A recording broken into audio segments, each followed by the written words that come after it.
The Jeff Meacham Network's Multiverse of Media. For over 15 years, the recognized symbol of excellence and the standard bearer in coverage of sports and entertainment.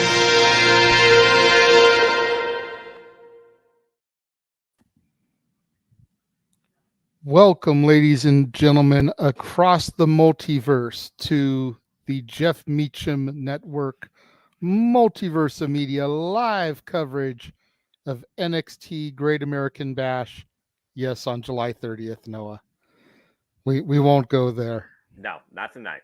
We'll leave it alone. We all know that it's what, Noah? It is simply not my NXT! But it's my NXT, damn it. And you digress. And it's better than it used to be. That's right. We got a lot of stuff coming up tonight that I'm really excited about. And I know you're excited in roughly half the matches, which, considering where this NXT brand was a year ago, that's almost a complete 180 turn for you. Because you figure a year ago, it was still very much the 2.0 Rainbow Bride era, where virtually nothing that they could put out impressed you. And here we are a year later, and the simple man with the spectacular voice is interested in about half the matches. That says a lot, I think, for HBK and what he's been doing for the brand, don't you think? Yeah, I won't deny that. I never will deny progression or an effort for change and improvement. Like I said, there's a lot going on tonight on this card. There definitely is some interesting aspects to think about. I do think that the women have a lot going for them, especially on this show. Each title is on the line. And I feel there are going to be more eyes on this show, if nothing else, considering what we've seen recently bleed into the white and gold in the form of a dark black and purple. So overall, this card, it's going to be definitely a night of a star-spangled banger, to say the least. Fireworks galore. And I am looking forward to covering this. I like how you worked that in there. Star-spangled bangers. That's a beautiful... Jeff, that needs to be a shirt, God damn it. We need to make that a patriotic red, white, and blue shirt. Star-spangled banger. I don't market myself. I know you don't, but for a man who doesn't market himself, you come up with some great marketing ploys. I swear to God, bro. You need to start taking some credit for that shit. What are you going to do? Have you, Josh? Good to see you in the chat. And again, there's a lot of people here that also are making their premium NXT event debut, particularly that need to put up or shut up. Again, you only get one chance to make a good first impression, and somebody's here to reset themselves for a good first impression. So there's a lot of intrigue to this show, to say the least. Yeah, absolutely, absolutely. And I kind of agree with what Matthew said here. You know, as long as Carmelo and Ilya tear the house down, which I don't doubt that they will. No. The dawn of NXT dethroned the boring Gallus boys. Now, I'm gonna correct you right there, Matthew. Gallus definitely aren't boring. No. But the family is definitely long overdue here. And Tiffy Time and Thea give us a classic, I'll be happy. And I definitely think all three of those are gonna deliver. You know, what's been scratching my head here lately is, where do you position the women's matches? Because on one end, you'd be like, well, the women's title should be closer to the main event. It deserves it. It's the title match. Correct. But I feel like there's more story, more history, more interest in Roxanne Perez versus Blair Davenport. So you would almost want to push for that one to be semi-main. What are your thoughts on that? Well, you consider, again, that each title in NXT is on the line tonight, and you basically have two matches that aren't title related, but one definitely with title implications. You got to have some sort of buffer in between. And I think about these matches that go balls to the walls insane. It's a Weapons Wilds match, for Pete's sake. No disqualification, anything goes. You almost feel like that has to be either towards the top of the card or at the middle of the card. When I think about NXT, I think about the NXT North American Championship setting the pace, similar to how the X Division usually tries to set the pace for Impact Wrestling, if not steal the night. And as far as the titles, two key titles. You have the men's, you have the women's. why in conjunction I more often see them as back-to-back. I could see women, I could see Gable and Corbin, and then I could see the men being the main event. And considering what we now know is the opening of this show, it honestly wouldn't surprise me, considering the main roster addition, that the NXT North American Championship might literally be the match that is the middle of the card. So I say tread lightly. Well, let's go ahead and let's talk about some of these matches. We'll try not to get balls deep into them. We did that on Simply Predicting. We did touch on these last night, but we do have 20 minutes before WWE even begin their live stream. So we can give these a little bit of respect. I see Mansfield in the chat room. Mansfield, would you like to come on and talk about some of these matches with Noah and I? If you do, I'll send you the link and we can engage in some conversation here across the multiverse of media. There you go. Kind of alluded to it, this 8-person tag team match is going to jerk the curtain, be the pre-show buy-in match, if you will. And it's been a minute since WWE has done a pre-show match. So it's kind of interesting to me that they're going back to that, even if it is just for my NXT. At the end of the day, this match really doesn't interest me.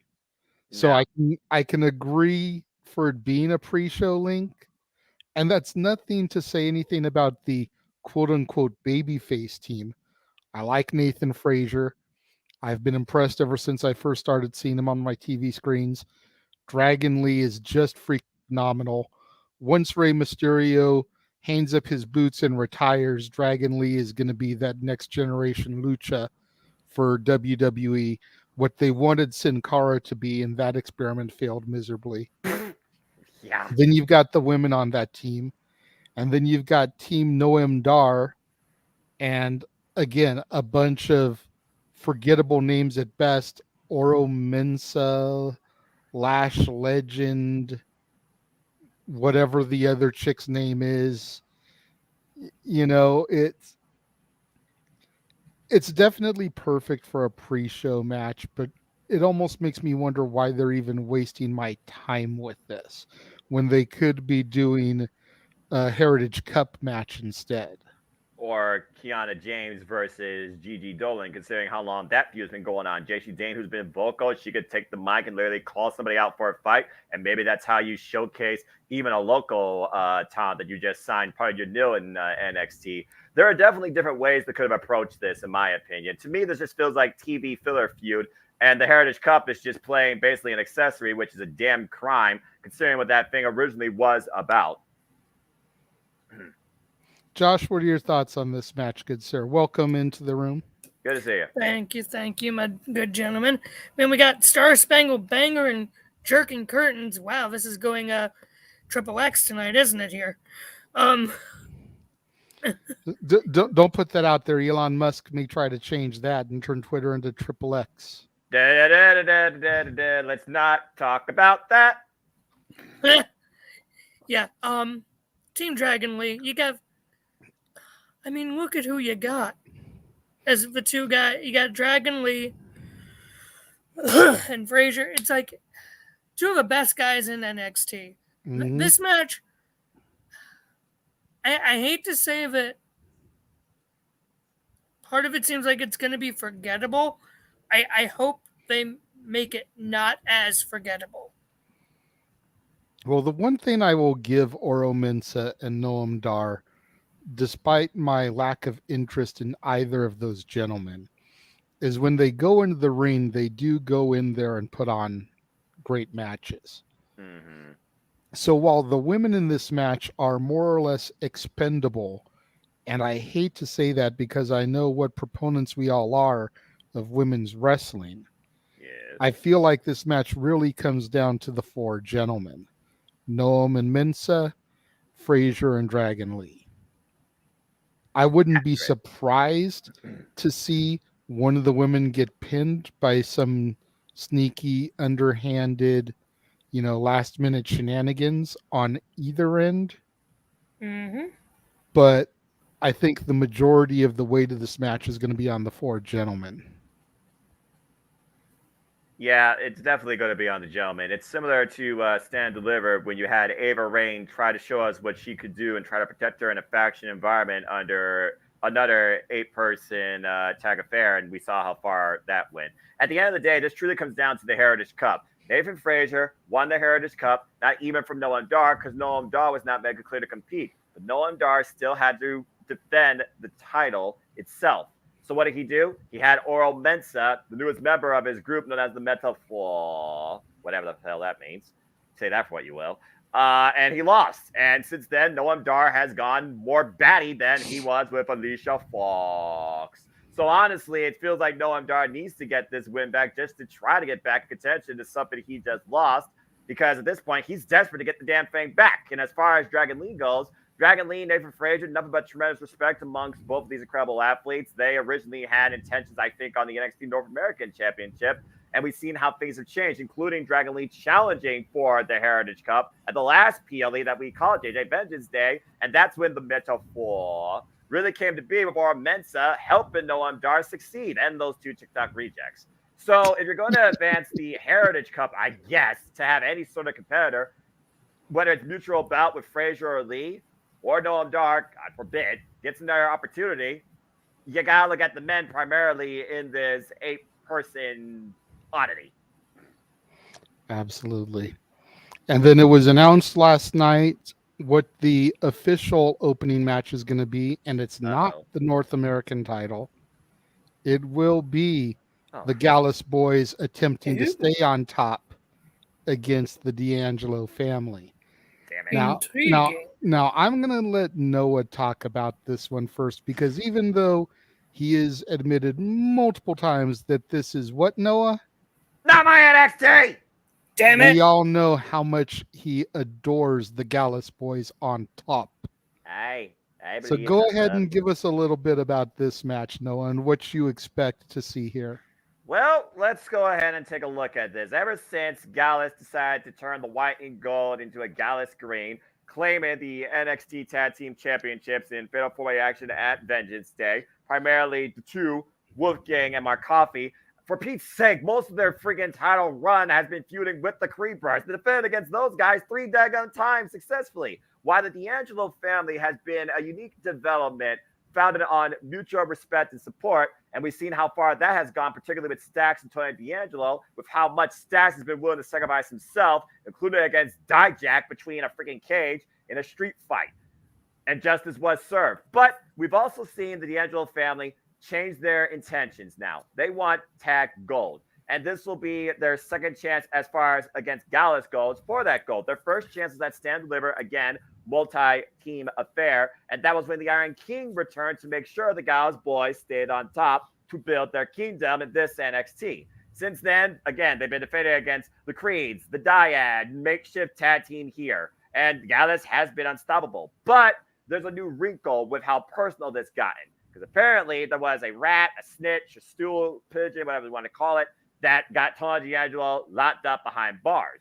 So Stax decided to basically go undercover, quite literally, and put himself inside the thumb to learn that it was Joe Coffey who apparently was the accused, and Tony D'Angelo was found innocent. Now the family is back, and this is their first time, as far as I can remember, under traditional tag team championship contention on an NXT Premium Live event particularly. With the fact they made this to be the opener, something's got to give. There's going to be an angle here. Either the family finally turns on each other, why Tony D'Angelo, you think he's building Stax to be the next Don, or the Gallus boys no longer stay on top. The thing that intrigues me here is the tag team cohesion we are going to see on both sides, because we know how well the family and Gallus know each other. It almost makes me wonder if Gallus thinks the family might be the biggest threat to their titles, and that's why Joe Coffey got Tony D'Angelo arrested in the first place, whatever criminal justice system is in Florida. Either way, with this being the opener, I think that you very well might finally see the family rise to promise and win the tag team championships. And I know it pains you to say that, but yeah, see, I look at these two teams, these 4 individuals, and even 5 if you want to throw Joe Coffey into the mix. Aye. And At this point in time, I don't see Gallus as singles, but No. I can see Tony D and Stax as singles. But I feel like it's too soon to pull the trigger on their turn.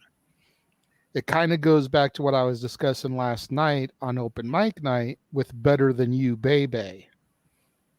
I feel like the D'Angelo family needs to get the belts here, and then maybe come War Games or something in January, we finally get the title loss, the heel turn. That way, come Stand and Deliver, arguably NXT's WrestleMania, as it is WrestleMania weekend. That's when we get Tony D versus Stax. But we've still got, 8 months till we get there. Mm-hmm. So we can't pull the trigger on a heel turn yet. So how do we keep the story going without pulling the trigger on the heel turn? Give them the straps. Josh, what do you think? Here's the thing. Buy that shirt too? Ding. Buy all the merch, buy all the shirts, do the Yes. things. Do it. I have to disagree.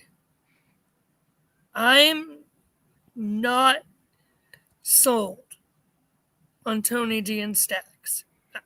I'm just not. I wasn't sold on them when they beat Legado del Fantasma, now New Latino World Order. I haven't been sold on them in the recent storylines. I really think it's just another team for Gallus boys to beat. I'm not invested in Tony D. I'm just What not. is it about them that doesn't grip you? Genuinely curious. I'm not trying to ball Right. bust you like we I would don't know. on OMN. Mm-hmm. I don't know. And like me, I go to an Italian parish. We just had our parish festival this weekend. Like, so it's not that I don't get it. It's just it just doesn't connect with me. Okay. As weird as that sounds, Let me ask you this. Did you ever watch OGECW? you should know the answer to that. Well, I don't recall, or else I wouldn't have asked you. No. Okay. Because it was a genuine question there, because I Gotcha. think that may be why I connect to them so much, because while Noah here calls them fake-blooded Italians, for me, they are the next evolution of the FBI that got their genesis in original Paul Heyman ECW. Tony D, very much the role of Little Guido, better known as Exactly. Nunzio. Stax, very much the role of Tony Mama Luke. That's why I You made the know? comparison. And the difference, though, is that while, yes, when I was first getting into 2.0 and seeing them, they were over the top goofy, kind of like that FBI was. They've gotten a lot more serious lately, to the point where you kind of want to get behind them more. At least in my opinion, because I was subjected to the OG FBI. So I think maybe that's why I connect to them so much, because it's very much that throwback for me. And I would not be surprised if Heyman had a little something to do with it, even though we know he doesn't really do much in NXT. But Heyman is always scouting for new blood, new talent. We know this. But So bar when none. he saw Tony D'Angelo, when he saw Stax, when he saw what the family was doing, I wouldn't be surprised if he went to whoever was booking at the time and was like, look, go watch these old FBI things that I did back in ECW. Try to work something here. I got you.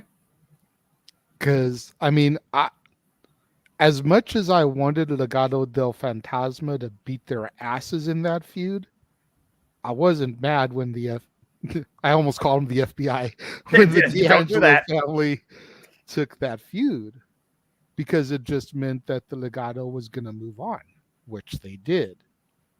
And they had a few stutter steps on the main roster, granted, but they seem to be cruising really well right now.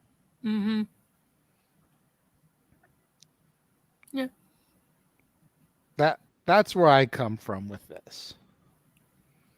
And I so, got you. like I said, I can get why maybe since you didn't see the OG FBI, it doesn't have that appeal to you, but that's why it does to me.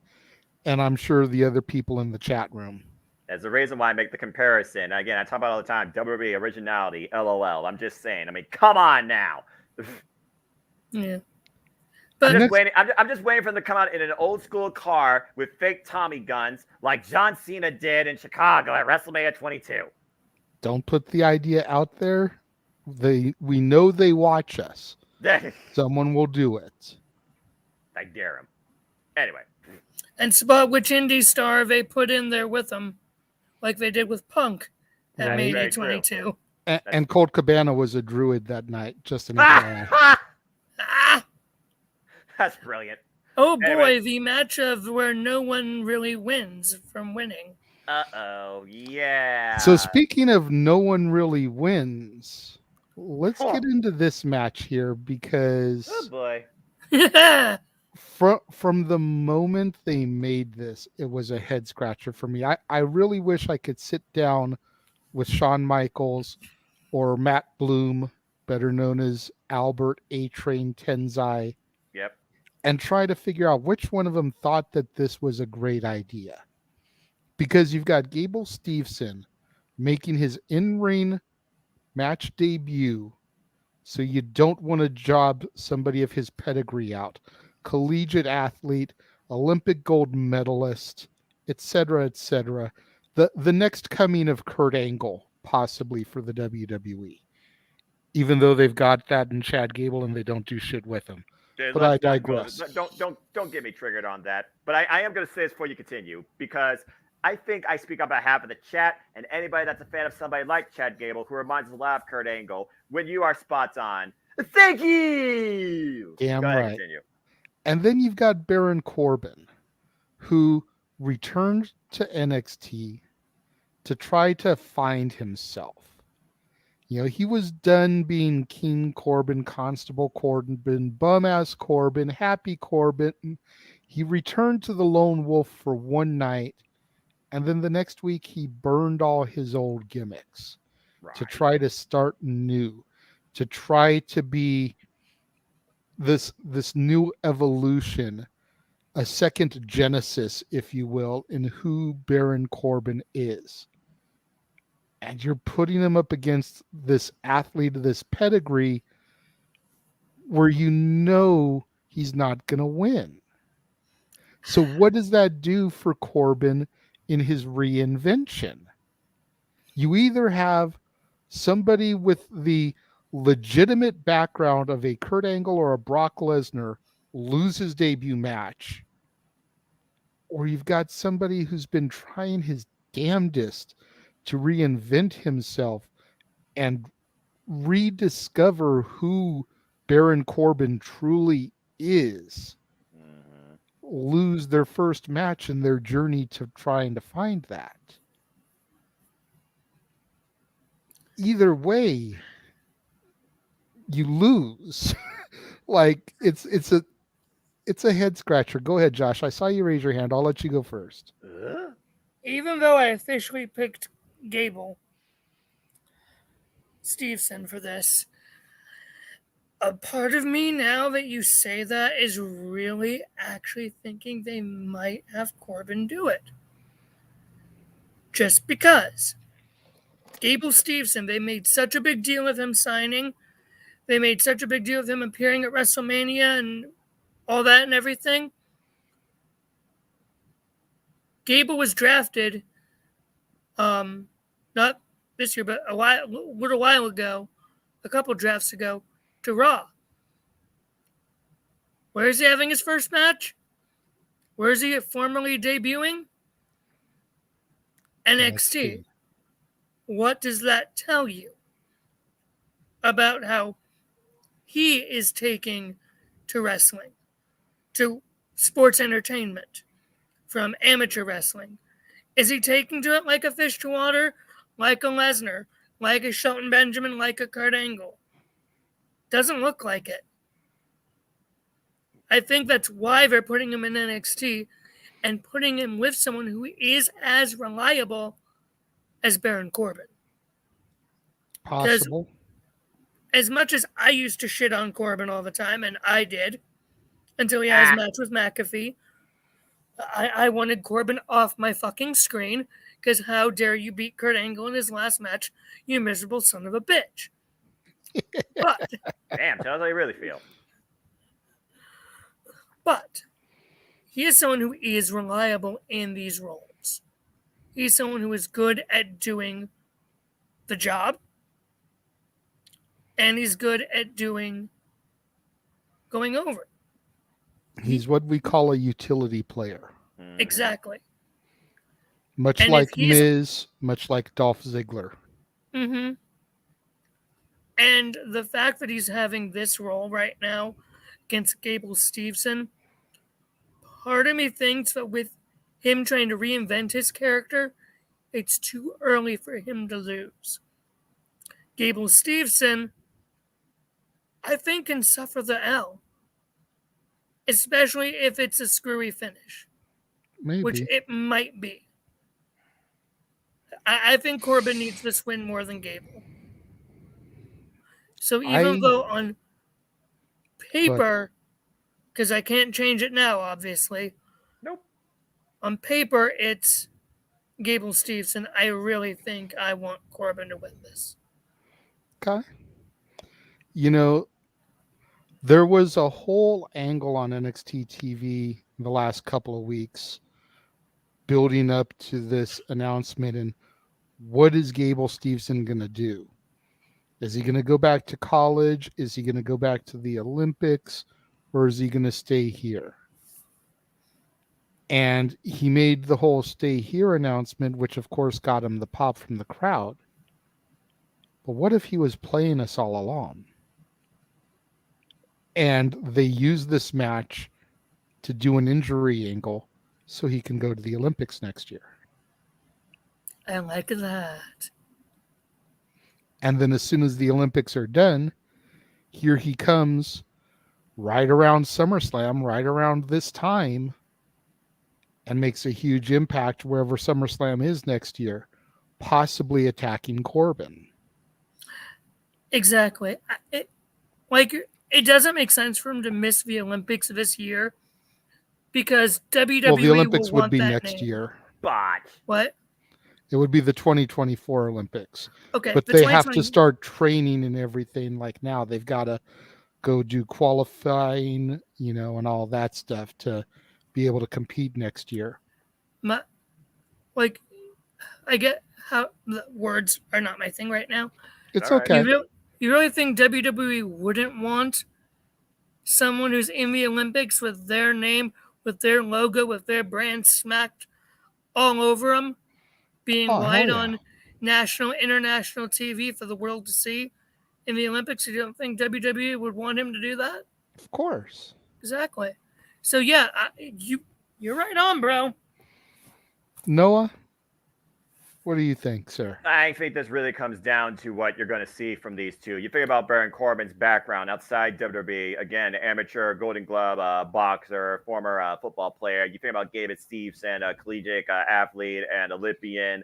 It's one of those things where at this point, we're going to see necessarily what trumps here.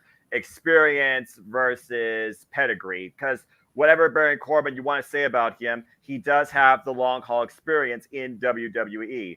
For what it's worth, including actually getting wins back in NXT. And if he's really reverted back to ground zero, even beyond the lone wolf, then Baron Corbin could absolutely do this. Baron Corbin's looking for a resurgence, a complete reset. What Gable Steveson, he might be looking for just a launching pad, a kickoff, breaking ground.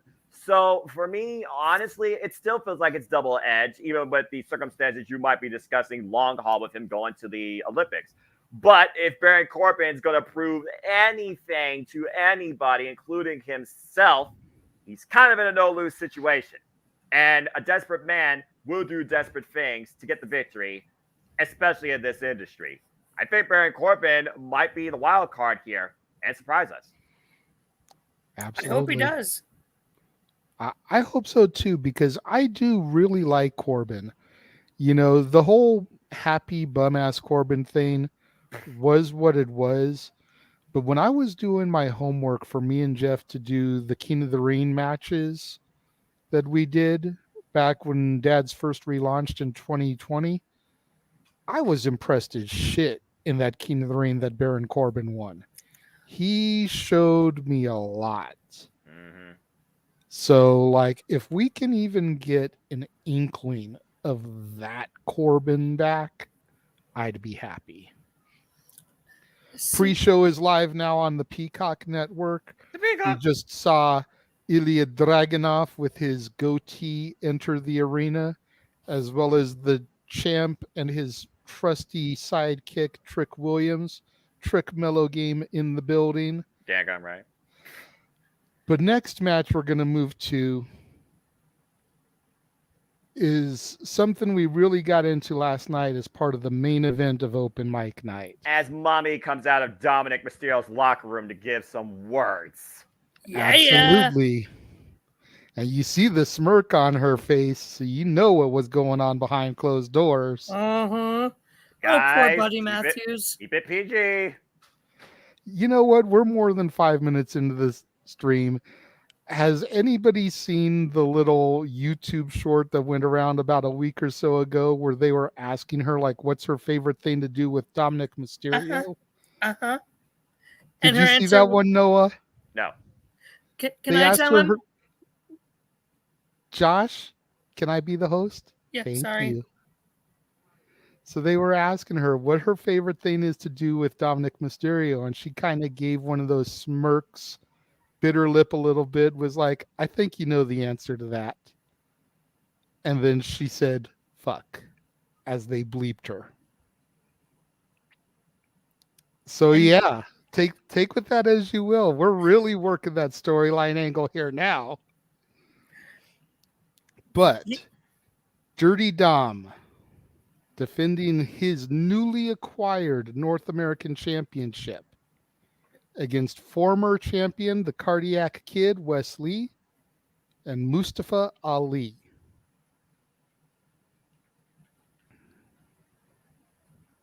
Who wants to go first here? Because I really would like to bring this one home. I'll go ahead and set the groundwork for this. Why the heck Go not? ahead, sir. So again, when I think about the NXT North American title, I don't think it's truly had like the right person to carry it, to transcend it, to present it since Keith Lee for the longest time. And then I saw Wes Lee, the Cardiac Kid, he called himself, and what he's done with it since Halloween Havoc last year when he won it in that ladder match. He's been a very effective champion, one of the longest reigning champions ever in this title's history. I believe he actually is the longest reigning champion in the North American title's history, over 260 days. And he's defended against all comers, including all forms of the damn locker room in every multi-person capacity whatsoever. When you think about he's defended against Dragon Lee, Ilya Dragunov, Camelo Hayes, Von Wagner, whatever the hell that guy is, Charlie Dempsey, Drew Gulak, Joe Gacy, Tyler Bate most recently. Even Tyler Bate one-on-one with a special guest referee was Mustafa Ali. But it took somebody outside NXT with the help of his mama's boy, literally taking the title from him on NXT TV. Now, does that hurt Wes Lee? I don't think so. Does that bring the title more prestige? Maybe. But this also feels right in a different way for me because Dominic Mysterio for me was rushed up to the main roster, even in front of nobody during the pandemic, even with that teaser performance at Survivor Series 2019. And right now, again, triple threat, you got Buffer, you got Fall Guy. There's a bigger story here because Wes Lee is not going to take this lying down like Dominic does with Mommy. But I do think in a way that Dominic Mysterio having this title will actually bring it even more than it has before. And honestly, it might be the perfect fit for him. But again, it's triple threat. Anything goes. No disqualification. You know Mommy's going to make sure that her baby boy keeps the prize. So I think it's safe to say Dominic Mysterio is retaining. It's just a matter of whose expense. And right now, I think it's going to be Mustafa Ali because he's been juggled more since Retribution days back in 2020. So again, the biggest factor here, it's not Dominic Mysterio's experience or his character development. It's Mommy. And Mommy's going to make sure that her boy wins because Mommy's always right and on top. You got to go with Dominic Mysterio in this case. I completely agree. And you're right. Wesley is the longest reigning North American champion, 269 days. Second place is the Velveteen Dream. Oh, God. Underneath him was Keith Lee and then Carmelo Hayes. So that's the top 4 reigning NXT North American champions right there. And I will be getting into the Velveteen Dream when I get into my Best of NXT TakeOver review. Just throwing that out there. There you go. But yeah, Datilla popped in. Want to say hello to Datilla real quick. Says she's not watching the show, but just here to show some support to us, and we appreciate that. Matthew says that Wesley is one of the best North American champions of all time. Oh, yeah. And goes on to say, when are we going to get the Mommy Dom Dom wedding to make the internet explode? No.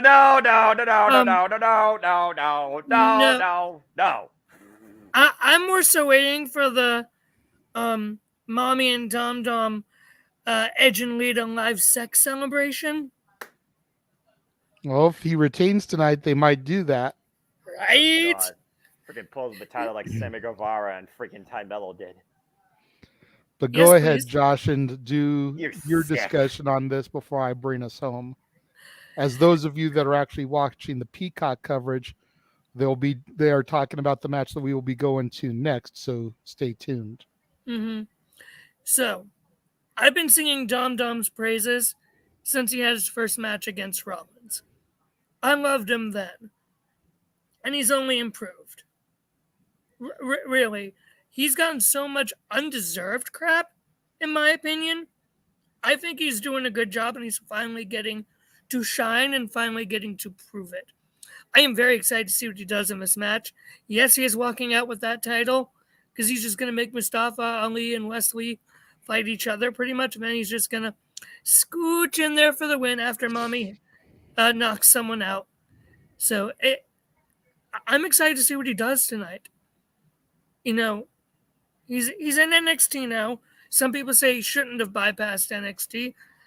I don't blame him for not having him bypass NXT. He swam on the main roster, whether people want to admit it or not.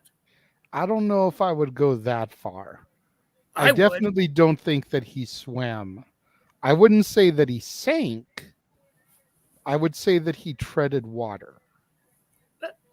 Because if you really think about it, and I didn't see the match with Rollins because I wasn't watching at that point.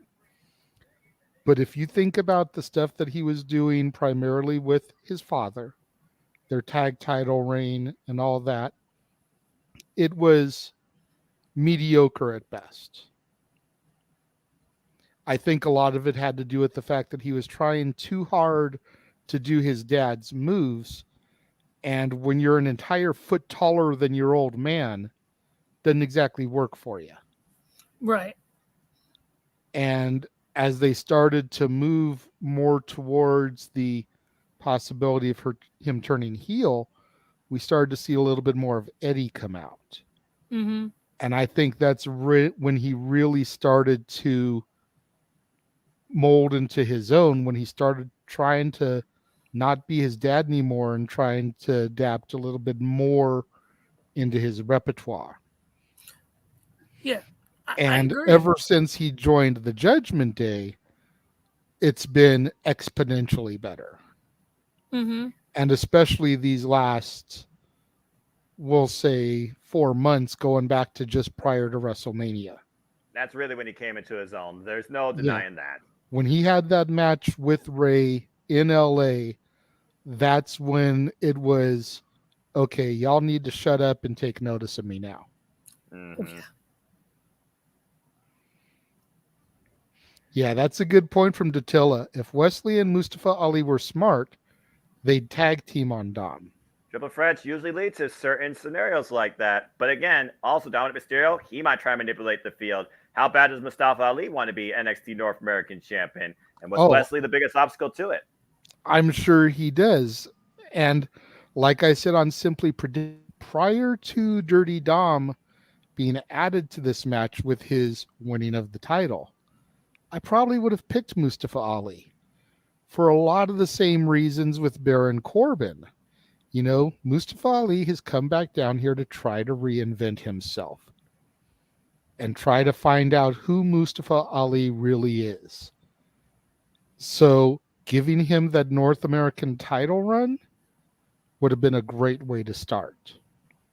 There's still a very solid possibility he could pull this out. And I know a lot of people are like, what do you... No, there's no way Mustafa Ali is going to pull this out. But ever since he returned down to NXT, there's been something in the back of my mind that's made me wonder if they're ever going to pull the trigger. Because there's a certain wrestler that just ahead of Mustafa Ali came back to NXT, who used to run with Ali under the name of T-Bar. Now going by Dijak. Yep.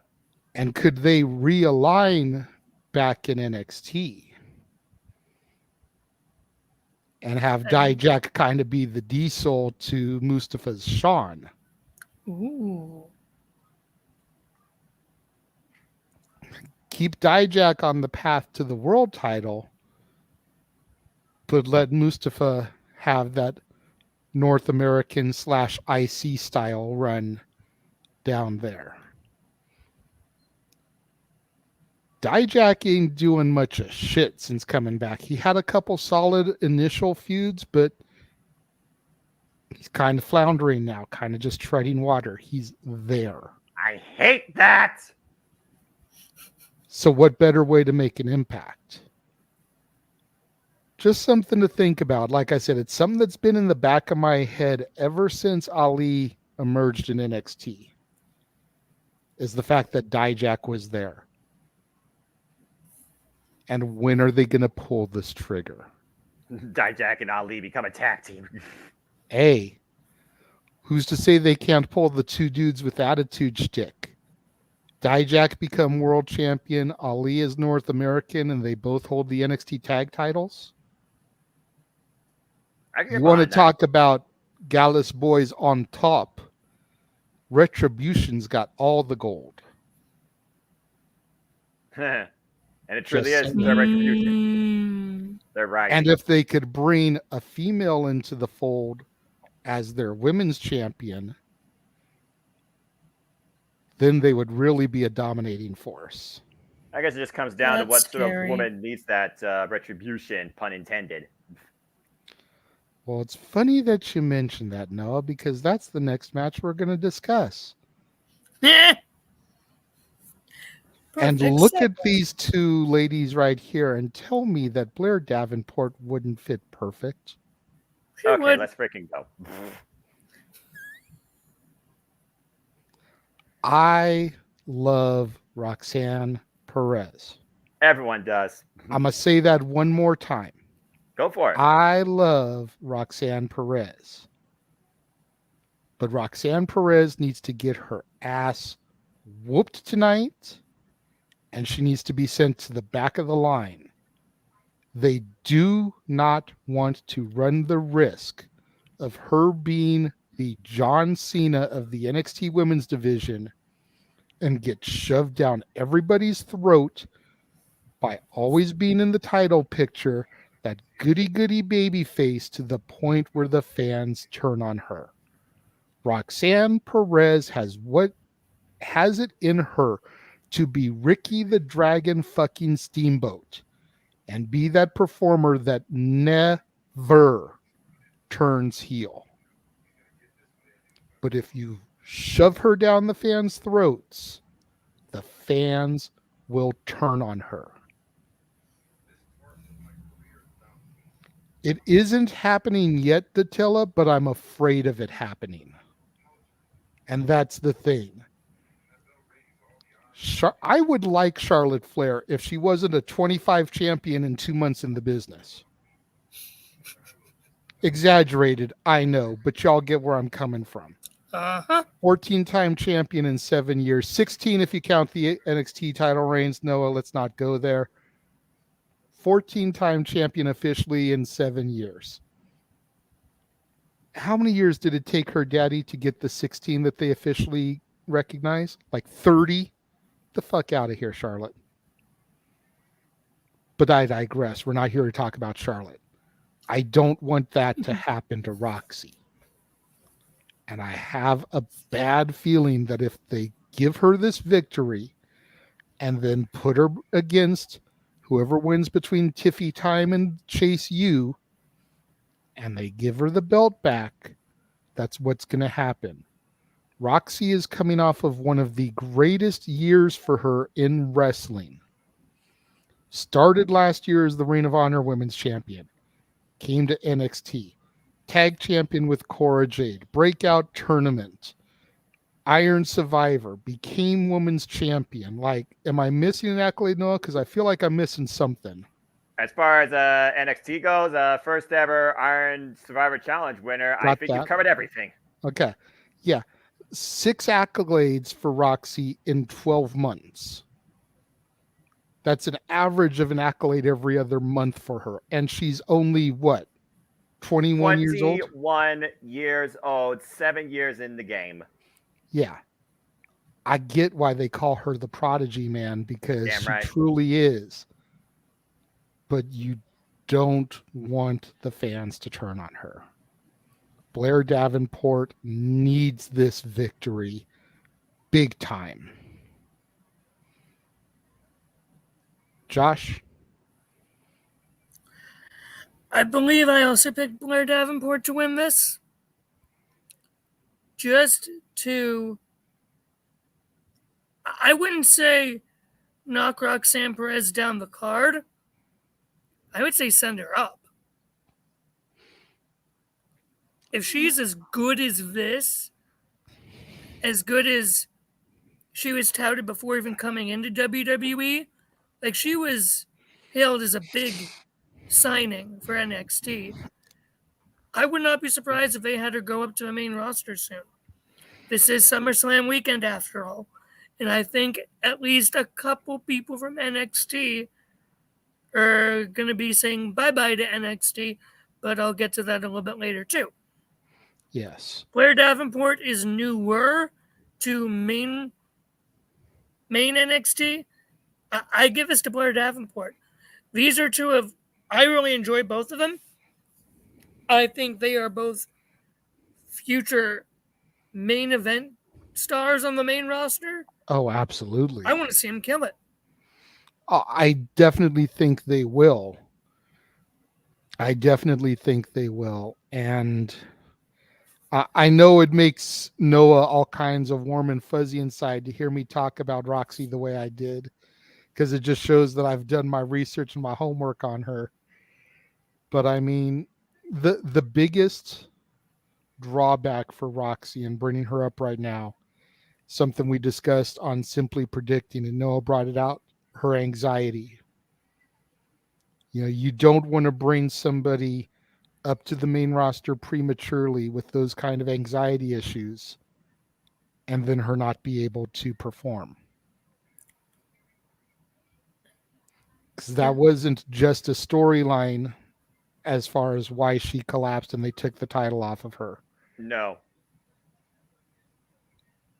That was legitimate. So you don't want to bring somebody that's 21 years old up to the main roster with all of this hype, feeling like the entire weight of the world is on her shoulders, and then she chokes and she has an anxiety attack and she's got to go home.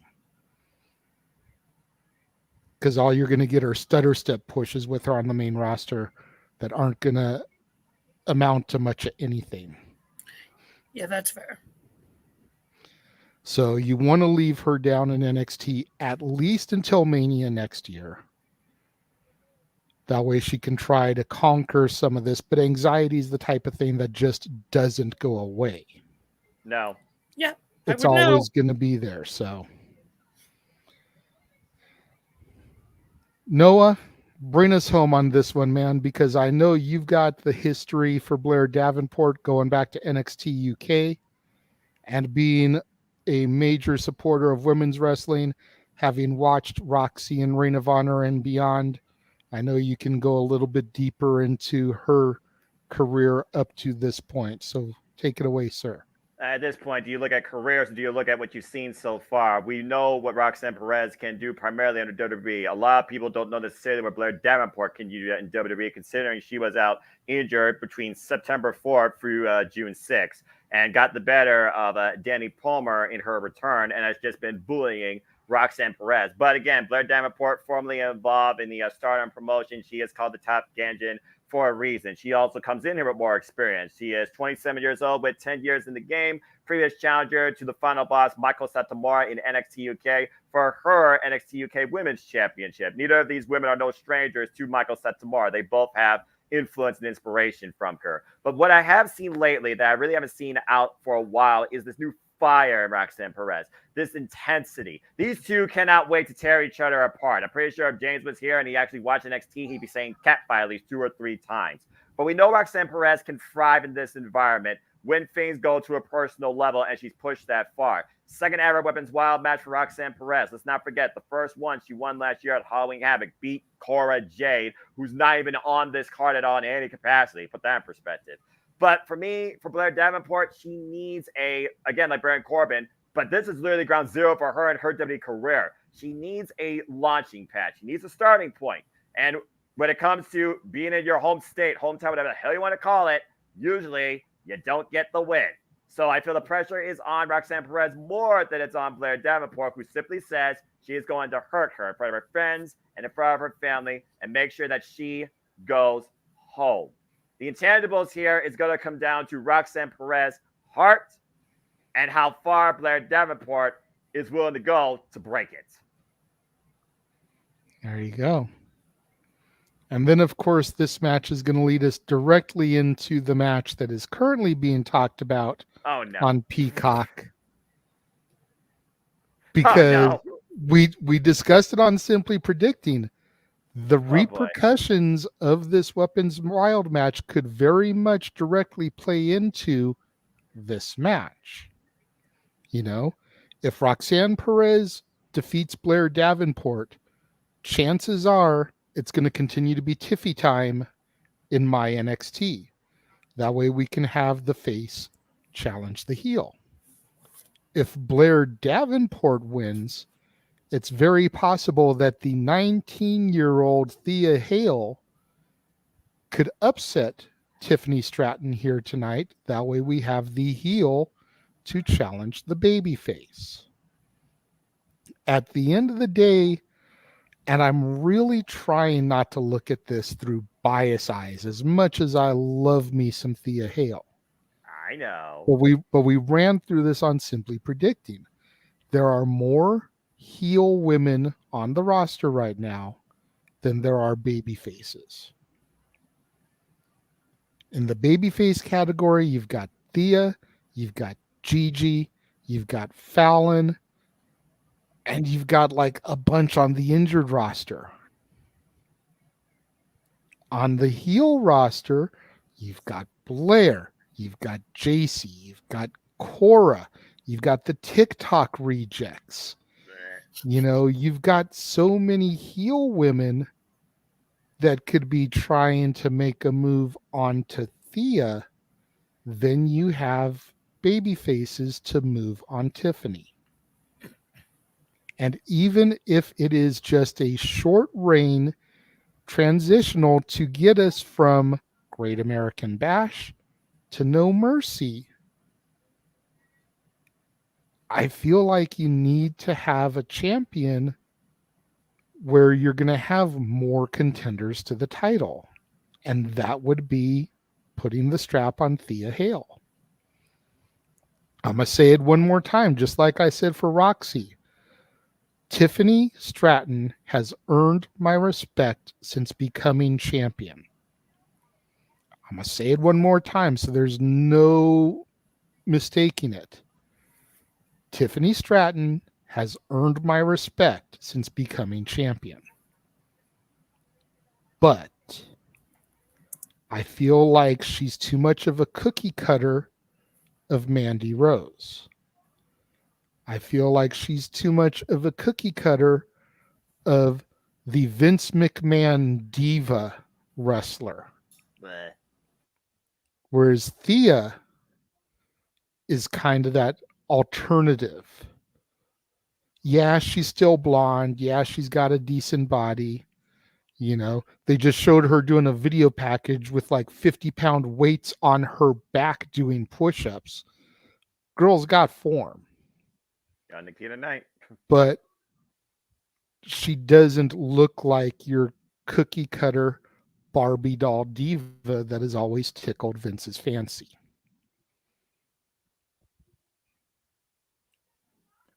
I really want to see Thea take this. And it has been documented for those of you that missed Simply Predicting, for those of you that missed Open Mic Night, it has been said that if Thea Hale wins, the simple man with the spectacular voice over here, Noah Foster, will enroll in Chase U, will buy a Chase U t-shirt, and he will wear it on the No Mercy watch along.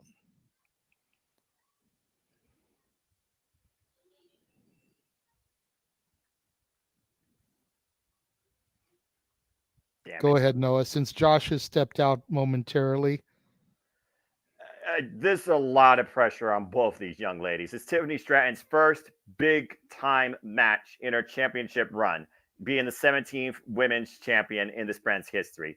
And for Thea Hale, this is her first huge opportunity, singles wise, on a premium live event. Truth be told, the story here that we also have to consider is the second ever submissions match in NXT history. First time ever for a title. The last time we had a submission match, it was two technicians of the ring, Kushida and Drew Gulak. And Drew Gulak and Charlie Dempsey have played a role in the development lately of Thea Hale's submissions game, as she did tap out Tiffany Stratton with the Kimura. But it was outside referee's peripheral, and Tiffany Stratton was able to maintain her hold on the NXT Women's Championship. But since then, Tiffany's been out to prove a point that I may have tapped, but she will not make me tap out again. We know that Thea Hale has that in her repertoire. We do not know what Tiffany Stratton has in hers. What has she learned? Has she gone and seek maybe something from Drew Gulak and Charlie Dempsey? Is there something else we are unaware here that could play into this match? Another person, another factor. Is this a Rudy story waiting to happen? Is this a triumph like Remember the Titans or insert sports-related movie here? With the fact that both these athletes, get this, are 1 year practically in their wrestling careers, homegrown, developmented out of NXT, period. It's going to be definitely pressures on for them to, pun intended, stand and deliver. But one's going to have to really outshine the other in a different way. Because you can't win this via pinfall. You only can win this via submission. And that's going to be the key factor here. With what you're saying, though, the whole domino effect, the whole idea of babyface versus heel dynamic, that's typically the way the industry works. Though in rare cases, you could see literally the same type of polarizations that usually repel each other actually attract to something special in a premium live event. It could be Thea's time, but something tells me they may not be ready to give her the title yet. This may just be, the first chance of many, not her last. It's literally a coin flip for me at this point because both have grown, but both are still very, very, very, very untested.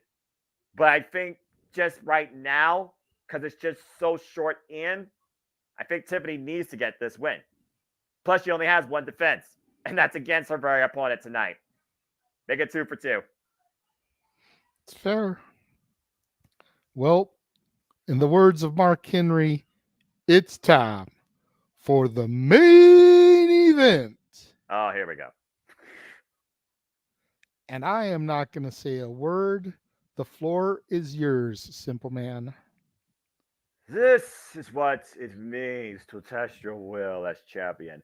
This type of pain you will endure will harden you and showcase you to see if you truly are the right one to bear the title champion.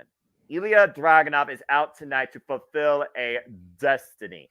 Might I add, he is the guy that dethroned the Ring General Gunther via submission for the NXT UK Championship on the grandest stage and held that title for 319 days. 29 years old, 11 years in the game. He beat Braun Breaker to get this opportunity, the former longest reigning, practically, NXT champion. While Carmelo Hayes has been balling since Stand Delivered, hitting nothing but net. Now for 121 days, beating Grayson Waller, Braun Breaker, Intercontinental rematch, Nolan Dar, and Baron Corbin. The key thing here, though, is Trick Williams. Having that second, having that coach, having that hype guy, having that equalizer. That could literally be the difference here between defeat and victory. I really, really want to see Ilya Dragunov grasp his destiny. But I don't think it should be at the expense of Carmelo Hayes when even higher up say that he's not ready. Both of these men are heavily proud to represent this brand and want to be the face of it. To be the face of it, though, you have to be the champion.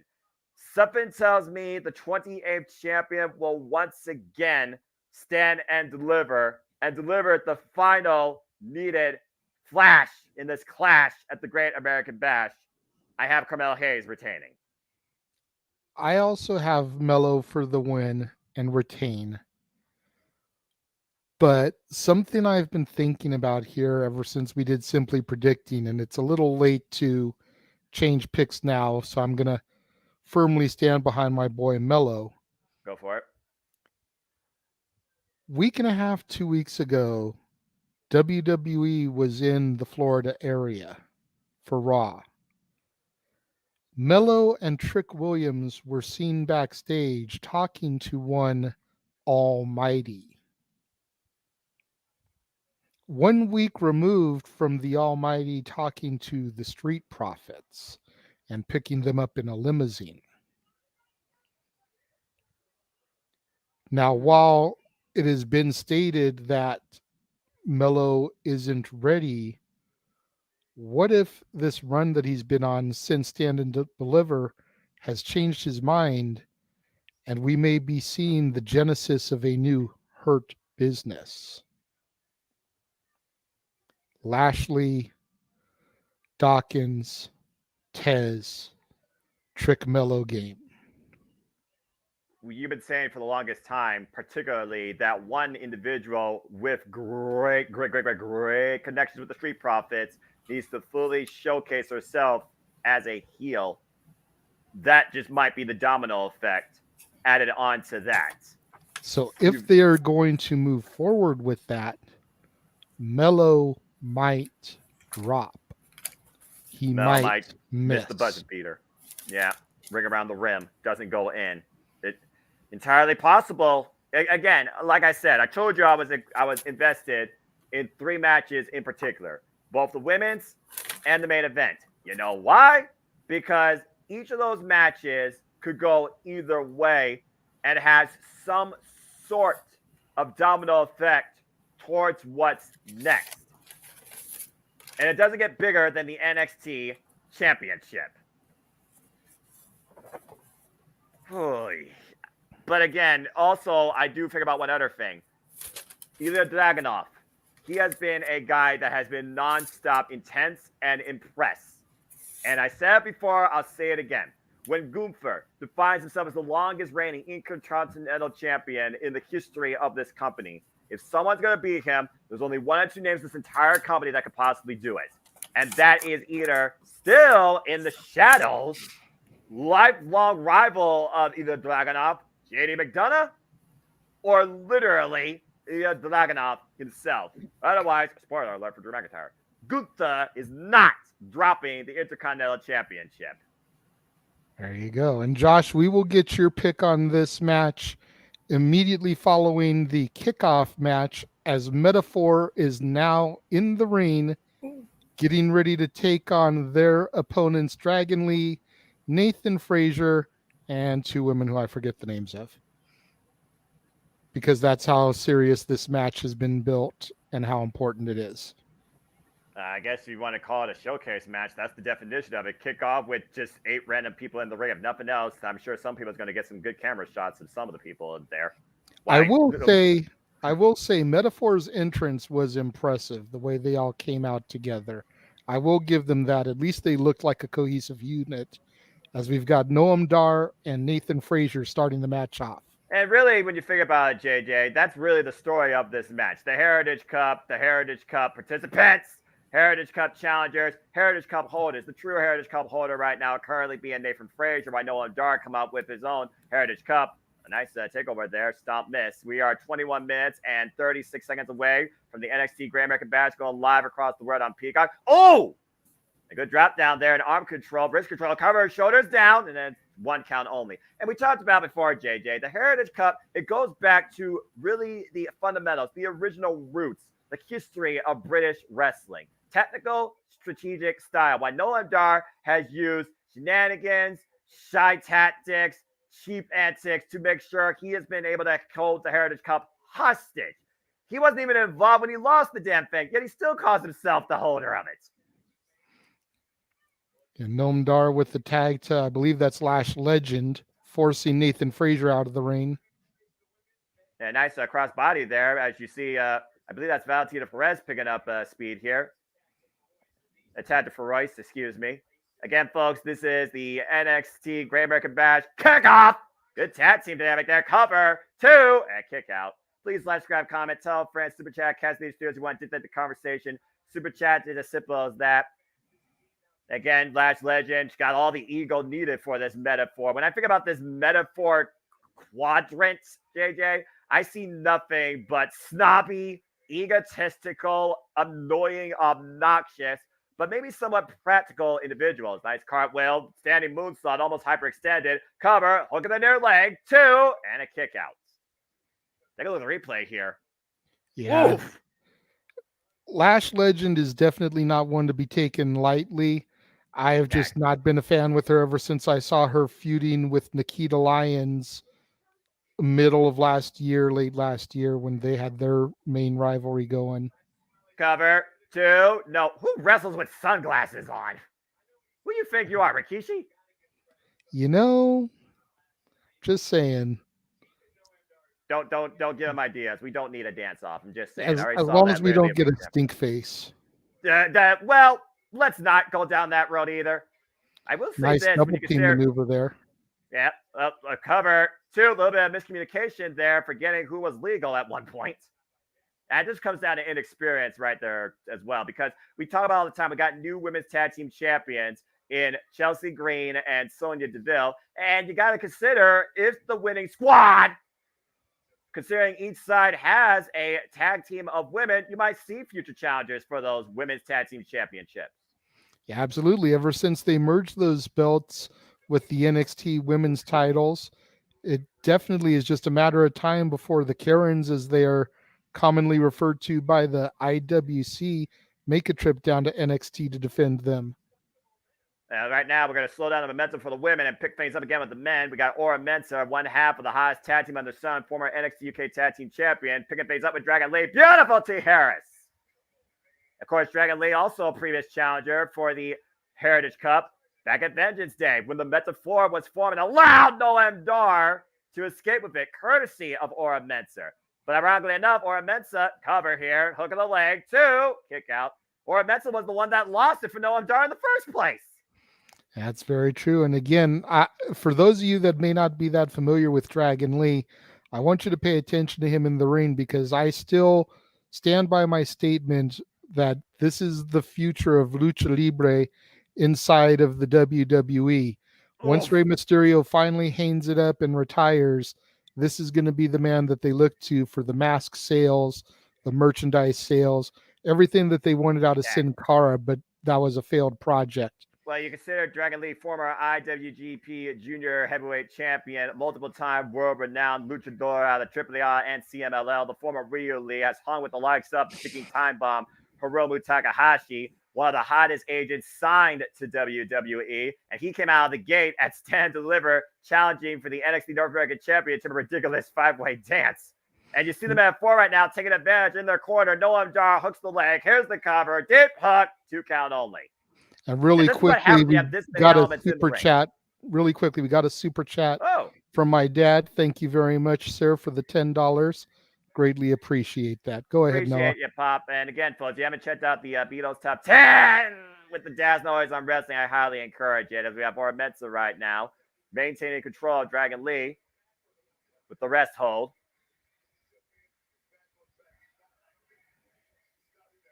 It's one of those things, though, where also I will say this, Aura Mensa, whatever the name implies, being part of this group has given him some sort of life in this NXT, whether I agree with it or not. That's true.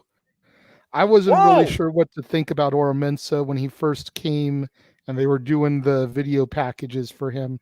But I definitely think, like it or not, he's found his calling in this Metaphor stable. You see the dueling Heritage Cups at ringside again. Nathan Frazier is the true Heritage Cup holder, while Noam Dar still calls himself the holder of the Heritage Cup. Bit of a superiority combo. Wait a minute. They just dragged a corner, Noam Dar, to Nathan Frazier. Well, much like CM Punk's promo last night, Noam Dar was never officially defeated for it himself. So he does have a stake to claim there in the fact that he has never been pinned, submitted, or defeated to lose that cup. So he is rightfully still the champion. Well, again, if he wasn't medically cleared, he should just, caught an audible, but he couldn't. So that's on him as far as I'm concerned. When you see Last Legend playing interception and Nathan Frazier, look at the flag against Noam Dar. Wait a minute. The Last Legend, you might want to turn around. Look beyond your makeup. Ooh. Whoa! Nice Hurricane Rana off the top there. We got a lot of combustible elements here. And once again, we see tag team going up and over. Up and over! Good Lord!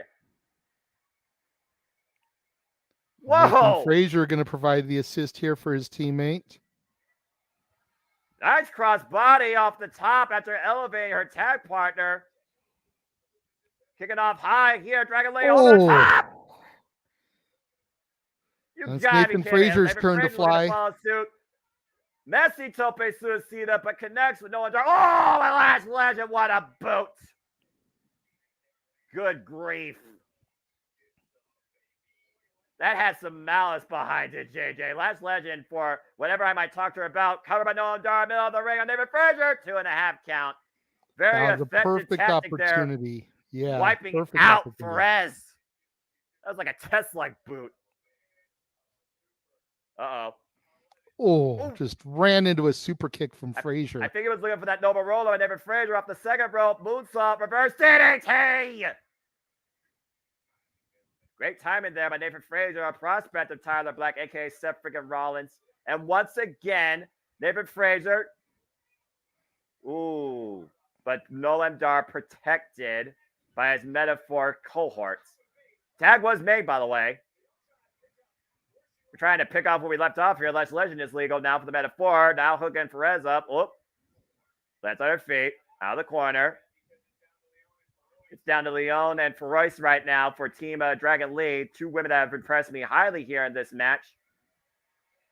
You see her up on the top rope, looking for something bigger. Missile drop kick connects.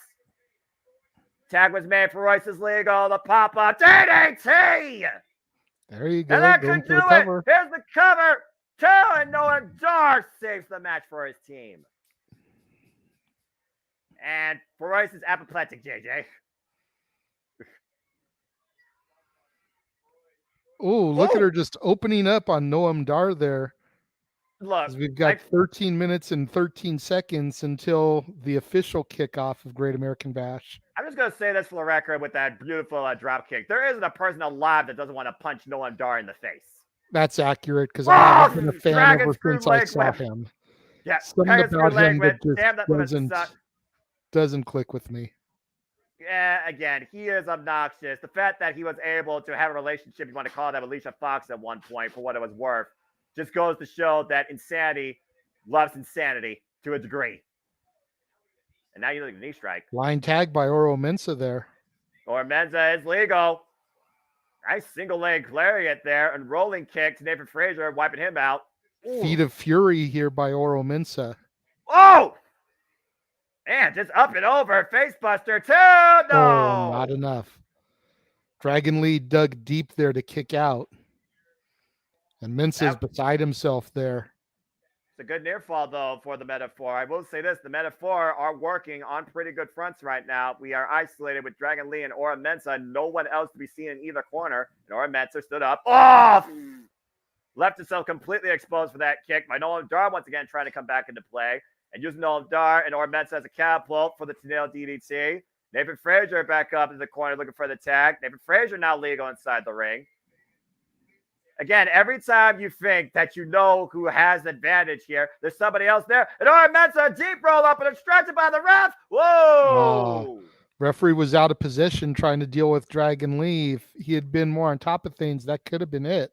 Well, again, it's a disadvantage for the referee, JJ, but you got to deal with this many elements in a single match. Wait a minute. Uh-oh. Whoa, man, what a Spanish fly off the second. That was some unique offense. But if Frazier goes to the outside, wipes Nolan Dar. Now Dragon Lee is legal before Mensa might be looking for the make it possible with the slice bread too. And Dragon Lee picks up the win for his team. You know, whether you like them or you hate them, you've got to give Metaphor some credit here tonight for working as a cohesive unit. They were on top of things. They were hitting some great double team maneuvers. They were right there to pick up slack for each other all the way down to their entrance. I was thoroughly impressed by what Metaphor brought to the game tonight, but it just wasn't enough for Team Dragon Lee. Look at this moment, though, right here, JJ. That was moment of the match. Elevation of the highest heights. I don't know about you, but Valentina Perez and the other one, I can't say the name. They impressed me the most here. I would definitely make them future challengers for the Women's Tag Team Championships. Yeah, your buddy Paul says good match when the men were in there, but the women botched a lot. Yeah, well. There were definitely a few botches for the women, but honestly, the one that impressed me the most was Lash Legend. I wouldn't mind seeing her in a mini program with a face champion to, you know, kind of like we were talking about. If Thea were to get it, obviously Blair would probably be the big challenger, but kind of a mid-program while we worked our way to Blair, I could see Lash getting a little mini push there. She impressed me tonight. Well, again, it was the kickoff. You have to kick off. You have to make the most of the moment that you're given. You have to start strong. I think all 8, to a degree, definitely tried and do that. They definitely showed how tough they were. Speaking of how tough, we're going to get Philly tough next year in April. As again, folks, don't forget the grand spectacle to showcase the Immortals. It is the echelon of sports entertainment. The greatest showcase possible is next year in April. The WWE will be able to keep you coverage virtually from Lincoln Royal Field, Philadelphia, WrestleMania. While we've got these couple of minutes before the show officially kicks off, we do want to go back to Josh for his thoughts on this match. Pop in the chat room said Mello for the win. Bosh, he said Carmella. I'm sure it was just a typo on his phone. I know. Give the man some space there, Noah. Jeez. I met with him. Howdy, Pop. Pop, appreciate you. All right, so yeah, let's go ahead and thank you again for the super chat, Pop. Yeah, greatly appreciate it, sir. So, this match. Oh boy, this match. I'm getting goosebumps. Expect me to be out of my chair and overshadowing JJ, not intentionally during that match, folks. JJ's just gonna sit back and I think just let you do your thing, is my guess. Because it is our boy, Noah. It is our boy, Ilya Dragunov. Damn right. Versus Carmelo Hayes for the NXT title. Ilya Dragunov is going to win this because Trick is turning on Mello. You really think so, huh? They planted so many freaking seeds for that on Tuesday. They've been planting so many seeds with that throughout this entire feud. And because Trick's been wanting to go after Dragunov, it's been those two, and Melo's been stopping him. I really think Trick's just going to say, I've had enough of you. Dragunov can take it, and I'll take it off of Dragunov. And that way Melo can go up to the main roster soon. But I really want Dragunov to win this. He deserves it. He's freaking great as all heck. He's the one who dethroned the Ring General for the NXT UK title, of all people, in one of the best matches I've ever seen. Granted, that's most of Gunther's matches at this point. So I really think if anyone can do it, it's Ilya Dragunov, the man who beat Gunther. Or Walter, as he was then known. In Noah's NXT, damn it! But you digress. What do you think about this suggestion from our buddy Chris Rotz? No. As much as it's a terrifying thought, I have to go with Jeff's theory for Damien's cash-in. So, I think everyone of Judgment Day walks out of SummerSlam with gold in one form or another. Okay. So, you got to figure it's the Bash. It's technically NXT's second biggest show now, I guess, because it's the one right before SummerSlam. Because they don't have War Games anymore. So, I mean, you got Cody doing the intro. Got all the history. Well, considering how much history there is in Texas in general for wrestling, I mean, let's just be honest here. Well, yeah, and I was going to say the Great American Bash was a Dusty Rhodes concept back in Crockett Promotions, so the only thing it makes sense for Cody to do that. The only thing we're missing at this point, JJ, is a bull rope match. You know what I just thought of? But I'm very surprised that we haven't heard about yet. We haven't seen yet. And this is Great American Bash, Dusty's pay-per-view. Where the flip's the Dusty Classic? It's been happening in the fall. Okay. Yeah. My bad. It's been happening around like September, October, like leading into Halloween Havoc. Okay. I just thought it would have made more sense for it to be, during this. But maybe on paper, yes. Announce it. Again, on paper, yes, but also considering the Great American Bash is taking place after we already celebrated Independence Day and we're still shooting fireworks off their last day of the month, that's a whole different conversation. Yes, but you digress. Exactly. So I know I'm very much outnumbered in this prediction. Not the first time. Not going to be the last. Definitely not. But I really hope Ilya Dragunov comes out of this with that big old W and the NXT title around his waist. It's one of those things, Josh, and I think I can speak for Noah on this one, where both of us would love to see Ilya take this title, take the W, start a run with this belt. But going back to what we were discussing last night on Open Mic Night, it seems like after Tony Khan started the lead, Triple H's WWE vision is lengthy title runs, making the belts matter and mean something. Melo hasn't even had this belt for 4 months yet. Nope, 121 days. Because he wanted it stand and deliver the night before WrestleMania, the day of night 1.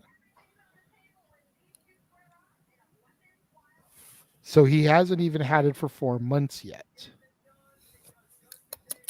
So do you really take the belt away from him that quickly? And the only reason I would see to take it off him that quickly, if, like you said, if they're going to move him up to the main roster, put him with Lashley, new Hurt Business, because we saw Lashley talking to them backstage when Raw was in Florida a couple of weeks ago. Just like he's kind of been catering to the Street Profits as well. You could also factor in your quote unquote heel turn idea, and maybe Trick is the only one that joins Lashley, leaving Mello behind. But I think it would work better if they stayed as a unit for the time being for that transfer to the main roster. Because Trick is an amazing hype man. He's not True. the greatest worker yet. His matches are good, but they're not mellow good. Right. I look at Trick as the Flava Flav, great hype man, not a great rapper. Fair enough. Trick is a great hype man. He's not the greatest worker. He can pull out some decent matches. Road Dogg. He's the Road Dogg. Yeah. You get him on the microphone, ladies and gentlemen, boys and girls, children of all ages, palm of his hand. You get him in the ring trying to have a singles match. Passable. Yeah. Above average to average, but not main event level. I got you.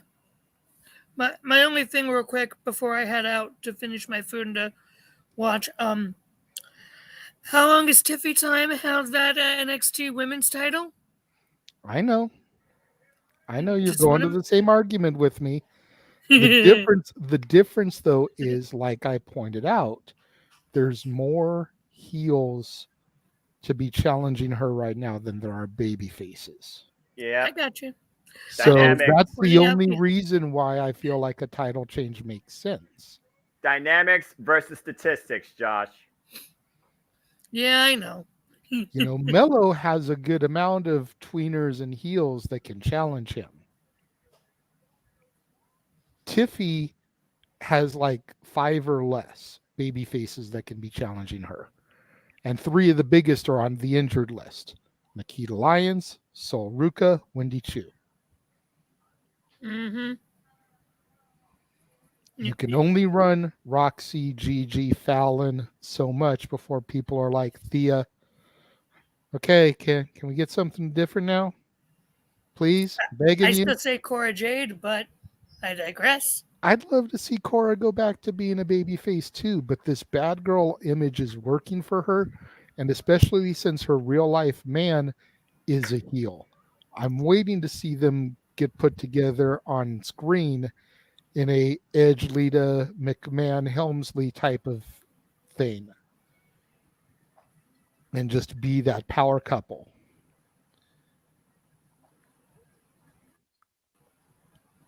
Fair enough. Oh, Either way, it's going to be a Dusty. great show. Oh, and my other Absolutely. official prediction is Tiffy Time to retain. All right.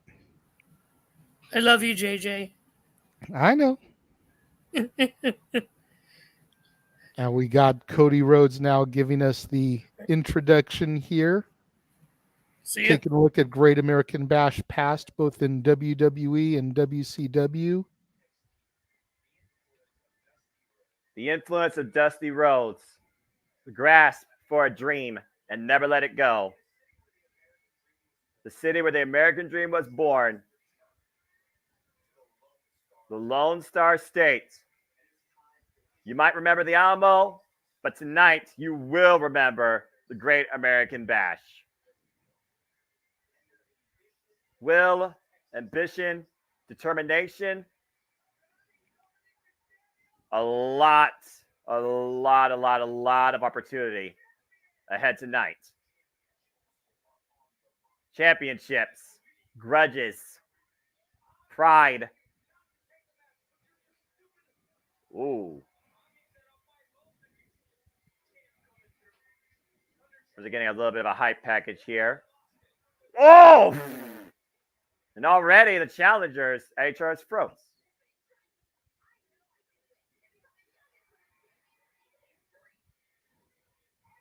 If Thea wins, I expect you, JJ, to automatically mute me and give me the greatest excitement hype post-match I've ever seen. I want you to stand Honestly, up and bro, jump. Honestly, bro, it just depends when the match falls. Tomorrow is Monday. My girl usually goes to bed at like 6:30, 7 o'clock because she's got to be up at 3 a.m. If she's in bed, it ain't going to happen because Fair I'm not enough. going to wake her up like I did the last time when I started screaming about Bryan Danielson coming out to Final Countdown, which woke her up. I'm not going to do that again. But Fair enough. if it comes early enough in the night and she hasn't gone to bed yet, you best believe I am going to have a moment here. Well, either way, I guarantee that you will have some sort of moment tonight because this is your NXT. And all these matches, have got that little seed of doubt in the back of your head because I'd say a good 90% of these can go either way. That's great booking on WWE's part and whoever's truly holding the pin in my NXT. Whether again it's Matt Bloom, whether it's Shawn Michaels, whether Triple H is involved again, whether Regal is involved again behind the scenes, whoever is doing it, the fact that there is that many matches where you're like, man, this truly could go either way, just tells that they're doing their job right. Yep, as we are officially underway and the Midsummer Showcase for your NXT, a spectacle that's all about reaching out for a dream, has finally taken center stage on our screens. Welcome, everybody, to the summer. Welcome to this Star Spangled Banner Showcase. Titles are on the line and so much more as the Don's been released from the clink and the tag titles open up tonight's festivities. Welcome to our coverage of the to the Great American Bash. Hello, everybody, and welcome once again to Welcome to the Jet Major Network Multiverse. Me, try saying that 5 times fast. You know what this is, Brian, the Simple Man, the Simple Brand, the voice of JMN, and my name is Noah Foster. With me, of course, is all things WWE, my color analyst, and this is his stage, his domain, his realm, his great pride, his NXT. Damn it, the Renegade of Wrestling, JJ Williams, and JJ. The Don's been set free. Stacks got the better of the Iron King, literally outsmarting the man. Could you finally see the family take the gold and get new NXT Tag Team Champions? Besides that, you ready to go tonight? I'm ready. I definitely think the family is going to come out on top and knock the Gallus boys down a couple pegs. Did you see the rats on their entrance video alluding to the snitch, the rat, the person that locked Tony D up? Great little addition to their entrance, I think, as we take a look at the Gallus boys getting taped up for their entrance. Harden, gritty, they are the rulers of their kingdom. The former second longest reigning NXT UK Tag Team Champions and the current NXT Tag Team Champions. Going to remind the family tonight why this is their kingdom and Gallus boys on top. So says the Iron King, the leader of the firm, Mark Coffey. This isn't soccer. This isn't rugby. This isn't a pub fight. This is the Great American Bash. And this is for the NXT Tag Team Championships. And again, everybody, if you're tuning in, thank you for tuning in. Please like, share, subscribe, comment, tell a friend. Super chat, you want to dictate the conversation. Super chat, as simple as that. Cast the 18 Studios. And give it a thumbs up. Give it a super sticker. We appreciate all y'all's support and engagement. Gallus boys on top! And we make light of this sometimes on open mic night, but I hope Tony Khan or somebody in AEW is watching this tonight, because just those little videos that they did prior to their entrances for both the family and Gallus, AEW could benefit heavily from that type of production, considering not every casual viewer knows every talent that Tony Khan brings through those curtains. I do think that he's finally trying to bring a bit more of a retrospective to the talent, though, with AEW stories like he did with Nick Wayne, but it's definitely something to consider for the pay-per-views, particularly, that I do agree with. As, again, you see right now the ring adorned in a Gallus green, but will the family make sure after this bout it is a bright red for the Tony D'Angelo family. NXT Tag Team Championships are on the line. Our opening contest. Gallus, the current longest reigning tag team champs in this NXT's history. Bell rings are underway with Wolfgang and Stax. You see Wolfgang just, whoa! Throwing Stax halfway across the ring there. Yeah, it might as well just been a big old cheese wheel. Tag to Quick Mark tag. Coffey, the younger brother, by the way, of the Coffey brothers, and a former Heritage Cup winner. And again, when it comes to the Gallus firm, JJ, primarily Mark Coffey and Wolfgang have been the tag team, despite the fact that Mark and Joe Coffey are brothers. Joe Coffey more so has been the leader, the manager, the motivator. If it wasn't for him, people believe that at Stand Delivered, there very well could have been new tag team champions. And some people would say maybe there should have been, but you know, I was about to ask you how come Joe and Mark don't team together being the brother duo, but you elaborated that so eloquently.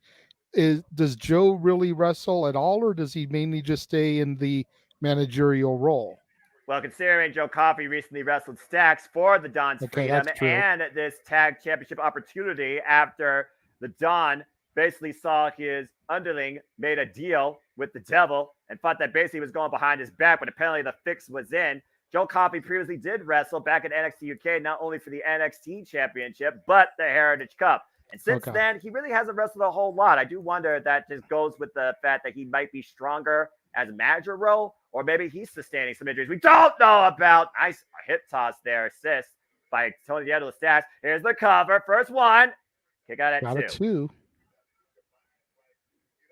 Again, you got to also consider the fact that Stax got the win on Joe Coffey. How much has that riled up the Gallus boys? And you see Joe Coffey immediately getting involved right there. And Stax spending too much time jaw-jacking him. Mark was able to hit him with a deep arm drag, but Stax was able to resume control. Got him in a nice headlock here temporarily. But look at what Joe Coffey's doing, luring Tony D'Angelo in for that clothesline by Wolfgang. And the Gallus boys take advantage. Well, Stax still lands on his feet. And we've seen how much Stax has been a valuable part to the family. Oh, boy, popped up, hang across the top rope. Again, Stax has literally taken the bullet, proverbially, for the Don, including against street fights against Dijak.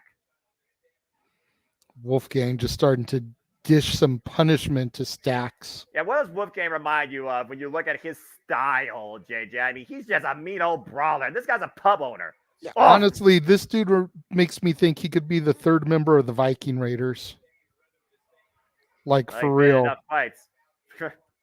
He's just got that look, that intimidation about him. The long hair, the beard, the no-nonsense brawler mentality. Yeah, people also say Wolfgang, though, is the more emotionally combustible element of the Gallus firm. You see Stats once again fighting back now against Mark Coffey, trying to reach for the tag, but nice drop toe hold into the bottom rope. And again, Gallus boys isolating their opponent. And Joe Coffey with a cheap shot. And here's the cover by Wolfgang. Turbo. See, are the Gallus boys supposed to be heels or faces in this? Because I was under the impression with watching what I've been watching that this truly was like supposed to be a face versus face match, because the Gallus boys are so loved and the fans have really kind of rallied behind the family here in recent months. But it looks like the Gallus boys are playing dirty, trying to be uber heels here. Cover, two count only. Go with your point. I mean, that's kind of been their MO since coming to your NXT. Again, it was Joe Coffey that really influenced the Gallus firm once again, affirming that this is their kingdom that allowed them to retain the titles at Stand Delivered, while Gallus did claim the titles on their own at Vengeance Day. Again, the longest reigning tag champs, 177 days, 6 defenses, and 3 of those defenses have involved the Creed brothers in some capacity. I would say that definitely the Gallus boys on top are the heels right now of your NXT tag team division. Okay, fair enough. And right now you see Stax desperate need of a tag while Mark Coffey is jaw-jacking him. Paintbrushing him. Tag to Wolfgang, but you see the Don trying to encourage his boy. Again, basically the family has really come down to Stax and D'Angelo. Another quick tag. And now you got Mark Coffey up on the corner, second row. Stax that's underneath. Mark Coffey misses. This is the moment now. Stax has an opportunity. Just got to get out of the firm's corner. Tries gets the tag into the Don. And the Don is free from the clink, and he is going to go bring out some heavy rehabilitation. Tony D coming in, House of Fire, just laying out both members of the Gallus boys. Nice Whoa! overhead suplex there. And And another one. And think about how often the Dom was locked up, how long he's been waiting to do this when we found out that Joe Coffey was basically the rat that got him locked up in the first place. Spine on the pine. Tony Big D spine did more buster, time in leg, prison too. than Condom did. That's a fact. Yeah, you're not wrong there, but Wolfgang was wrong in that communication with the senton to his teammate. And wait a minute, the family in control, what they're looking for here. Oh, there we go. Body shots. Give them 10 good shots. Things starting to get in favor of the challengers. But again, the legal participants right now are Mark Coffey and the Stacks, excuse me. Stacks tag is so thin. I'm not sure how wise that is. Well, it looks like they're going for some double team here. Probably a vertical suplex into a splash of some kind. Oh! There's the superplex. See, there's a diving headbutt. Diving headbutt, actually. Here's the cover. Hook in the leg. New champs. Oh, Wolfgang breaks it up. Seconds. Just barely. But that's Darren all G, what's need. going on? Thanks for joining us this evening. Oof. And Wolfgang and Tony crashed in the middle of the ring. I guess Tony D'Angelo, by the way, forgot to change out of his prison pants. Take a look at the replay here. As you called it, the superplex, and then shout out to Chris Benoit, diving headbutt. Almost had new champs. Yeah, back in the LBWA days, my gimmick was the prisoner. So Tony D looking a little like my old shtick there. Well, I mean, if you ask Taz, he also stole the stick of orange and black. I don't think Stack realizes, by the way, the Wolfgang is legal. Good Lord! Ooh, Jesus. Oh, my God. And Mark Coffey now with Wolfgang elevating him. Wipes nice out the Dawn on the floor. Ooh, beautiful moonsault there by Here's Wolfgang. the cover to retain. Equator best. Almost denied the family the dream again. Wolfgang can't believe that wasn't it. Mark Coffey either. They're both beside themselves. Mark looks like he's trying to call for Joe Coffey to do something. What the heck is that? Looks like a baseball bat, like a mini bat there, like you'd buy at a souvenir stand. Whoa, whoa. The referee caught him red-handed with that. Referee doing his job as he should. Meanwhile, Mark Coffey and oh man, there's the double team that's allowed to keep the titles. Cover, turn around, ref, two to retain. Nope. Oh! Tony D was right there to make the save. That was it right there. It was for Tony D'Angelo, JJ. That finisher has allowed the Gallus boys to stay on top countless title occasions. And me and Mark Coffey, oh! Caught the step up run in, and right now, Tony D'Angelo hooking Mark Coffey up. Power bomb into Wolfgang into the steel ring steps. Again, Cody talked about during the opening thing. What, Joe Coffey. Oh, crop out of the side of the head. He was looking for Ara, best of the bells. Discus clothesline. Not even a legal competitor in this match. And Stacks right now encouraged by Tony. Up and over. Nice. Taking off both members of Gallus on the outside. Now it's Tony D's turn. But you got to bring him inside the ring to get the title. You got to pin him. Tag there it is. There's the tag. Wolfgang's legal. Bada boom. Tony D with the cover. 1, 2, 3. The Gallus boys go down. And new NXT Tag Team Champions, the family. Gallus boys, you can forget about it. Hey, forget about it. The family finally on top of the NXT Tag Team Division. Tony D'Angelo and Stacks dethroned their kingdom. Gallus boys no longer on top. Bada boom, bada bing. New champions in our opening contest here at the Great American Bash as Stacks and Tony D'Angelo finally achieved their long sought after dream. Congratulations. Let's take a look at the replay here at some of the action. Let's go back and look at what Tony D'Angelo did. This was a turning point here. That deadlift powerbomb toss into Wolfgang to the side of the steel ring steps. Joe Coffey had enough of the family though. Wham! Crowbar to the side of the head. Ara best for the bell. Joe Coffey got his bell wrong. Elevated hip toss. Tope con hello across the top rope. by Tony D'Angelo, and finally bringing Wolfgang inside the ring. Look at the angle, by the way. Look at this. Look how far he flew. He almost overshot him. And there you go. Bada boom, bada bing. New tag team champs, middle of the ring. Bada boom, bada bing, bada bang. Justice served tonight the Great American Bash. Congratulations to Tony D'Angelo and Channing Lorenzo Stacks. Damn it! It was bound to happen. I mean, again, justice had to be served. The dude was serving prison time thanks to Joe Coffey. Joe Coffey got his just desserts. And it wasn't a gavel. It was a crowbar on the side of the head.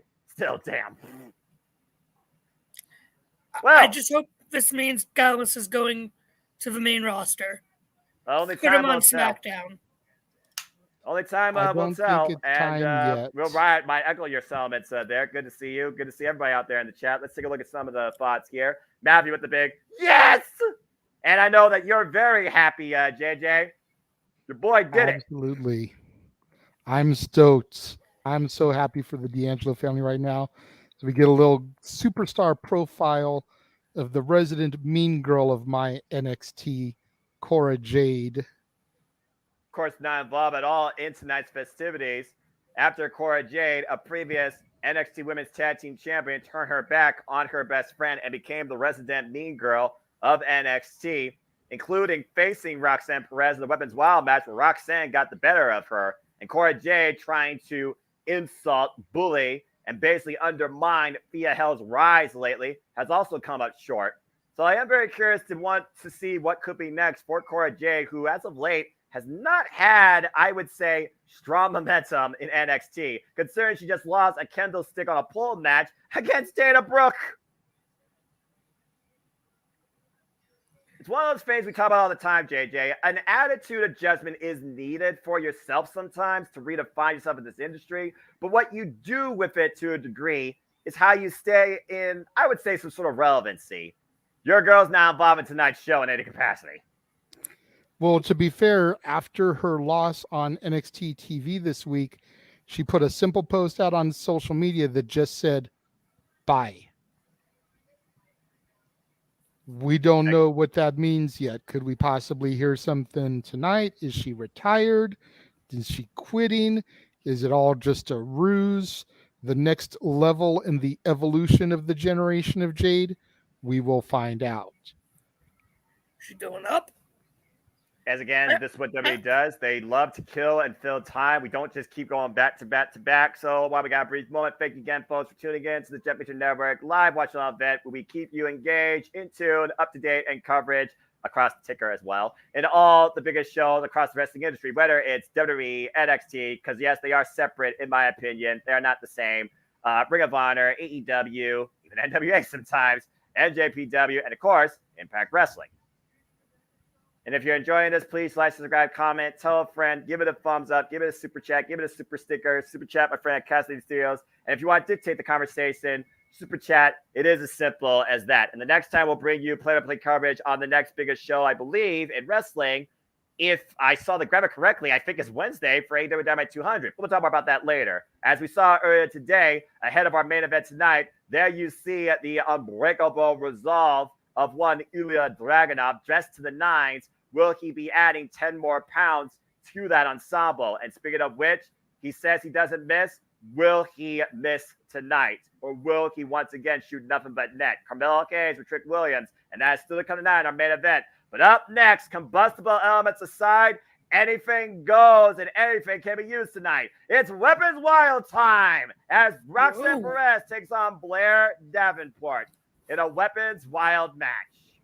Yeah, I'm not going to lie. I'm a little bit surprised they're going with this one now. Right? I would have thought they would have done the North American title match now. No, I think I would have thought they'd have done Gable Steveson and Baron Corbin. Oh, yeah. Well, they're trying to boost up Gable, so. I understand, but both this match and the women's title match have too much on the line. I would have done Corbin Steveson, then done North American title, and then maybe done this. I get it for trying to space out the women's matches, but we'll see. Well, I mean, Anyways. considering that these two haven't given each other any space whatsoever, every chance Roxanne Perez has had to look for Blair Davenport and exact some much sought after revenge, she's taken in and out of the NXT arena to the point they've attacked each other now at a convenience store and a freaking convention center. And as we saw previously on your NXT, JJ, it was Blair Davenport that got the better of Roxanne Perez one-on-one in the middle of the ring with a vicious knockout knee strike. But Roxanne Perez has said she is not afraid of her and she is looking for her. Well, she does have to look far tonight. And not at all, not at all. And that convenience store brawl, very reminiscent of one that happened between Roxanne's mentor, Booker T, and Stone Cold Steve Austin back in the day. And when you think about the fact that Booker had talked to her just the week prior of all that, backstage, giving her a little bit of mentorly advice, it's very, very interesting that then would follow just a week later. Again, Roxanne Perez, the prodigy, she said herself, she is sick and tired of what she believes everyone perceives her as, a easy target.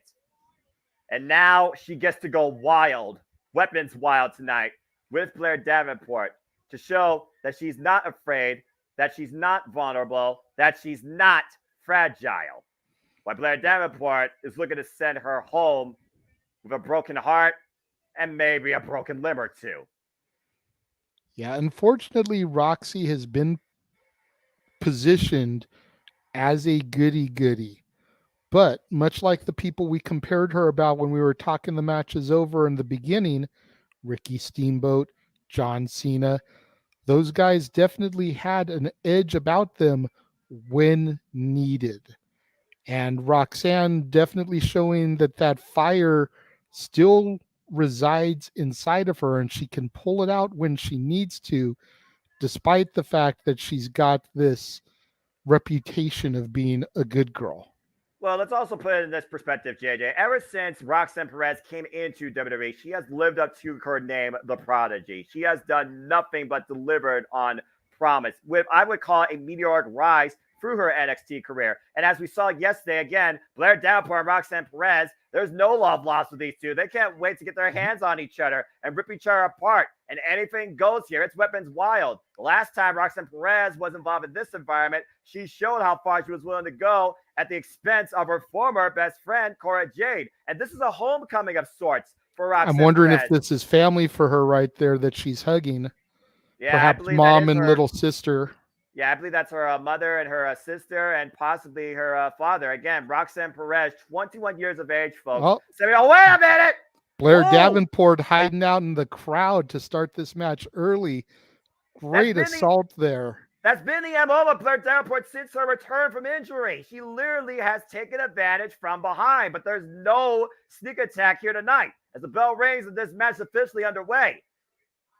And again, you talked about before how she was getting a talk, a mentorship, from Booker T. Again, former Reality of Wrestling Diamonds champion, former New Texas Pro champion, former Ring of Honor Women's World champion, taking on the former Word of Stardom, Goddess of Stardom, Artist of Stardom, SWA Women's champion for the Star promotion, the Top Genjin, who definitely outshines her with experience at 10 years. And Roxanne off the barricade with the crossbody. It ain't going to take wrestling here tonight. It's going to take, I dare say it, something more than ruthless aggression. Roxanne's going to have to show us something she hasn't been able to necessarily show anybody in the WWE before, as Blair Davenport is the first one to grab a weapon. It's going to take heart. It's going to take drive. It's got to take determination. Once again, going back to those two gentlemen I keep comparing her to, it's going to take a little bit of hustle, loyalty, and respect. She's got to get in there. She's got to get down and dirty. She's got to show this Texas crowd that she is not soft, that she can get in there and she can get down and dirty with the bad girls, with the Davenports, with the Cora Jades. You know, she is not going to pull any punches. She's going to do whatever it takes to reascend to the top of the mountain in NXT and once again become the women's champion. Well, Blair Davenport might have just shut her lights out on that. And you do say, again, this is her homecoming. I do wonder if the energy, that motivation might be too much for Roxanne, where she could make a mistake. And it looks like she just did that when Blair Davenport just made her run face first to a trash can and walling her on the back with a steel chair. And Blair Davenport is no stranger to being ruthless, as you see her jaw-jacking Booker T at ringside. Again, this is a homecoming for Booker T and Roxanne Perez. They're not too far away from literally Roxanne Perez's stomping grounds reality of wrestling and Texas Pro. Yeah. And you see right now, what is that? Is that a branding iron?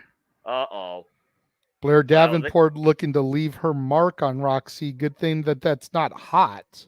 Oof! Well, that still can leave a mark on your midsection nonetheless.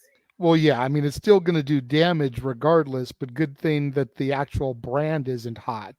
Again, Roxanne Perez. That's some Terry Funk shit. Right, exactly. But Roxanne Perez previously faced Blair Davenport one-on-one on NXT TV June 27th, and Blair Davenport got the better of her. We have not seen Blair Davenport prior to that in significant in-ring action since September 4th last year, when she got injured shortly after the title unification match against Michael Santamora and Mandy Rose. And ever since then, we've seen these strange vignettes of these attacks, and a mystery-hooded assailant was finally caught on camera. And it came to be Roxanne, and it came to be Blair Davenport, who cost Roxanne Perez, some would say, during that crowning of a new NXT Women's Champion in that tournament. Noah. Uh-oh. Well, batter up. Banging on a trash can? Ooh. And Blair Davenport here right auditioning to be the newest member of the Houston Astros or the Texas Rangers. Good grief. And you think about how much that affects the person inside the trash can, not just those sharp edges of the can possibly going into your face, but the ringing in your ears. Absolutely. It messes with your equilibrium. It takes a minute for you to get your whereabouts back. Oof. But again, Roxanne Perez, we've seen her thrive in this environment. Last year in Weapons Wild, she got the better of Cora Jade. Is that a bull rope? Of course it is. Come on now. It's the Great American Bash, a Dusty Rhodes specialty in Texas, Dusty Rhodes' home state, and you don't think there's going to be a bull rope somewhere, Noah? Come on, my friend. Look, all I'm going to say is I need more cowbell. All right? That's all I'm going to say. And Blair Davenport right now apparently boots to the needs throat. More. Yeah, right. Rocking Roxy on the bottom rope there. So you see the crowd, though, getting behind their homecoming hero. Well, of course they are. They're gonna support her. Oh, well, that's one corner. Davenport with some dastardly offense here. I'm just waiting for the tides to change. You know it's coming. She has been way too dominant here in this match so far. Whoa, almost looked like it would happen there, but Blair was able to prevent it. Again, that's just awareness. We might have a chair duel here. Oh, never mind. Roxanne finally getting the better, like you said. Drop kick in the chair face first into Blair Davenport. But can she capitalize here? Blair Davenport being smart. She rolled to the outside. Roxy can't capitalize. Well, like you said, her equilibrium still wrapped from that trash can. She was barely able to hold on to her base with that kip up. Oh, and a studded belt. That is a studded belt to the right back of in front Perez. of Roxy's family. Again, Blair being so dastardly here as a heel, you've got to commend her for doing this stuff right in front of Roxy's family. It is so low, but it's such great heel tactics. Again, you can tell she's done her homework. We talked about it, JJ. What does Blair Davenport want to do? She wants to make sure that Roxanne Perez goes home and stays there. Broken! Throws her into the barricade there. Mom's got nothing she can do except sit there and watch her baby girl get flung around the outside here by the dastardly Blair Davenport. Well, Blair Davenport keeps jaw-jacking her family. She literally just might be one move away. Or one now she's taunting her little sister with the belt like, I'll use it on you next, little girl. Oh, that poor little girl. Come on, that's unnecessary there. And Roxanne going underneath the ring. Oh! But what the bull rope and a cowbell finally comes into play. You asked for more cowbell, Noah. Here you go. Roxy delivering for you. I have a feeling somewhere right now, Dusty Rhodes is smiling ear to ear. They And say Roxanne don't fear right the now, Reaper, but Blair Davenport might need to fear Roxanne Perez right now. and she's whipping her like a government mule with that studded belt from before. And Payback is a bitch, and right now, so is Roxy. Again, when you basically make it personal with someone else's family, all bets are off. What the hell is Roxanne doing here? Trying to brace her wrist, whip that belt. Little Payback. Flinging her whiplash into her into the the barricade. barricade. She's dragging her around like a dog. Do-si-do, and around we go. Again, Mom this is what showing Booker her T's- approval. Yep.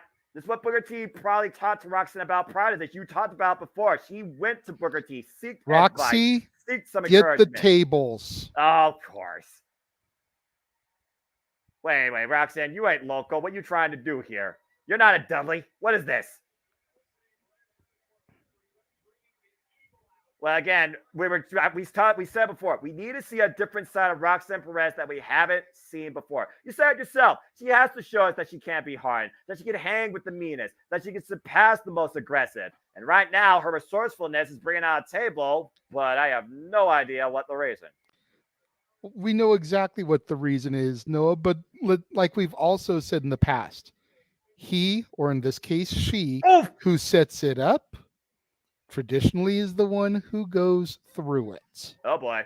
Oh! And right now, Blair Davenport braced up against the ring apron with these shoulder tackles by Roxanne getting the better of this short exchange for the moment. And we'll see if that logic you basically portrayed there comes into play before this match ends as Roxanne goes to high risk district. And crash and burn for the Prodigy. Blair once again, going through that top Genjin's head. No stranger to violence. Building a bed of chairs. And right now just grabbing anything possible that she could use for punishment.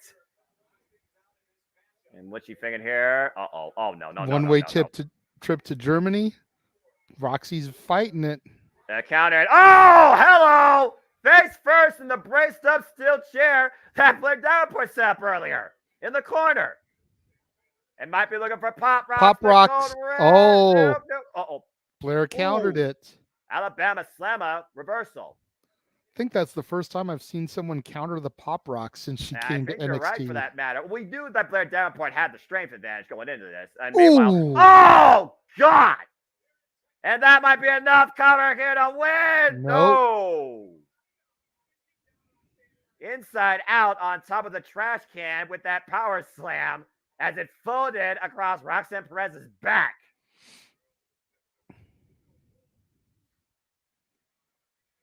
Again, what are these two willing to do to break one another and come out with the win tonight, the Great American Bash? Perez here, taking advantage again and looking for Pop Rocks. What the world? Oh! Counter again and hung up across the top rope. Not sure what she was looking for there. Maybe reverse Pop Rocks. While Blair goes to the top rope. Oh! Again, not really sure what Blair was trying to go there, but she kind of did like a little makeshift stomp on the back of Roxy's neck. The Russian leg sweep, followed up by Roxanne there. I think she was going for a double stomp across the shoulder blades and the back of the neck, but I think she overlaunched herself. Or Roxanne was able to just find enough wherewithal to counter and get out of the way. And now both women up on the apron, where that table, as you talked about earlier, is just precariously put. Oh, no. Oh, boy. Trying to rip her off. Holding on. Rebecca's abandonment. You're going to take your opponent down. You're going to take him down with you. Oh! It's a hard fall. Not a lot of space there between the ring, the steps, and that table. That could have been dangerous for Roxy. They've been very disastrous. Oh, the knee to the face. Braced up against the side of the steel ring steps to Blair Davenport. Davenport right now literally rocked. Roxy has her set up on the table. Okay, what is Roxy going to go for here?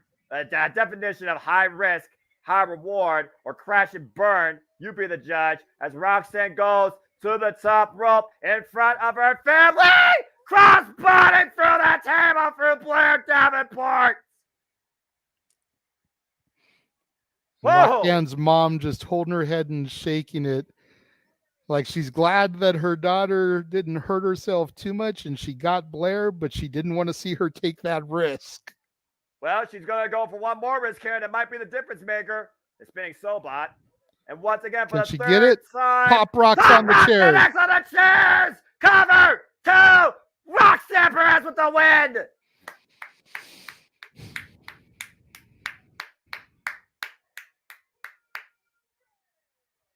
Roxanne Perez knew the pressure was on her tonight to show something different, not just to Blair Davenport, but to herself. And in front of her family, her home state, a real homecoming, Roxanne Perez, once again, the prodigy rises to promise and puts down the top Ganjin. Let's take a look at the replays here. In the very opening of this match, Blair Davenport came in with the sneak attack, the hooded assailant with the first shot. And, of course, that was a strategic tactic, JJ. There's no denying that.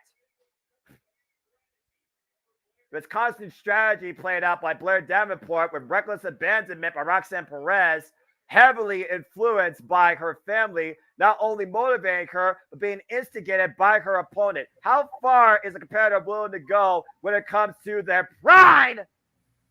Especially with their family at ringside. You saw that tonight from Roxanne Perez as the Pop Rocks finally connects on a better steel chairs, which gave the prodigy the win. And her sister and her mother couldn't be happier. What a sigh of relief. And I wonder again, will we see more of this side come out with Roxanne Perez going forward? This has to only motivate her to get back to where she once was, and that is the NXT Women's Championship. I'm not doing good predictions so far tonight.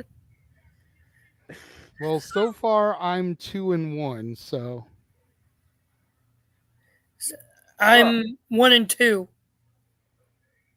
Ouch.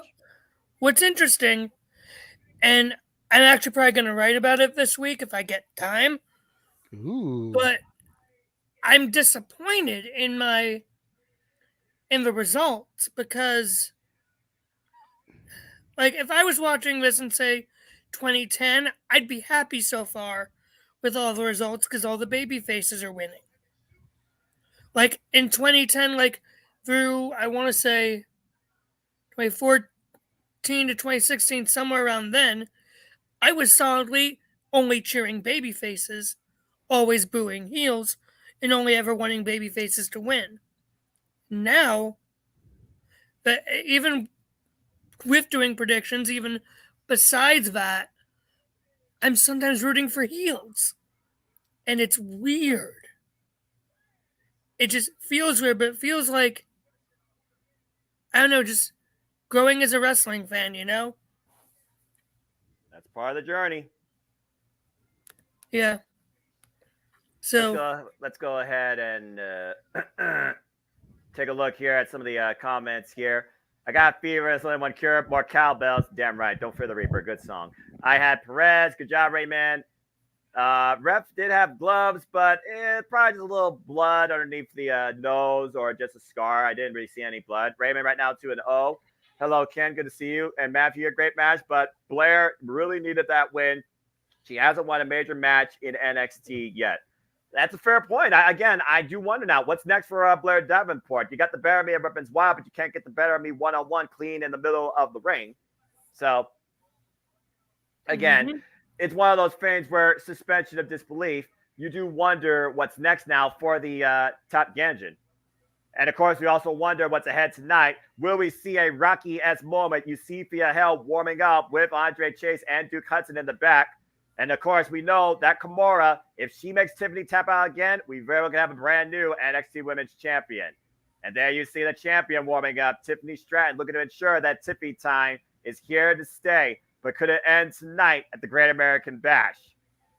Because we have yet to see Tiffany Stratton apply or win a match via submission. But ahead of all that, as we go back inside the arena, it's time for our next bout. Stormy Shores aside. Rough wires ahead. Say hello to Baron Corbin. oh my.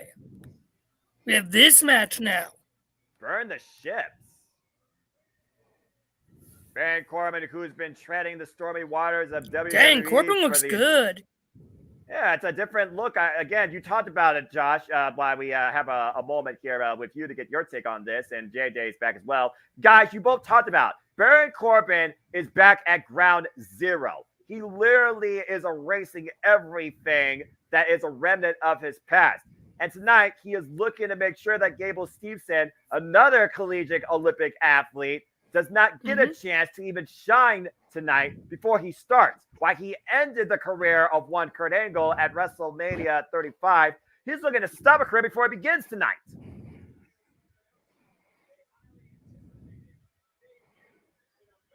I'm liking this look for Corbin. Yeah, I'll admit, I like this look too. And he is an NCAA Division I champion. He is a USA Olympic gold medalist. He is a huge, hyped-up signing that showed us what he was capable of that beautiful overhead belly-to-belly suplex like the Spencer Chad Gable at WrestleMania 38. He showed what he can do to a degree in NXT Underground, endorsed by Kurt Angle himself. Will he suck or will he rise? Making his debut tonight, Gable Steveson. Yeah, I'm slightly surprised they're not recycling Angle's theme. Right? Which, for those of you that don't remember, was the Patriots theme before it was Kurt Angle's theme. Yeah, you remember the 3 eyes that Kurt Angle came out to? You wonder if Gable Steveson will apply similar principles tonight in his debut. I know if he's still watching, Pop knows the 3 eyes. He was a huge Kurt Angle fan. Intensity, integrity, and intelligence. Again, we do not know what Gable Steveson is capable of inside that ring. We know he's capable outside the ring. Again, Gable Steveson is a 2021 Olympic gold medalist, a 2-time NCAA champion, and a 3-time Big Ten champion. While Baron Corbin, he is a Golden Gloves champion, a former United States champion, former King of the Ring tournament winner, and he retired Hall of Famer Kurt Angle. Who took longer to debut, Noah Veer or Gable Steveson? Well, since Veer never found his way out of IKEA, I think Gable Steveson, because we actually saw him do something at WrestleMania 38. In case you forgot, bell rings are underway. There we go. Use the hashtag NXTGAB to be part of the conversation, folks. That is trending #1 on X. And right now, immediately looking for ankle pick. And we talked about before, you said yourself, JJ, it's a double-edged sword. And with Baron Corbin, you saw the new entrance, burning ships. Honestly, at this point, I would say if he doesn't win here, he's going to go down with his own ship. That's a fair assessment. You know, we've talked about it the better part of the last couple days. Yeah. Baron Corbin is very much in a win or die situation. He came down to NXT to rediscover himself, to find himself again, to redefine what Baron Corbin is and who Baron Corbin is inside that ring. He has burned all the aesthetics of his old gimmicks, the crown, the Hawaiian shirt, the Panama hat, the lone wolf vest, everything. He is starting from scratch. And if he loses this debut match for Gable Steveson here, where does Corbin go from here? Look at agility there by Gable Steveson with the ankle pick. Might be looking for the ankle lock here again. We talk about how much he analyzes Kurt Angle. Got locked in, but Baron Corbin's reach immediately grabs the rope to prevent damage. And again, we talk about Baron Corbin, the pressure on him. Baron Corbin's no stranger to this. This is Gable Stevenson's ouch WWE debut effectively in ring as he got a beautiful suplex off the floor. And you only get one first impression. Yeah, true that. Darren with a great question here. What if Kurt helped the new Olympian beat the man that retired him? If this was Pittsburgh, I would totally see it happening, but this is Texas. Yeah, and I don't think they're going to fly Kurt Angle to Texas just to do a run-in. But if this was happening in Philly or Pittsburgh or somewhere closer to his home, abso-freaking-lutely, I would have seen that. Yeah, I completely agree. And of course, flight fares are a real pain in the butt. And again, to be fair, Corbin, despite the mixed match run of his main roster career, he was recognized and respected back in the early days of the Black and Gold NXT. He was the lone wolf. He was the renegade, pun intended, JJ, that ran with a dominant effect and barely spoke a word at times, too, as he just drove Gable Stevens' head into the ring post. I think people have been wanting to see this Baron Corbin back for a long time. Yeah, I was thoroughly impressed going and watching. I think it was From Secret to Sensation, which I reviewed in the members only section, and seeing Corbin come out and hit his move and win the match in like less than 30 seconds, and he was done. Yes. And I was like, dude, where the fuck is this guy today? And I think that's what he's trying to get back to, coming back down to NXT, is he wants to be that no nonsense. You need to take me seriously. I'm not just this goofball gimmick that I've been on the main roster for the better part of the last 5 years. Nice step by driver there by Baron Corbin. Cover 2. No. I am somebody that deserves to be feared, respected, and I am a threat to any championship that sits in front of me. I mean, you think about the journey of Baron Corbin when he went beyond NXT. It started off with a win at the Andre the Giant Memorial Battle Royal at WrestleMania 32. Shortly after that, he had a program with Dolph Ziggler. You fast forward through his career, he eventually became assistant general manager, Constable, and then he became king of the ring. Nice clothesline there, cover hook in the near leg, 2 count again. And then, of course, we continue to look at his career, all the different changes. He went from broke to promise to happy to miscellaneous. It's almost like for the better half of his WWE career, he was in an identity crisis. And NXT is helping him find a way to burn, not necessarily all those bridges, but those ships, and find himself once again. At the expense, though, of Gable Stevenson, who again is making his debut to a very mixed reaction, surprisingly. Well, if you think about it, Oof. Kurt Angle should have debuted as a babyface. Right. You know, this Olympic gold medalist, you know, NCAA All-American, but they touted him so highly that the fans turned on him immediately because he came off like he's better than everybody else. And that could very well be what's happening here with Gable Steveson, as they've rubbed his accomplishments into everyone's face, and people are like, nah, Corbin is one of us. He is an NXT original. We want to see this guy get back on the winning ways. I don't care what you've done, Steveson. We love Corbin. It's one of those things where it's about what you've done here versus outside of here. And Gable Stevens has done anything in the wrestling industry or sports entertainment capacity before tonight as he took Baron Corbin up and over the top rope to the outside. Again, you saw Baron Corbin, though, a little bit of jaw-jacking there, and Gable Stevens was able to take advantage, sending him for the ride with those beautiful suplexes, and once again, over the top rope to the outside.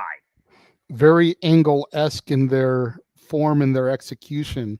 Those overhead belly-to-belly suplexes that Steveson was throwing up just Corbin across the ring with. Pop the hips and send him for the ride, while Baron Corbin sends Gable Steveson to the apron. Again, the hardest part of the ring on the outside. Again, you got to watch the referee's count. The referee's count is up to 4. Whoa, wait, watch out. Whoa, man. Whoa, good Lord. And Booker T and Vic Johnson. Booing Steveson there. And look at Baron Corbin, though, able to... Whoa! And jumps off the table, able to get back into this thing. We're up to 9. 10, it's a double count as both men found the outside. What the hell? Good. These two are just continuing to assault each other. There's no winner. There's no loser. This match officially ruled as a no contest. Good. And they're still fighting each other on the outside. We need to get some control out here. The audience chants BS, and I completely agree. But if you remember, I said on Simply Predicting that the way this match is set up, whoever loses, it seriously affects. That the only way it wouldn't affect them is if it ended in a double DQ. Double count out, some kind of schmoz finish. And that's exactly what we got here. But Steveson was able to come out. He was able to show that he's learned some stuff in NXT, that he's adapting. Maybe he's not full blown ready. Oh, Jesus. Oh, God! Maybe he's not ready to be a main eventer yet, but he came out and he showed something. Baron Corbin was able to bring a great match out of him, like we all knew that he would. And because it ended in a double count out, neither man suffers. Oh, well, Gable Steveson just suffered going face versus the ring post. Baron Corbin and Gable Steveson are assaulting every person at ringside. We need the sheriffs out here. Oh, my God! You want the sheriff? Where's Austin's music? Come out on the ATV. And Baron Corbin sent through the barricade with a side heel. Gable Steveson stands tall tonight at the Great American Bash after this post-match assault, with his first time ever match ended in no contest.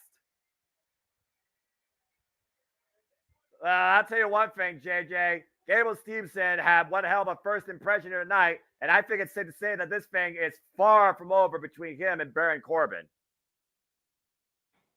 Whoa. I think that was a great call, Noah. As screwy of a finish as it might be, I think that was a great call because neither man suffers in defeat, and now we can build towards no mercy. And which man will be shown no mercy in a rematch? Yeah, just take count out of the way. Just make it false count anywhere at this point. What we saw, man, they literally were fighting tooth and nail like wild dogs on the outside of the ring. They probably would have fallen away to the Alamo if they actually could go there. Good grief.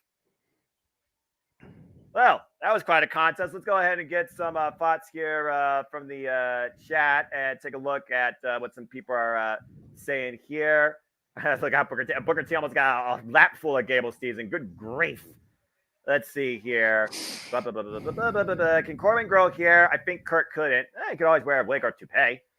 I think Steve Austin can grow his hair back. Would he want to? I mean, what? Come on now. Steve Austin with hair? Nah. That defeats the whole purpose of that Texas rattlesnake. That bald, no good. You know what I'm saying? I'm just saying. Again, that was quite a contest, though. I will say that. And yeah, Baron Corbin, again, it's his reset. Gable Steveson, first impression. He showed what he could do collegially in that ring. Literally gave me shades of a young Kurt Angle. Definitely with the intensity. I don't know what to say about the intelligence. And there certainly was no integrity because he was getting booed out the damn building. But I do like this dynamic right now between him and Baron Corbin. I think it's good for both men's literal low place right now in NXT. Gable Stevenson's initial ascent, Baron Corbin's reset. I think it's a good dynamic. Without question. And it's going to be interesting to see if they continue this push with Steveson being a heel or if they try to, fix the stutter step and right the rudder here and make him a babyface. But I think him being a heel right now is perfect. I think the crowd wanted Corbin so much that him going crazy like he did post-match, just suplexing Corbin, unprovoked, uncalled for, once the match was already over. Great call, great storytelling. Book him as a dominant heel. Can you imagine give him another 6 months and we get Steveson versus Breaker? Oh, but definitely. Are you kidding me? Like, that would just be insane.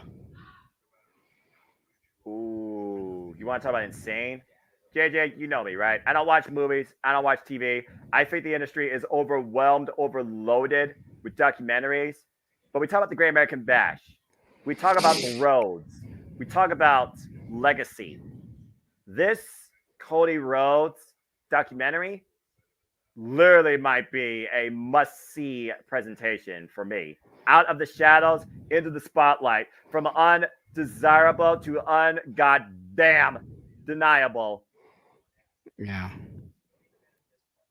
The American Nightmare becoming Cody Rhodes tomorrow on Peacock. I think I actually might watch that. Well, you don't watch Raw, so why wouldn't you? Yeah, Well, although it's probably going to premiere immediately following Raw tomorrow, so you'll probably be in bed by the time it airs. Well, let's go back to last week, Tuesday, where we saw Rhea Ripley take on Lyra Valkyria. Many people thought that Lyra should have been the NXT Women's Champion out of Vengeance Day, but we saw what Lyra was able to do hanging with Rhea Ripley. Of course, these two go all the way back to their roots in NXT UK at different times in a first time ever one-on-one encounter. As you saw Dominic Mysterio be there to aid his mommy, take the bullet there. She went for a crossbody, got a near fall. It was a good contest for what it was worth, but at the end of the day, nobody beats mommy at their own game. And at the end of the day, it is always mommy on top. With a riptide as the exclamation point at the end of that statement, deep stack. But you see this afterwards.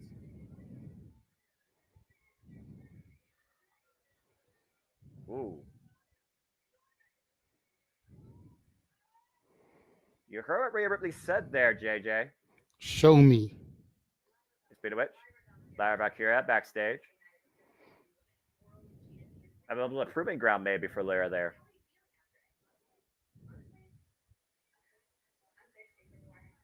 Ooh.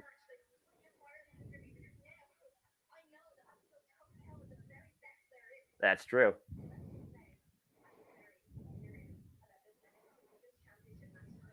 Whoa, what the hell? Who the hell? Looks like, is that JC Jane? That's Jesse Jane. Oh, man. Oh. Well, we all know the bad blood these two have. And you see Rhea Ripley. I guess this is what Rhea Ripley wanted, right? Rhea Ripley wanted to see this fire, this intense nature. I guess she got it. Okay. Well,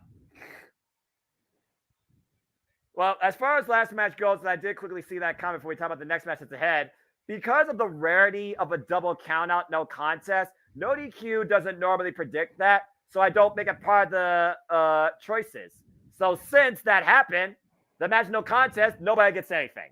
But somebody's about to get something here as it's time for our triple threat NXT North American Championship match, and we will once again see if we will walk alongside the West side of things as the former champion makes his way out first tonight. Here comes Wesley. That's right. The Cardiac Kid, the former North American champion, dethroned by Dominic Mysterio just 2 weeks ago on NXT television. First one out tonight to try to regain his championship, the longest reigning North American champion in NXT history, surpassing the reigns of Keith Lee, the Velveteen Dream, and others. We talked about earlier during the kickoff, 269 days Wesley held, defended, presented, and elevated the NXT North American Championship proudly across freaking 11 defenses since winning it last year at Halloween Havoc, only to lose it against Dirty Dominic.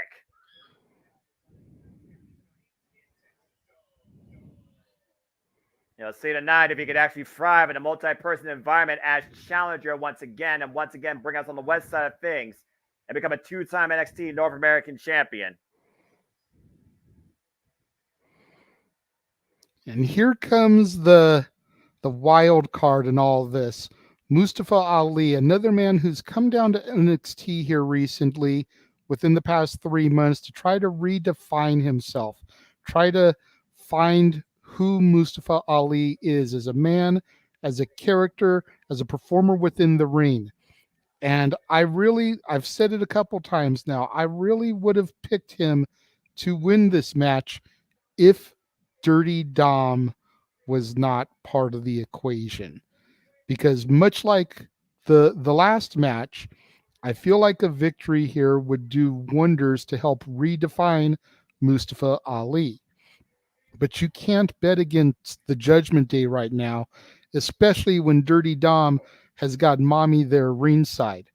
But Mustafa Ali does have allies in NXT. The man formerly known as T-Bar is Dijak and has been here since before Mustafa Ali came back to NXT. Could we see a possible realigning of those two individuals? If not tonight, down the road a piece. We'll just have to wait and see as your North American champion, accompanied by Mommy, makes his way to the ring. Dirty Dom Mysterio and Rhea Ripley staring a hole in the middle of these two challengers that they both have instigated to go throat and throat against each other with that clothesline miscommunication. We have seen how Judgment Day has basically preyed upon the field. And again, Dominic Mysterio, his first singles championship in his career, while Rhea Ripley has literally done everything in her WWE career. Now Chris is the new WWE World Heavyweight Women's Champion. The subtle wave there by Mommy. Again, the Judgment Day have literally taken over WWE, like you said. They are the mainstay force of Monday Night Raw. Finn Balor has a chance to bring the richest prize of Monday Night Raw this coming Saturday at SummerSlam. You got freaking Damian Priest holding the Money in the Bank briefcase. Rhea Ripley is holding the WWE Women's Division hostage on Monday Night Raw. And now you have Dominic Mysterio, who's trying to take over NXT with the assist of his mommy. It's one of those things where I look at this field, and again, Buffer, Fall Guy. Clearly, if this was a one-on-one affair, I could see a title change. And originally, if Dominic Mysterio wasn't involved in this, I would literally pencil in Tyler Bate as the next NXT North American champion. But since Judgment Day invaded NXT, it's thrown this into a completely different direction. Let's go down to Lisa Taylor for the introductions. And for those that don't know, Alicia Taylor is also the one that banged those drums for many of the themes you know for the NXT talent, including Zoe Stark. Very interesting. I did not know that. You know, it may be a storyline, but I know all of us guys out there, and I'm lucky enough to have one, but find you a woman that looks at you the way that Rhea Ripley looks at Dirty Dom. And I got enough stress as it is by myself. I don't need a woman adding to that. Storyline or not, just look in the way that she looks at him, and it's so adorable.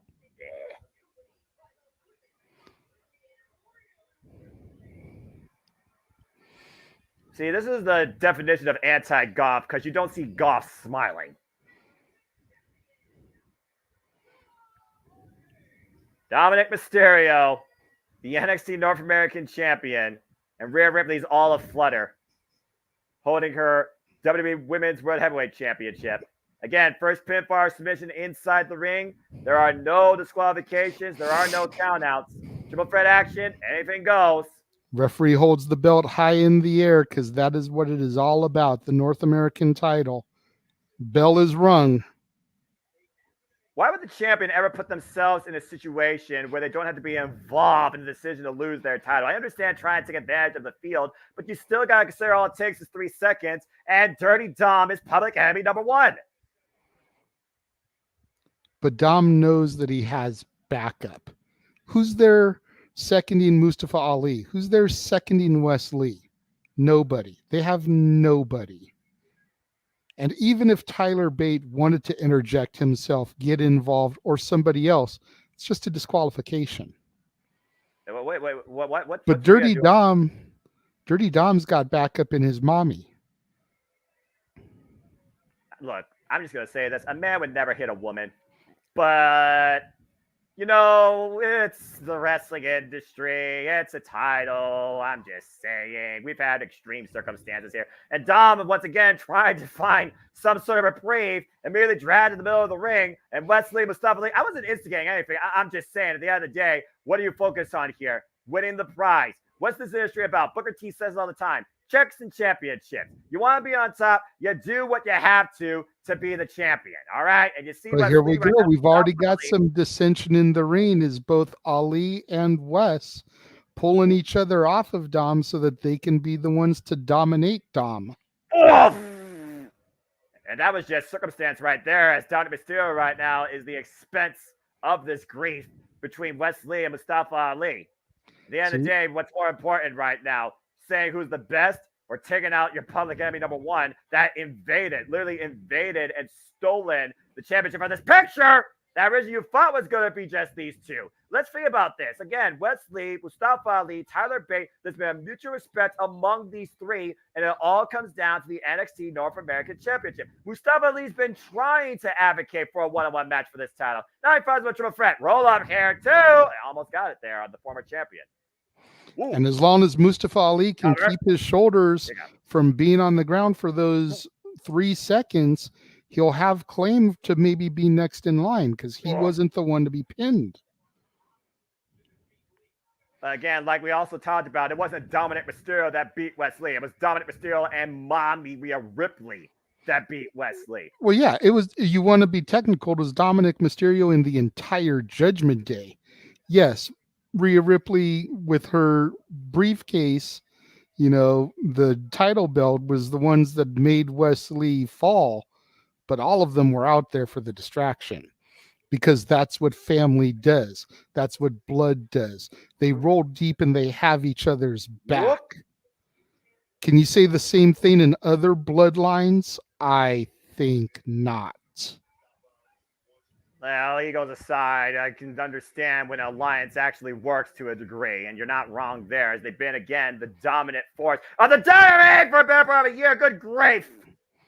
And Dominic Mysterio sends Ali and Wesley crashing from the corner. And this look at him, like he did something big. He did. He took them both out. Wesley and Mustafa Ali were more worried about fighting each other, pinning one another while Dominic wasn't there so that they could win, that they completely forgot about Dominic. They are combusting. Get 2 count on Lee, and for now, we do have a one-on-one contest. Again, that's the MO of the Judgment Day. Gang mentality. Optimistic opportunity.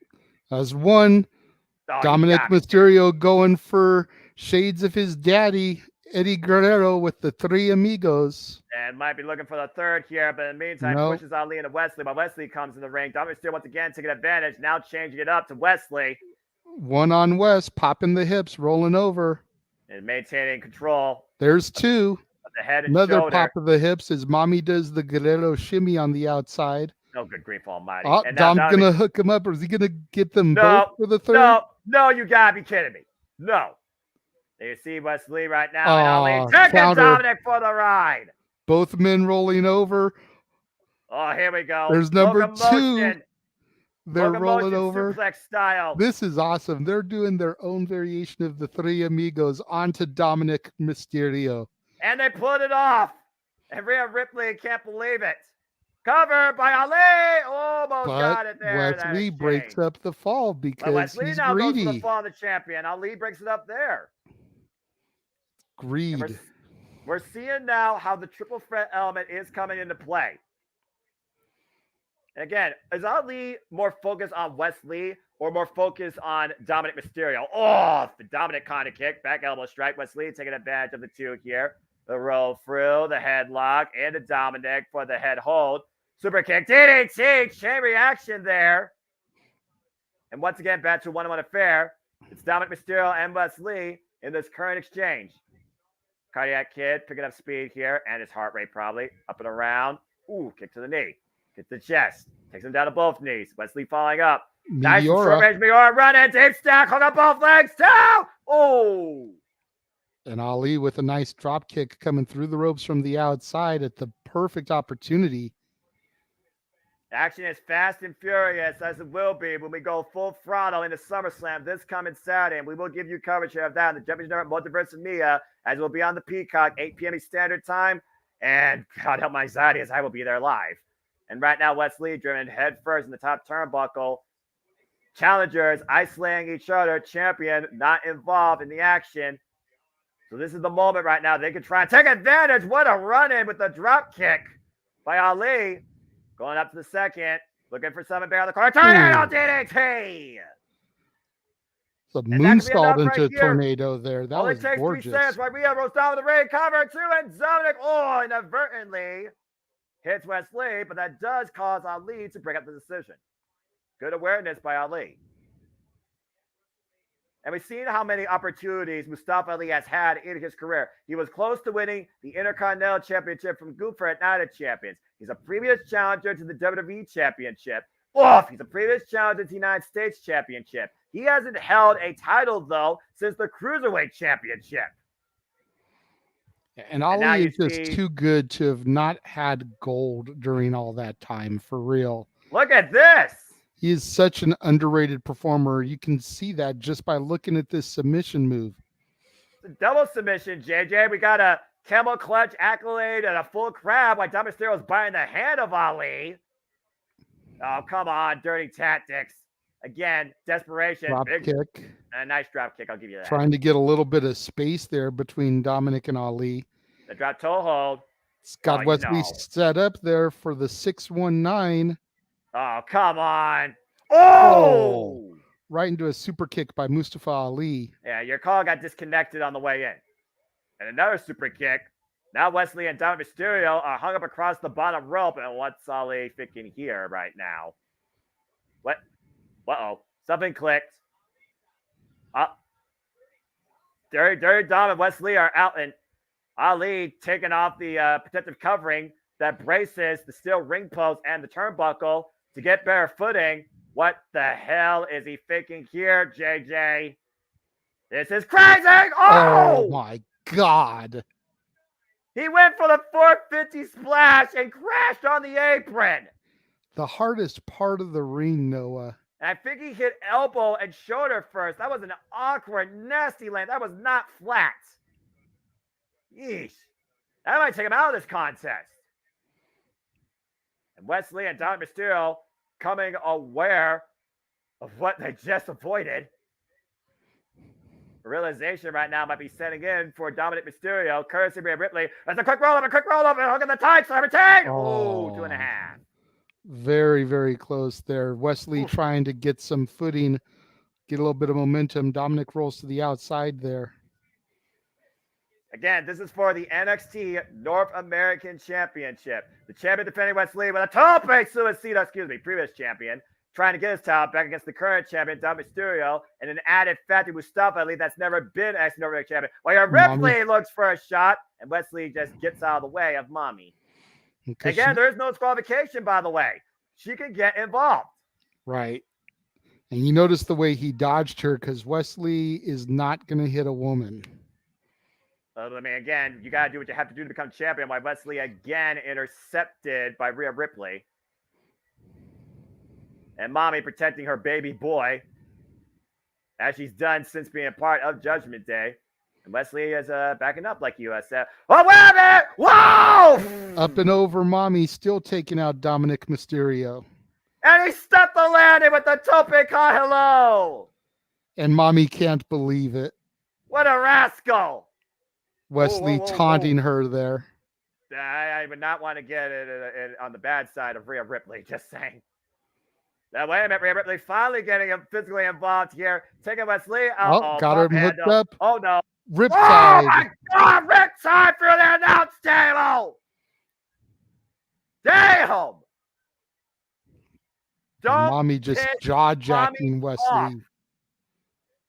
Throwing the cardiac kid back into the ring so that Dirty Dom can just pick him over at this point. Oh, come on. Not like this. Bullshit. No. Cover. 2 and whoa. No. Cardiac kid giving Mommy a heart attack here with that kick out. That heart still beats the former NXT North American champion, as you alluded to, and Rhea Ripley can't believe it. As she now grabs the NXT North American Championship, slides it underneath Dom. The referee with it in hand, though. Again, there is no disqualification. But wait a minute, Rhea Ripley of her title, though, giving it to Dominic off the head of Wesley. It doesn't matter because no disqualification. Not like this. Not like this. No! Wesley still kicking out. His name is Wesley, not Johnny Gargano, but this is a rebel heart, goddammit. The cardiac kid refusing to die tonight in his pursuit to once again claim the NXT North American Championship. Rhea Ripley and Dominic Mysterio might be resorting to absolute desperate tactics as Dominic goes to top rope. Oh! Mustafa Ali finally reasserts himself into the match. How the hell is he even back in this thing? Why Dominic Mysterio is up in the tree of woe. And Wesley's out. Dominic Mysterio right now is out and stuck. Mustafa Ali might be looking for that big 450. If he gets it here, we very well might have a new champion. 450 slash connects and the cover. 1, 2. Oh, and Rhea Ripley pulls him out. Dom going up top. Time to get froggy. Frog splash splash connects. The One, cover deep cut two, Rhea three. Ripley holds Ali away. Dominic Mysterio retains. Judgment Day steals it again. And once again, Dominic Mysterio could not get it done without the help of his mommy. It was a handicap affair. The winner of your match and still NXT North American champion, Mommy's Latino Heat, Dominic Mysterio. What were you watching? He didn't win that by himself. He didn't win that. Rhea Ripley won that for him. Take a look at the replay here, by the way. What a beautiful tope con over the top rope over Rhea Ripley, wiping out Dominic Mysterio. And then Rhea Ripley got pissed off so hard, apparently, she riptied the man through the damn announce table.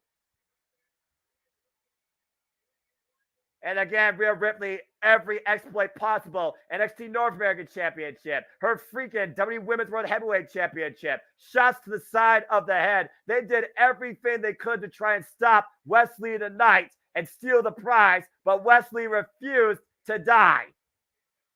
And then when Mustafa Ali came in with the hit and run, that single leg kick that Hunt down the stair up the Tree of Woe, the 450 splash connects.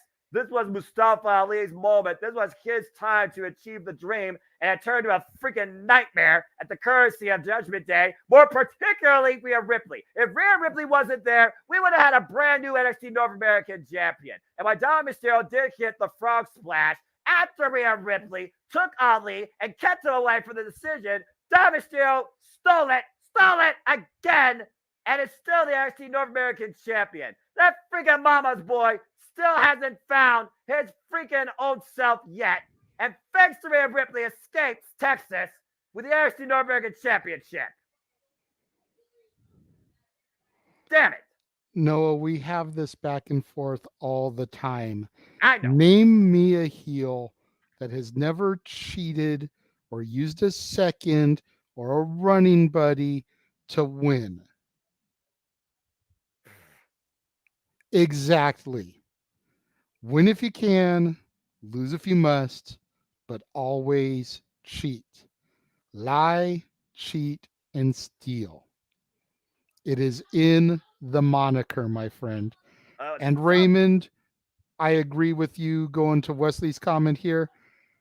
I don't think it's disrespectful that Dom does the Three Amigos, because you got to remember, storyline or not, Eddie Guerrero was like family to Rey and Dominic Mysterio. That is Uncle Eddie.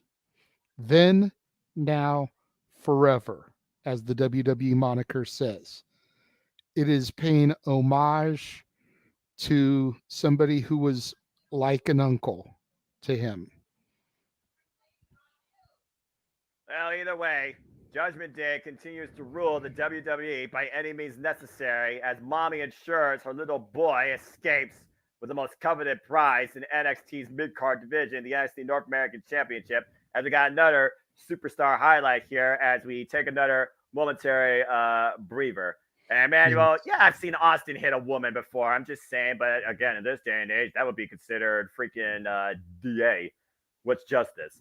Anyway, I love how Mommy is the dominant force wherever she goes. Mommy here to break people still. Dirty Dom live cheating and stealing the victory. Mommy and Poppy are proud. And which Poppy are you talking about? Anyway. Schism now. Oh, God. Don't get me started with this group of oddities. I will not do that. But what I will do is while we take a look at the superstar profile of the Schism, I am going to run this quick trailer of what is coming up on the members only section for August on the Casa D18 Studios channel. All right.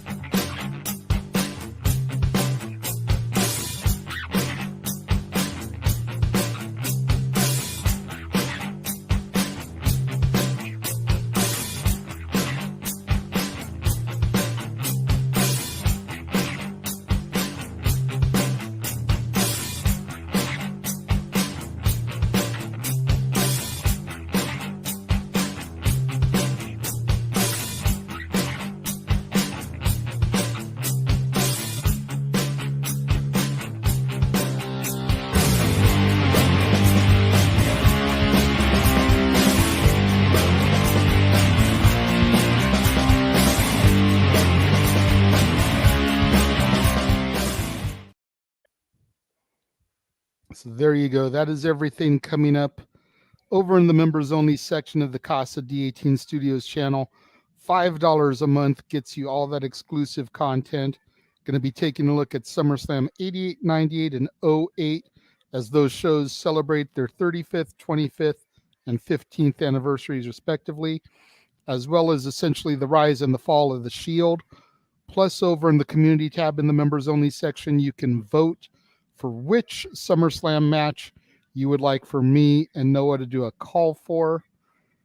We've currently got The Rock versus Triple H leading that pool with Angle Mysterio from 02, Brett versus Owen from 94, Cena Styles from 16 all getting votes, Lesnar versus Punk with no votes.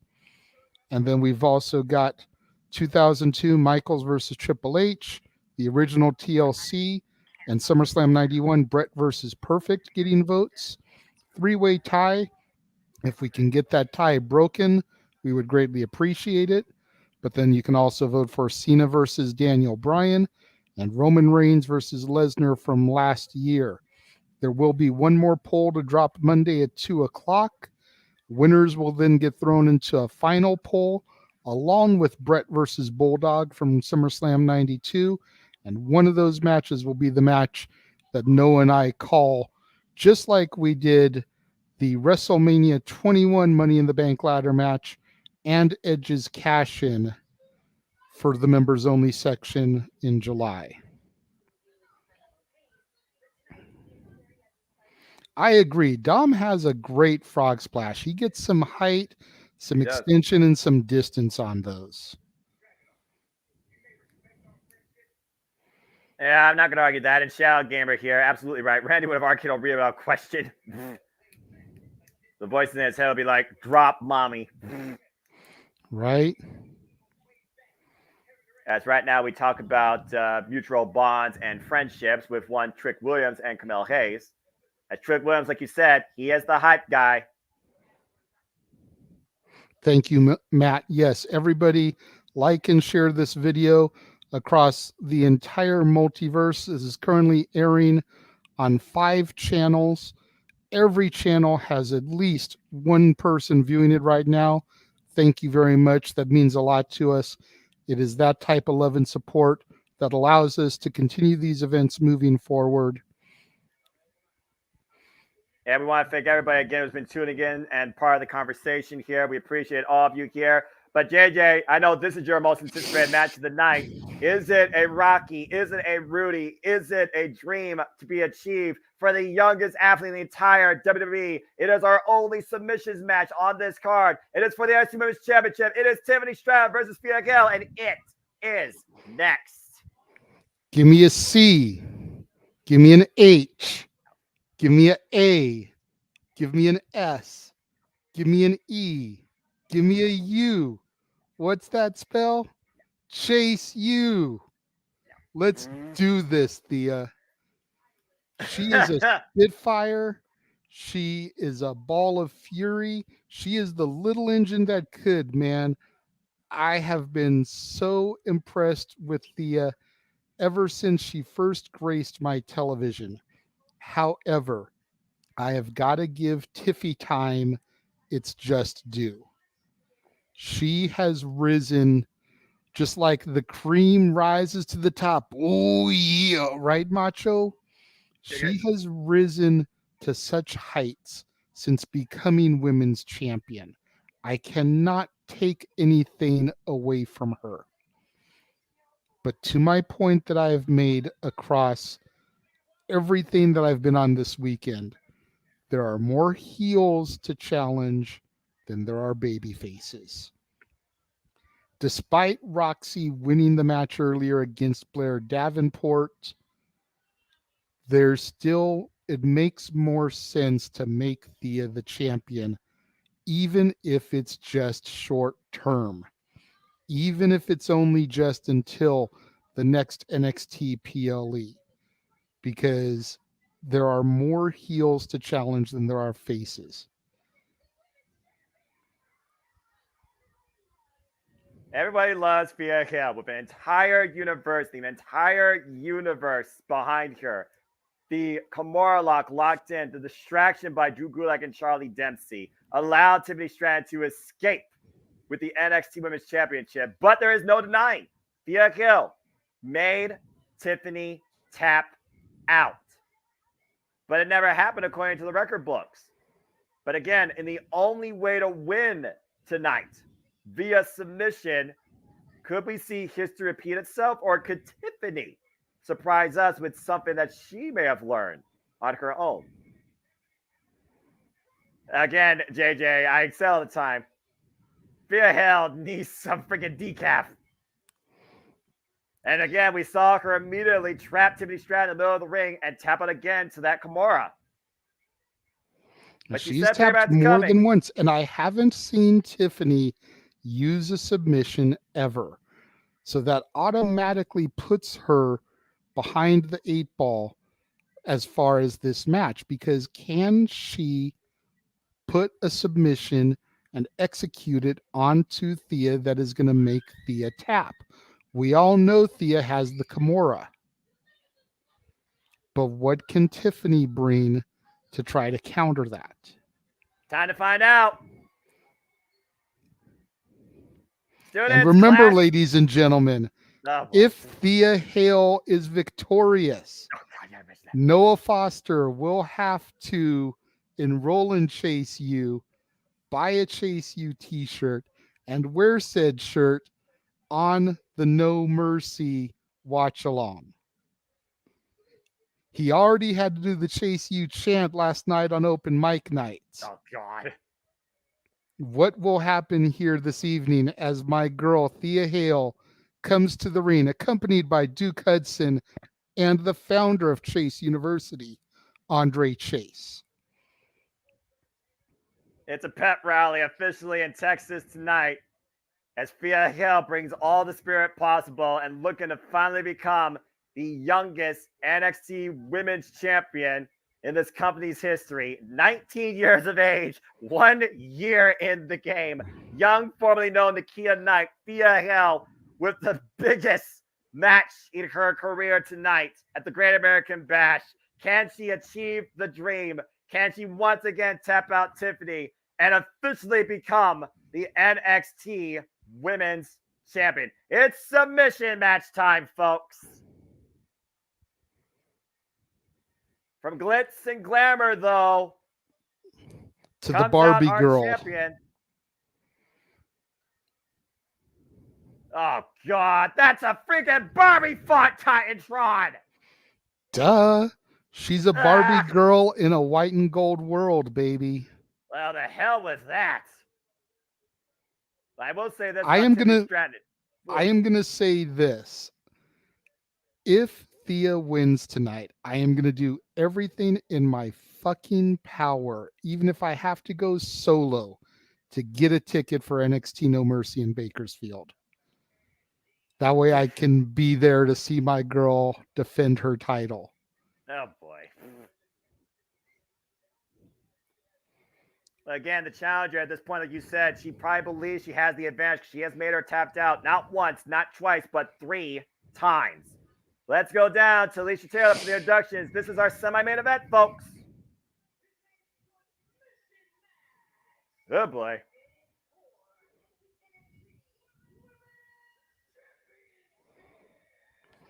So if Tiffany Stratton is Barbie, does that make Thea Hale Oppenheimer? Oh, Lord.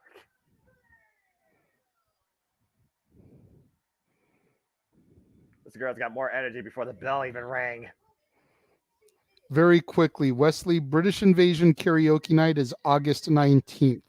It is the Saturday before All In.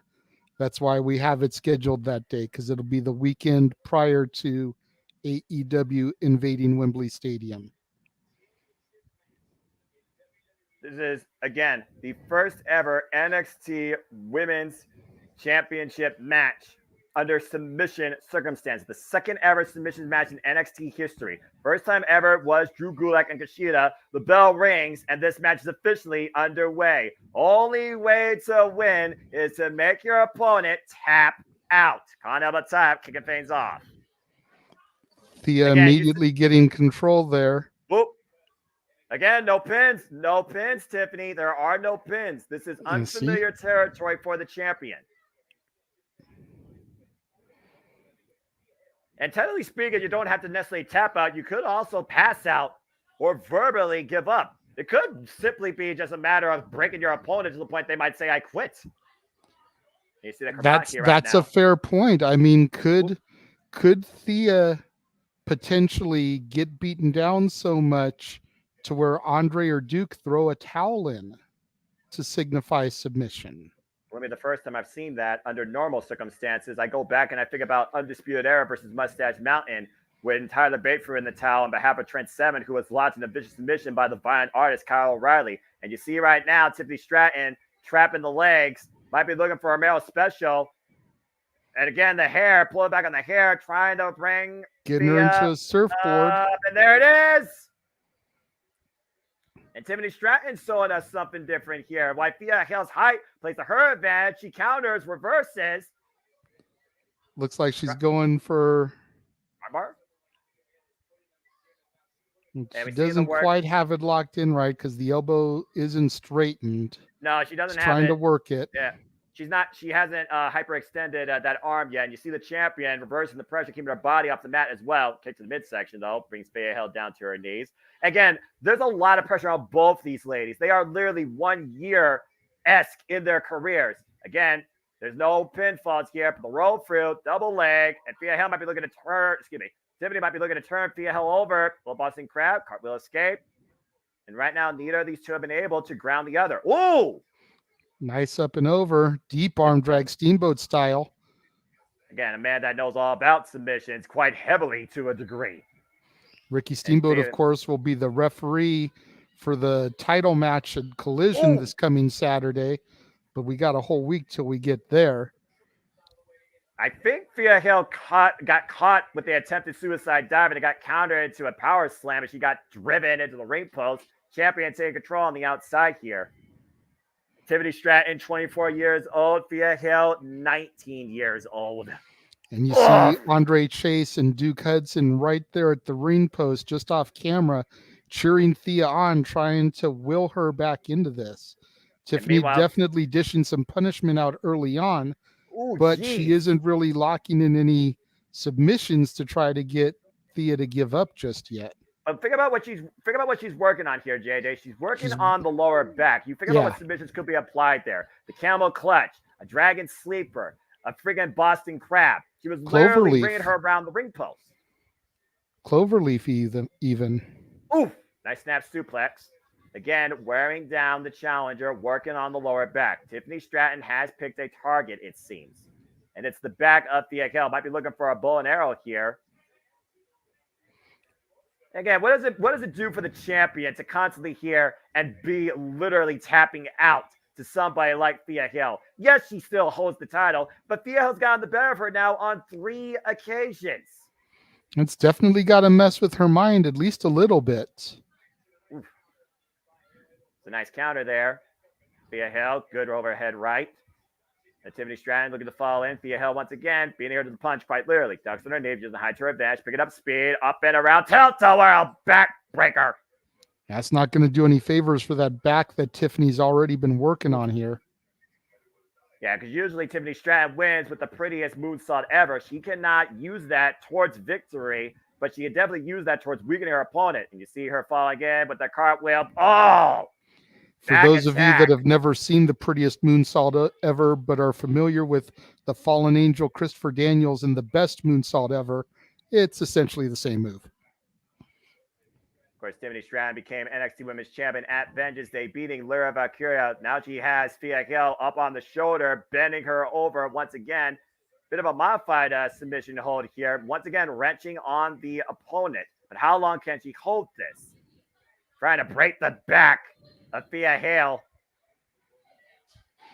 And again, we've seen Thea Hale put the work in. We saw the pre-match video. We saw the packages, but don't think Tiffany Stratton hasn't put the work in herself.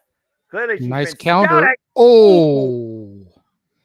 Okay, that was a messy landing high on the back of the head and neck. And again, the work on the back with her exploder, unable to execute.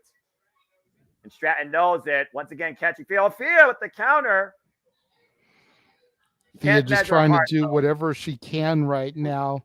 That back is too damaged right now to try to do anything major. Looks like she's going to go for that exploder again. Got it! JJ, you and I talked about, though, and you could literally talk about this from your career. Adrenaline causes people to do crazy things, and we talk about the high energy Thea Hale brings every time she's in the ring. Off the second. Oh, got caught! The body scissors. And right now, Tiffany Stratton wearing down Thea Hale again. Andre Chase, a bit worried and concerned here. And you do see that towel over his shoulder, as we talked about earlier. Will an audible be called? You hear the audience getting behind Chase U's most promising student and rising star as the MVP Duke Hudson wheels Thea Hale on. Again, squeezing the life, the oxygen, crushing the core and ribs. Thea Hale right now needs to reverse the pressure, roll through, or find her way to the ropes. And she seems to be like within arm's distance. She just needs to get a little bit of momentum there to get to them. Andre Chase smacking the ring apron, trying to get some momentum, willing her on. Thea Hale back to her feet, but still a clubbing blow to the back there by Tiffany Stratton, the champ. Yeah, shot to the small of the back while she uses the ropes to her advantage. And nice bulldog counter by Thea. A single leg kick, and the challenger looking to take advantage here in this moment.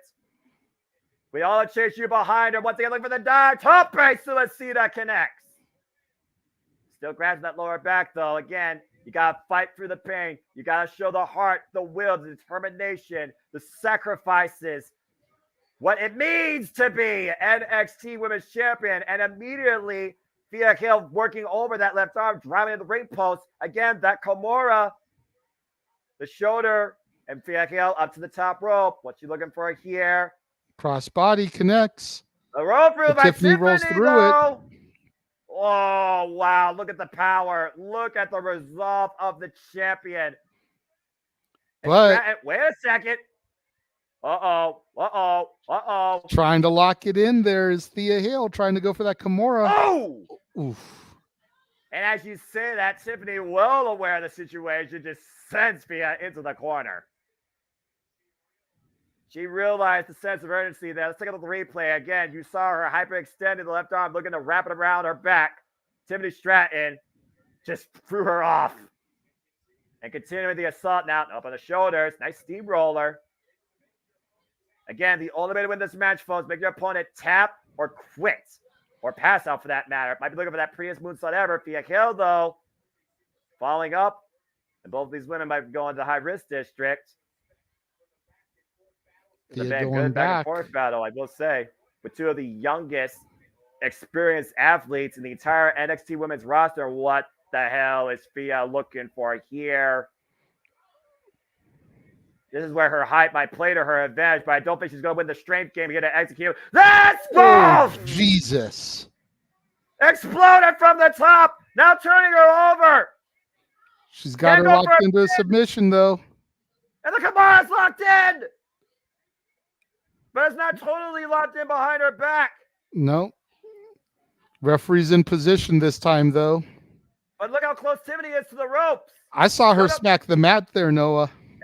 Again, instinct, JJ, instinct. Oh, again, referee's discretion. Referee's discretion.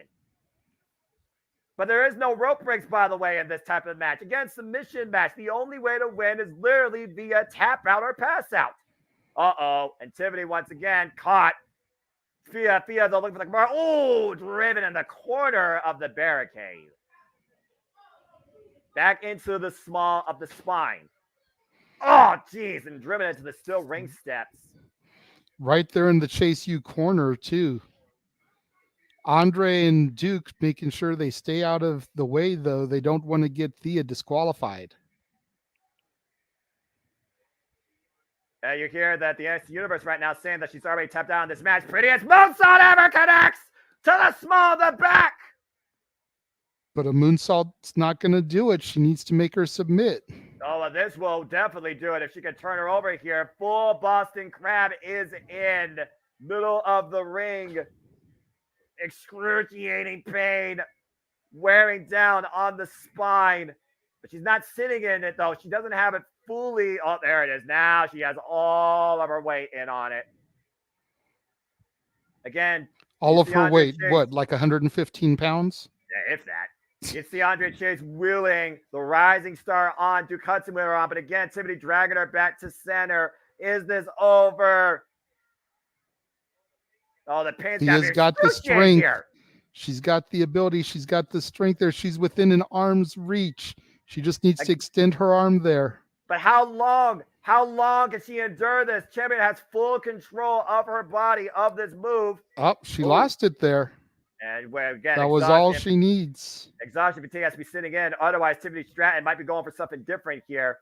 Might be trying to reposition herself here, JJ. And she's right back in it, sitting on the upper back of the full Boston Crab, a fundamental of the LA Dojo. This is as submission base as it gets. And again, dragging her back towards center of the ring. If Thea Hill doesn't tap out, she literally might pass out. Thea Hill's in a lot of trouble. Andre Chase has the towel, though. Again, trying to wheel her on, trying to keep her in this fight, the biggest match of her life. Referee per position. Andre right now with a decision, has a choice to make, and the towel thrown in! Oh! And for the sake of Thea Hill's long career, Andre Chase throws the audible, and Tiffany Stratton remains NXT Women's Champion. She didn't tap out or pass out, but Andre Chase made sure that she survived to see another bout. Bullshit. Bullshit. Bullshit. You gotta feel for Kia. You gotta feel for Kia, but there was nothing that she could do in that situation. Andre Chase knew it, and Andre Chase might be, a little bit sad that he did that. But at the end of the day, JJ, there was nothing Thea Hill could do in that situation. Let's take a look at the replay here, by the way. This was the turning point. Thea Hill getting the better of Tiffany Stratton. Beautiful superplex. Was trying to log in the Kimura, but Tiffany too close to the rope. And even though there's no rope break, still, instincts aside, challenger relinquished the hold. Now watch this, though. I do want you to look at this. You even say it yourself. Watch your hand. That was hot. She was able to grab the rope. But again, there was no rope break. Before that, she did tap, kind of. And then the prettiest moonsault ever perfectly hit the small of the back, crushing Thea Hill in the process. I'll tell you right now, if this was a submission, Tiffany would have won right there. She makes sure to bend Thea like a pretzel. And then the single leg crab, the knee in the small of the back, Thea Hill couldn't do nothing about it in that situation. She wasn't going to tap out. She had too much willpower, but she was in a no-win situation. Andre called for the bell. Bullshit. Tiffany time still remains at the top of the women's division. Tiffany Stratton still NXT Women's Champion. Now they can. Oh. Hi, guys. Hi. Hello. Happy Great American Bash Day, everybody. I can't hear them. Hello, hello. Why am I not everybody hearing does remember Crazy Kiara Dillon from Jeff's Pass. She's here. Hi. Birthday girl. Jeff at work. Yeah, that's it. Yeah, Jeff's at work. That's it. I can't hear them. That's it. Should have been our champion, damn it. Not fucking, what's her name? Chloe. Should have been her. She should have been the champion back in 2008. Where is Jeff at? I am poolside in Riverside. That's the one that says on there? Yeah, poolside at Riverside. That's where we're at. Huh? Oh, well. Riverside, the big city. They're having a fun day by the pool. Private chat. What is that? What's going on here? Oh, shit. That's not what I wanted. What the hell? Yeah, it's Suckers, remember? Oh, they can't hear me? Right. Oh, okay. Oh, no, they can't. Okay. You can't hear? Oh, I can't. And Noah can't hear you, but I can. Why can I hear? Oh, yeah, I'm like right by the pool. If I got my phone, we're all dead. So, there went Noah. Okay. So, how's the show going, brother? Well, aside from that last match, it's going all right. I know. Your girl lost, man. I feel bad for you. And she didn't even lose on her own. She's so much cuter than these other two anyway, so it's all good. We got a much better looking girl here. You guys are awful. Lucky man. No. Am I seeing the results right? The family won the tag titles? Yes. That's awesome. Very cool. So what's left? Just the main event? Yep. Cool. We should be Mellow. inside. What, are we going to eat those out here? We're going to eat them in the clubhouse. Okay. So we should be inside. I don't know why I can't hear them. That's before weird. 10, but you guys probably off the air by the time we're done out here. So I just want to pop in and say hi and Hello. show you why I can't be there. So Okay. happy birthday with this awesome person. So, but yeah, I'll be there. I still haven't heard from Aaron about what day we're doing predictions and the review, but I'll let you guys know as soon as I can. Okay. All right. All right, boys. Have a fun chat. Have a fun rest of the call. We'll let me know how it goes. Will do. Bye-bye. That was nice. All right.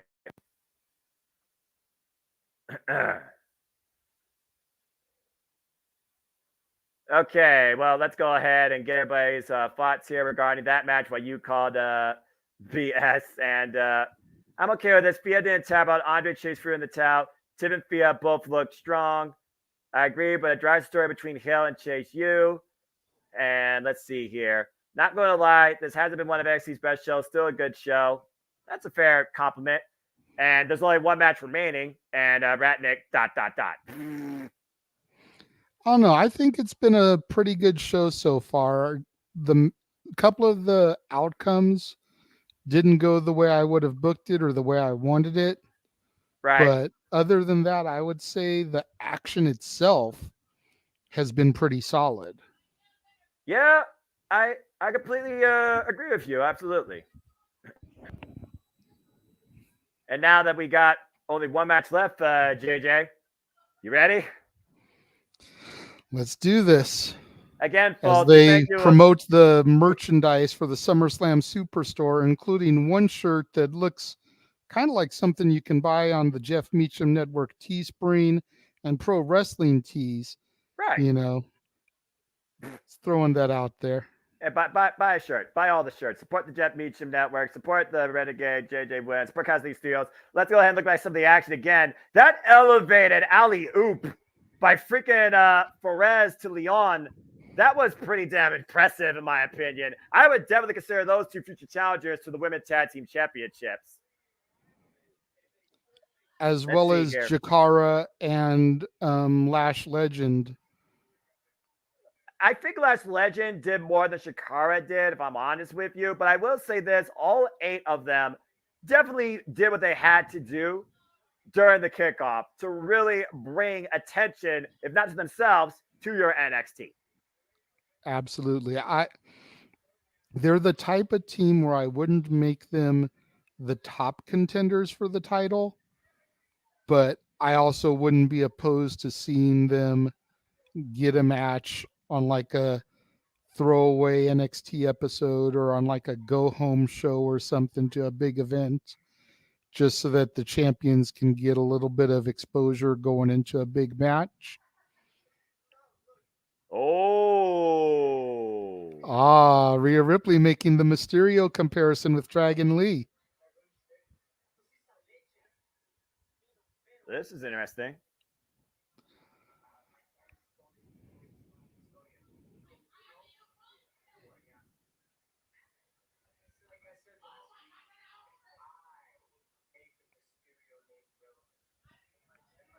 No, you didn't. There was people far before you, young man.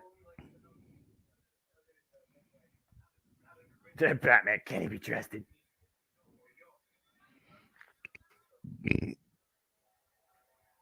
Might be a tease of things to come, personally.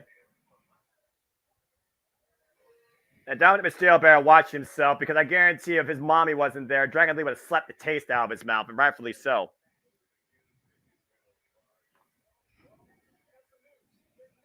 Well, again, like JJ alluded to, or even teased about, the next time we're with you folks covering NXT in some capacity, it will be No Mercy, Saturday, September 30th. If you want to catch the show yourself, it'll be at Bakersfield, California, at the Mechanics Bank Arena. And of course, there's still so much ahead here on the Different Multiverse Media when it comes to live watch-along event coverage. So we hope you've been enjoying the conversation, the commentary reactions, and tuning in. Please subscribe, comment, tell a friend. Give it a thumbs up. Give it a super sticker. Give it a super chat. You want to take to the conversation? Super chat. It's as simple as that. And we're looking last week, Tuesday on NXT. As a matter of fact, while we take a look at this real quick, I'm going to show everybody what is coming up on the Multiverse of Media as far as watch-alongs go. Great American Bash is in there. Hasn't been updated yet, but you get the idea.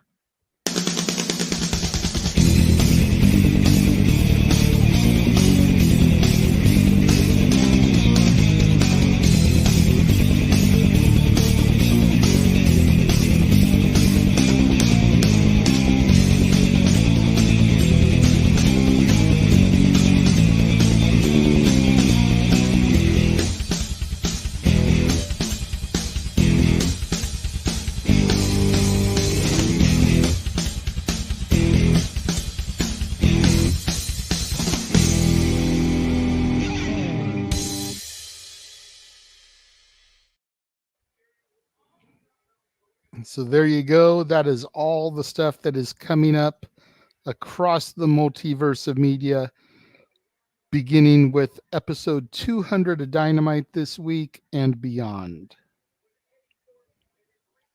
Yeah, but ahead of that, JJ, your NXT continues to kick ways towards No Mercy. And you were talking about Dijak earlier. It looks like Dijak's looking to give his justice to Eddie Thorpe. And Lyra Valkyria will go one-on-one with Jesse Jane. But before we get there, before we get to whatever's ahead across the Multiverse of Media, as it's been a really fun show, folks, it is time for our NXT Great American Bash main event. The NXT Championship on the line as Carmelo Hayes looks to not miss against the unbreakable resolve of Ilya Dragunov. Will destiny be achieved, or will Carmelo Hayes once again score nothing but net at a buzzer beater? I gotta say, Dragunov with the little devilish goatee that he's got going on looks weird to me. Right? Either way, looks aside, JJ, it is main event time. And here he comes, the challenger, Ilya Dragunov. The unbreakable resolve of the former longest reigning NXT UK champion at freaking 319 days got this opportunity tonight, beating Braun Breaker one-on-one for number one contendership. But this is not his first chance at NXT's richest prize. It was last year Halloween Havoc against not only Jaden McDonough, but Braun Breaker, that Ilya Dragunov came in with an arm span second of becoming the NXT champion. Now he finds himself once again with another opportunity to achieve destiny at a realm known about reaching out for a dream, holding on to it, and take to the skies. Will Ilya Dragunov finally achieve his destiny tonight?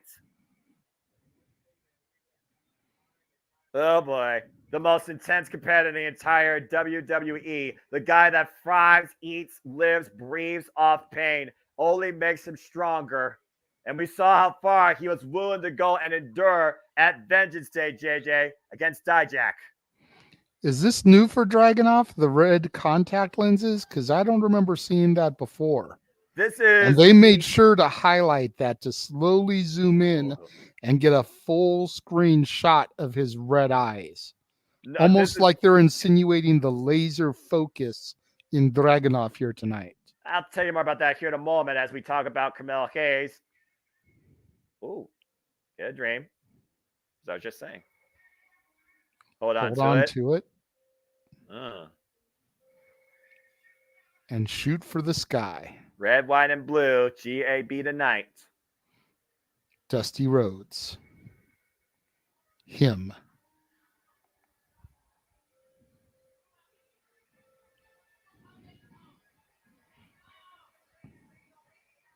All right, that's a hell of an entrance, I'm not going to lie. When has Mello had a crap entrance? I'll wait. Arguably my favorite theme song of the entire NXT roster. That song just gets me so hyped. Again, Carmelo Hayes, he stood and delivered, and he finally achieved the NXT championship. at the hands of Bronfman Breakker. Since then, the one of one, him, has not missed, has shot nothing but net. While he transcended the NXT North American Championship, he once again looks to not only live his dream, but continue living it tonight at the Great American Bash. But he's got a hell of an obstacle. And to go back to what you were asking earlier, Ilya Dragunov first came into NXT UK with that fiery intensity in his eyes. It wasn't until he was humbled, broken by Gunther, that he removed that part of him because he lost control for a period of time. He's going all the way back to what brought him to the dance in the first place, and will stop at nothing to leave as NXT champion tonight. Let's go down the introductions. Oh boy. I'm so damn excited. Unboxing par Unbreakable Will of Ilya Dragunov.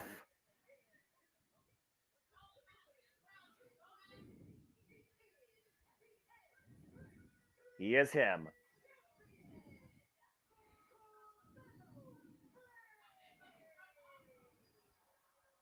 Yeah, we talked about all the time. Carmelo Hayes again. He's beaten Grayson Waller, Braun Breaker, Nolan Dar, Baron Corbin. This is his 5th defense of the NXT Championship. Ilya Dragunov has yet to become NXT champion, and this is his 2nd chance at it. Referee calls for the bell. Here we go. This is the stage. This is the moment. There is no turning back. Intensity will be at an all-time high. Kondo Bataya kicking things off for tonight. Our main event. This is for the NXT Championship. Yeah, when Ilya Dragunov first came to NXT UK with nothing but red in his eyes, looking to break bodies, even at the expense of his own, and shed blood in pursuit of gold, he was unstoppable and uncontrollable to a point until he was broken by Gunther.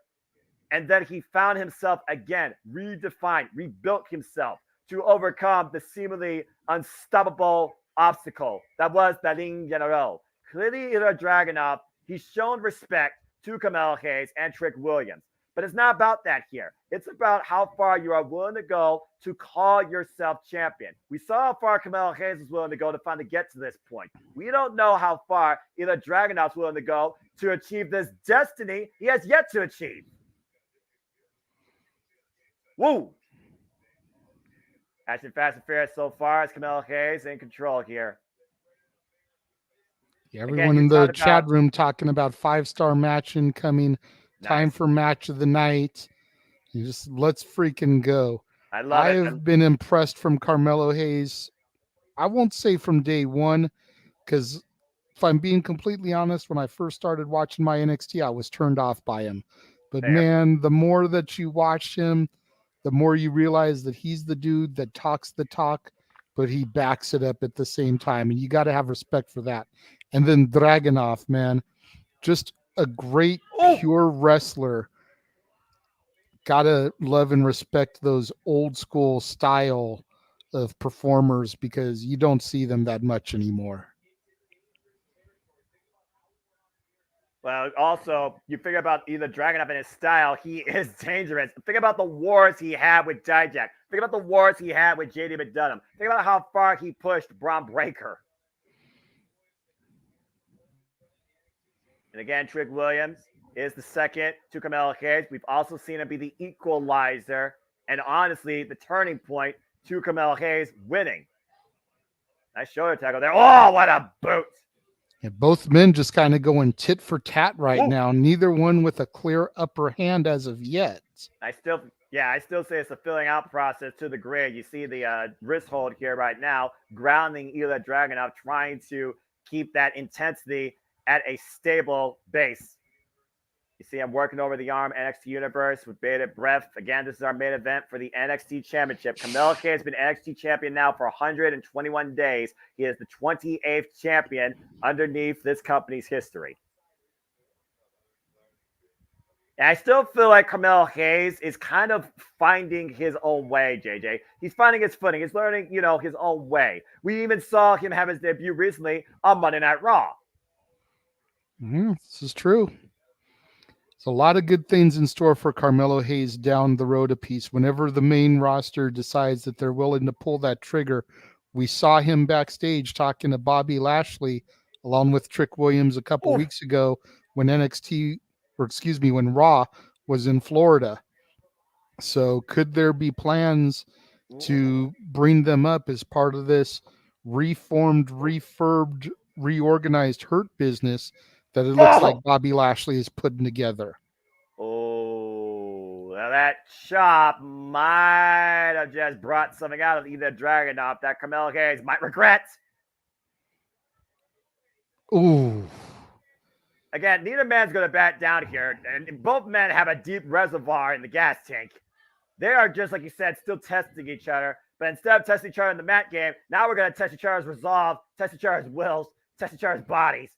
It's going to take one person literally breaking the other to come out here tonight. NXT champion, Irish whip reversal. Carmelo off the second rope, flies, catches him with the clothesline. Nice springboard there. But Melo's still reeling from those chops. Again, a little bit of showboating. Carmelo's no stranger to it with the pump kick. It's one of those things, though, where, again, showboating is not going to win you a match against Ilya Dragunov. But right now, champion is in control. And if Carmelo Hayes can exploit the emotions of Ilya Dragunov, that might be the difference maker here. Yeah, to your point, showboating may not win the match, but it may be enough to play some mind games with Dragunov to where he can get inside the head there.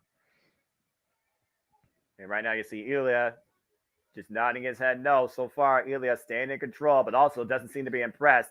And throwing up again in the ropes. Whoop.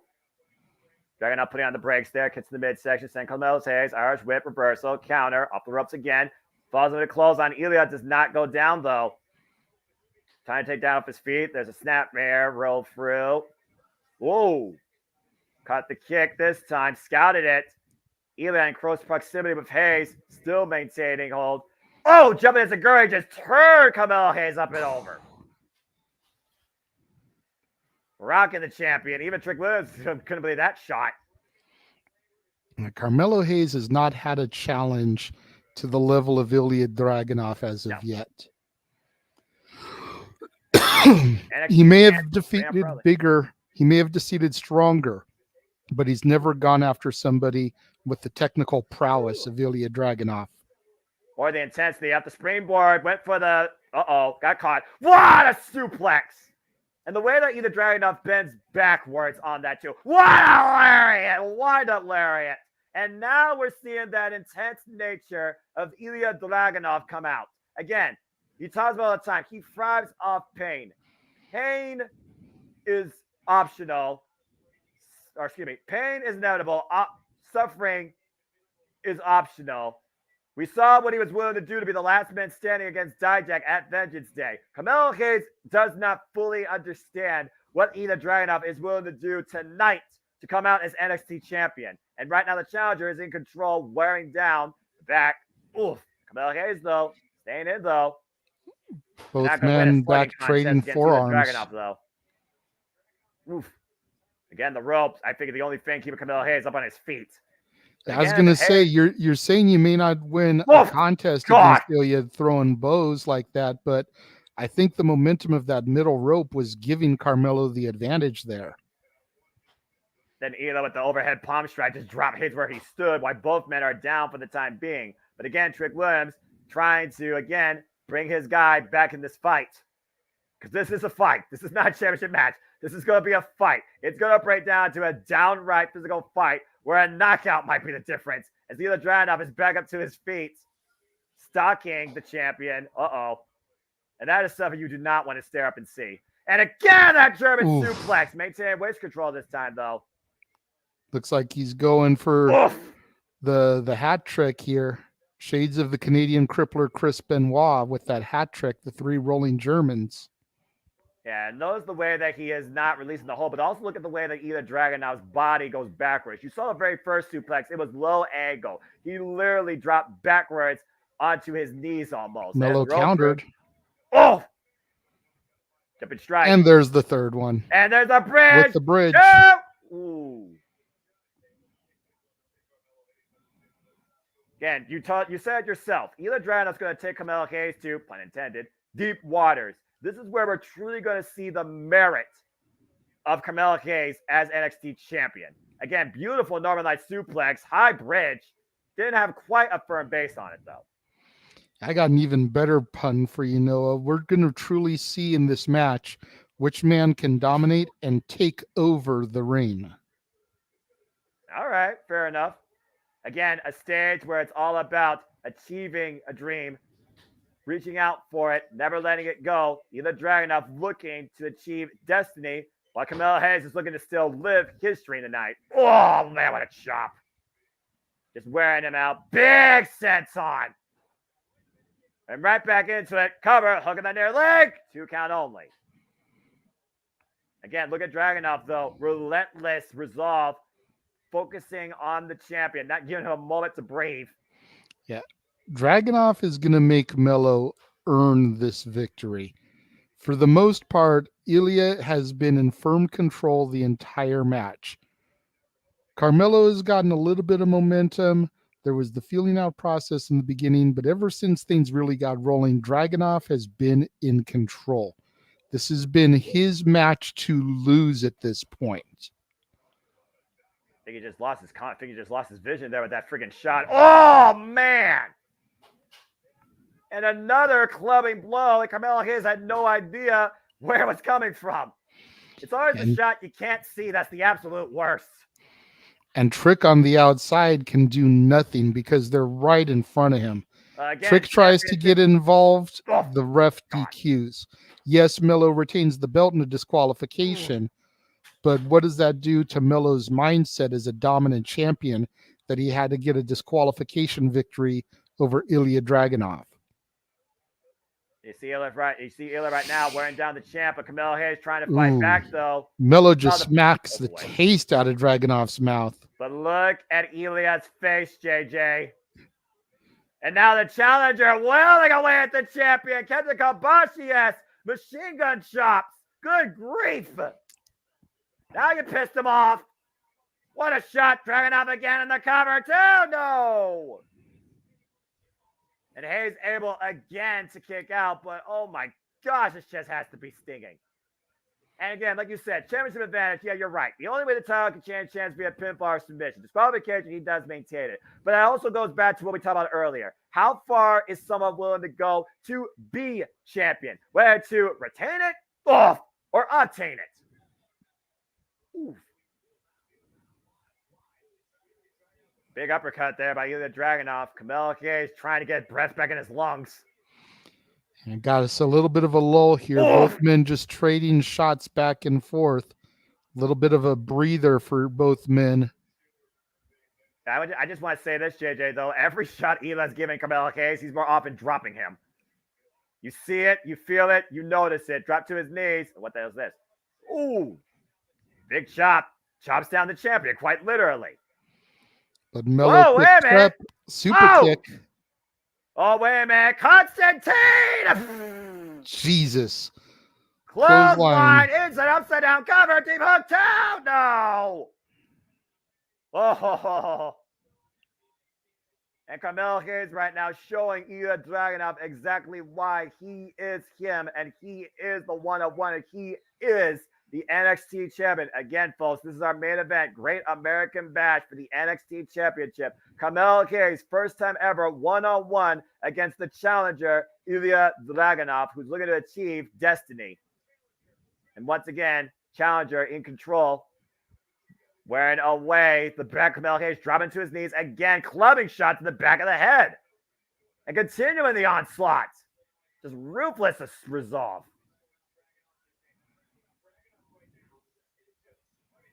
I mean, at this point, your boy's being punished here, JJ. He's not being tested. He's being punished. Without question. Like I said, Dragunov has dominated this match. Melo is going to have to do something. He's got to find somewhere where Ilya makes a mistake. And Ilya doesn't make mistakes. Especially with his bodysuit right now, wearing down the champion, bringing him back towards center. You saw the lights dimming, and Carmelo Hayes bringing him up to a vertical base now. And Ilya, The drop Melo down. is able to reverse it. Got the pin. Oh, man. And again, force the other to relinquish the hold. Oh! Well, yeah, if he didn't relinquish the hold, it would have been a 3 count. I head kick, though. This might be a 3 count here. 2.5. Woof. Now we're seeing Ilya Dragunov here. You're seeing a bit of a different reaction from Ilya Dragunov right now. Again, his frustration starting to set in. His desperation starting to set in. We talk about the unbreakable resolve, but it doesn't mean Ilya Dragunov's not a powder keg of emotion ready to explode. And right now, bringing him in. Whoa! Short-range clothesline. And again, maintains wrist control.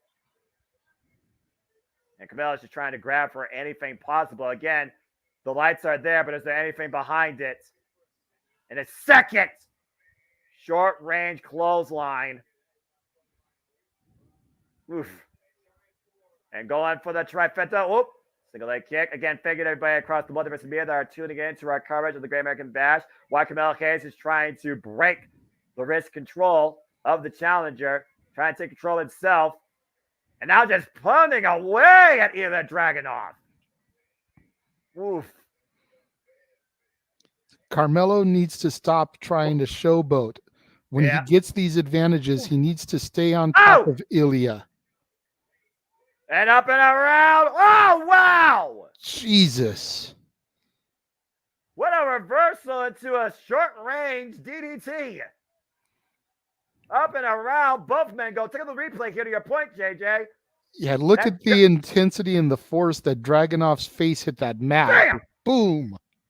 Jumping into Guri, up and around tilt-a-whirl DDT, rebound off the second ropes for added momentum, and the champion gets the better of that exchange. And Melo's hype man, Trick Williams, starting to get hype on the outside, bouncing up and down there.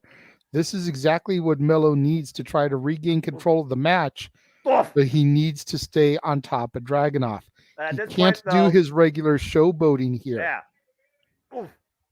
But not right now, Carmelo Hayes ain't showboating. Carmelo Hayes is trying to wear down the challenger, break the iron will and the body of Ilya Dragunov. Although I do wonder, is Carmelo Hayes' strategy here better to go against Ilya in a physical exchange versus a technical exchange? And once again, going back to the small of the back and the back of the head and shoulders, both these men just wailing away at each other. This has been a physical onslaught. Melo trying to give Dragunov some chops of his own, but Ilya just comes back with some more. Ducks in their knee. Oh, going up, going down. Up to the knee. Nice clothesline there. And finally takes the Dragunov off his feet. But can Carmelo capitalize? How much did that take out of the champion in that exchange? It took a lot out of the champion. Right now, Melo needs to get his breath. Stay close enough that if Dragunov starts to move, he can keep him down, but take a few deep breaths to try to get some air and some oxygen back into his body. You can kind of see his chest from where Dragunov was chopping him earlier. The blood rising up to the skin there. And you see Ilya Dragunov immediately, to your point, taking advantage, hammering anvil elbows, wearing down Carmelo Hayes once again, looking for a big old code breaker of sorts. And again, we might be very close to a new champion. Once again, waist control, high angle German suplex attempt. Carmelo Hayes fighting back though. And again, clubbing shots to the back of the head and neck of Ilya Dragunov now. Hayes trying to break the hold and break again Ilya Dragunov, who again might be looking for that line of Constantine. Carmelo Hayes low off the ropes. Oh my God! That's gotta be a cover too! No! Nope.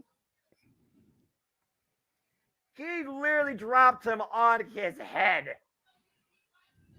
with that beautiful springboard. What is it going to take here, JJ? It's going to take some persistence. It's going to take Carmelo staying on top. He needs to not allow himself to get frustrated. Dragunov dominated for way too much of this match where Melo is not going to be able to put him away that quickly, that easily. But he needs to not let it shake him either. He's defeated Bigger. He's defeated Batter. He's defeated Braun Breaker twice. He needs to stay focused and not let the fact that he's not getting these pinfalls rattle his mindset. Otherwise, he's already lost this match. It looks like he was going for nothing but net, but Ilya Dragunov intercepted the shot. And Ilya Dragunov is using the ropes to hold himself up. Oh, no. What's he doing here? Going to the top rope. We've seen this before, JJ.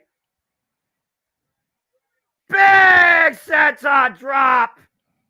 All of it. Got all the cover. 2, no. Melo kicks out. Whoa.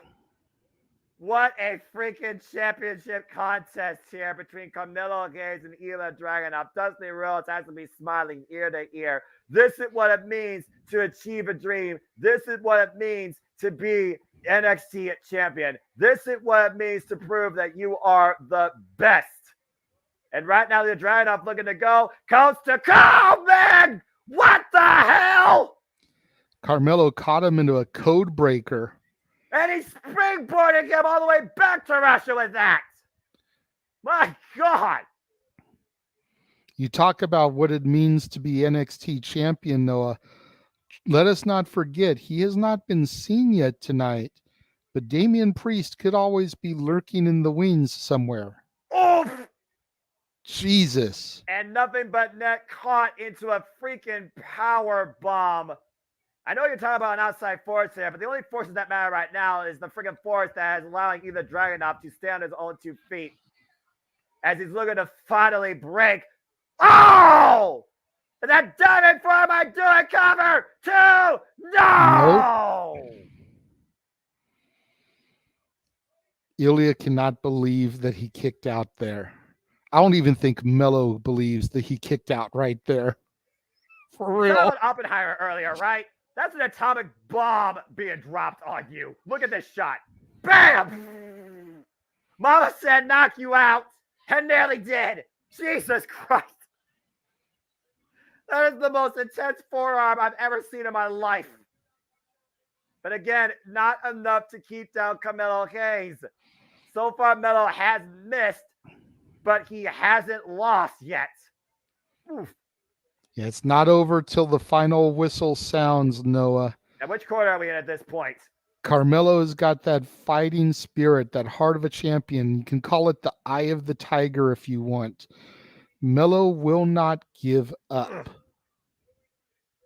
Again, you're willing to destroy yourself, each other. You're willing to go beyond your personal limits Noah. to prove why you should be NXT champion. As Ilya has Carmelo Hayes on the top rope. Oh, God!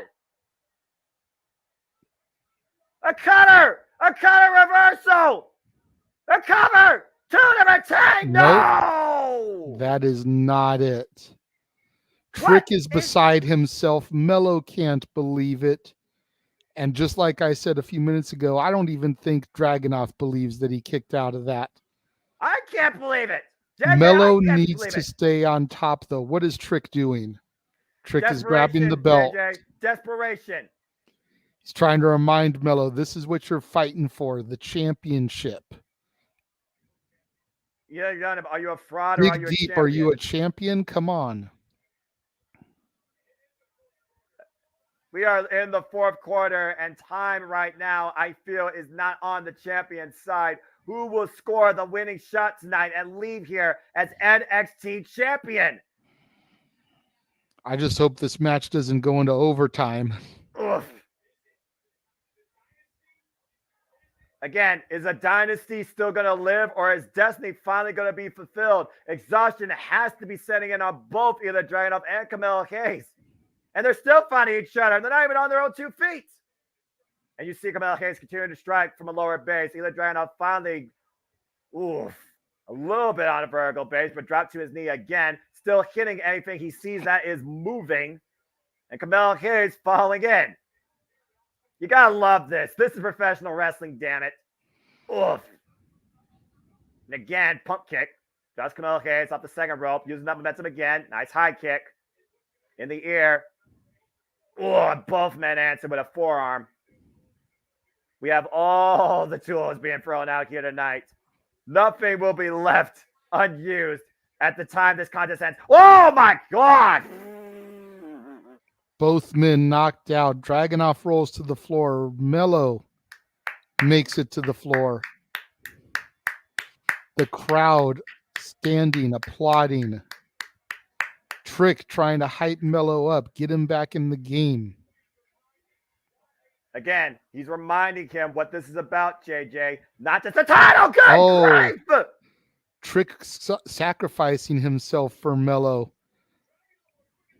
Dragunov was looking for freaking Torpedo Moscow, but Trick Williams took the shot.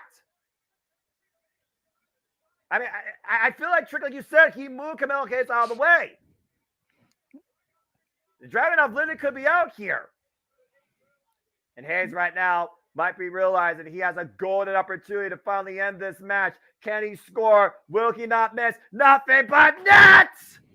Nothing but net. He got it. He scores the cover. One, two, 3. Camelo Hayes retains the title. Good God.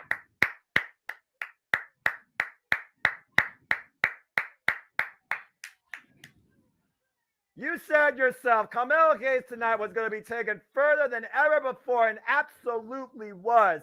You saw his Titantron, his entrance. Reach for a dream, take it to the sky. Camelo Hayes thrives tonight. Dynasty still lives. Destiny denied. Camelo Hayes is still NXT champion. What a freaking match. Let's take a look at the replay here. This was definitely match of the night, as I expected. Holy. Look at this reversal of the Constantine. That freaking takeover DDT on the back of the Dragunov's head and neck. 2.5. The moves, the intensity, the risk these two brought. Senton bomb from the top up by either Dragunov, got all of it. Crushed the champion. Deep hook in the near leg. I thought he had it here. Camelo Hayes still refused to give him the title. And then a coast-to-coast met with this absolutely ridiculous code breaker that sent Ilya Dragunov up and over. My God. That was beautiful.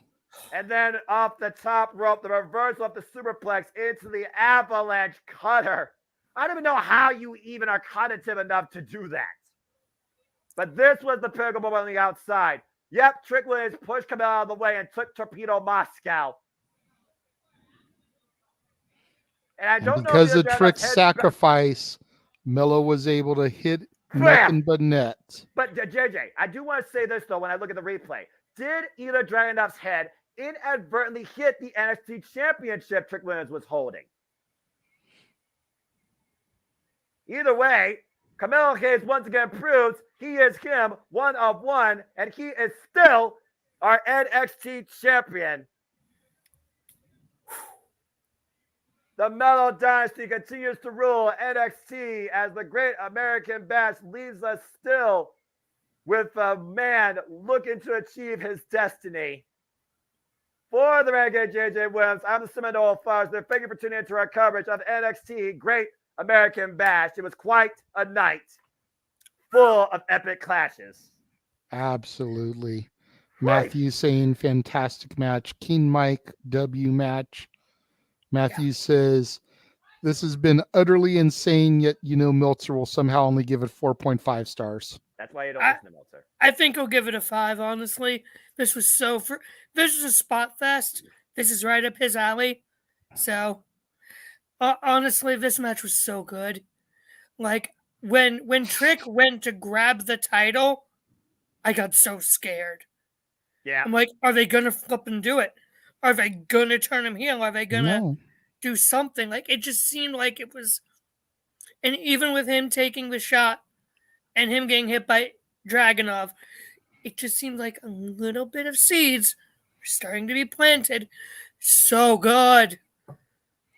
I wanted Ilya to win so bad, but damn, that was good. The problem, Josh, is that Trick won't make it on his own. I know.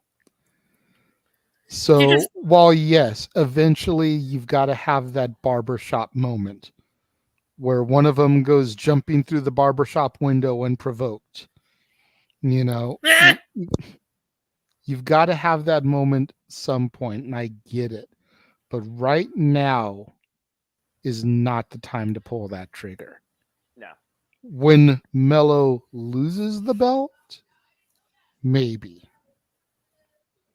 Maybe. On the main roster, maybe. I think there's more for them as a unit than there is for Trick solo. You need to bring them up to the main roster. You need to put them in the new Hurt business.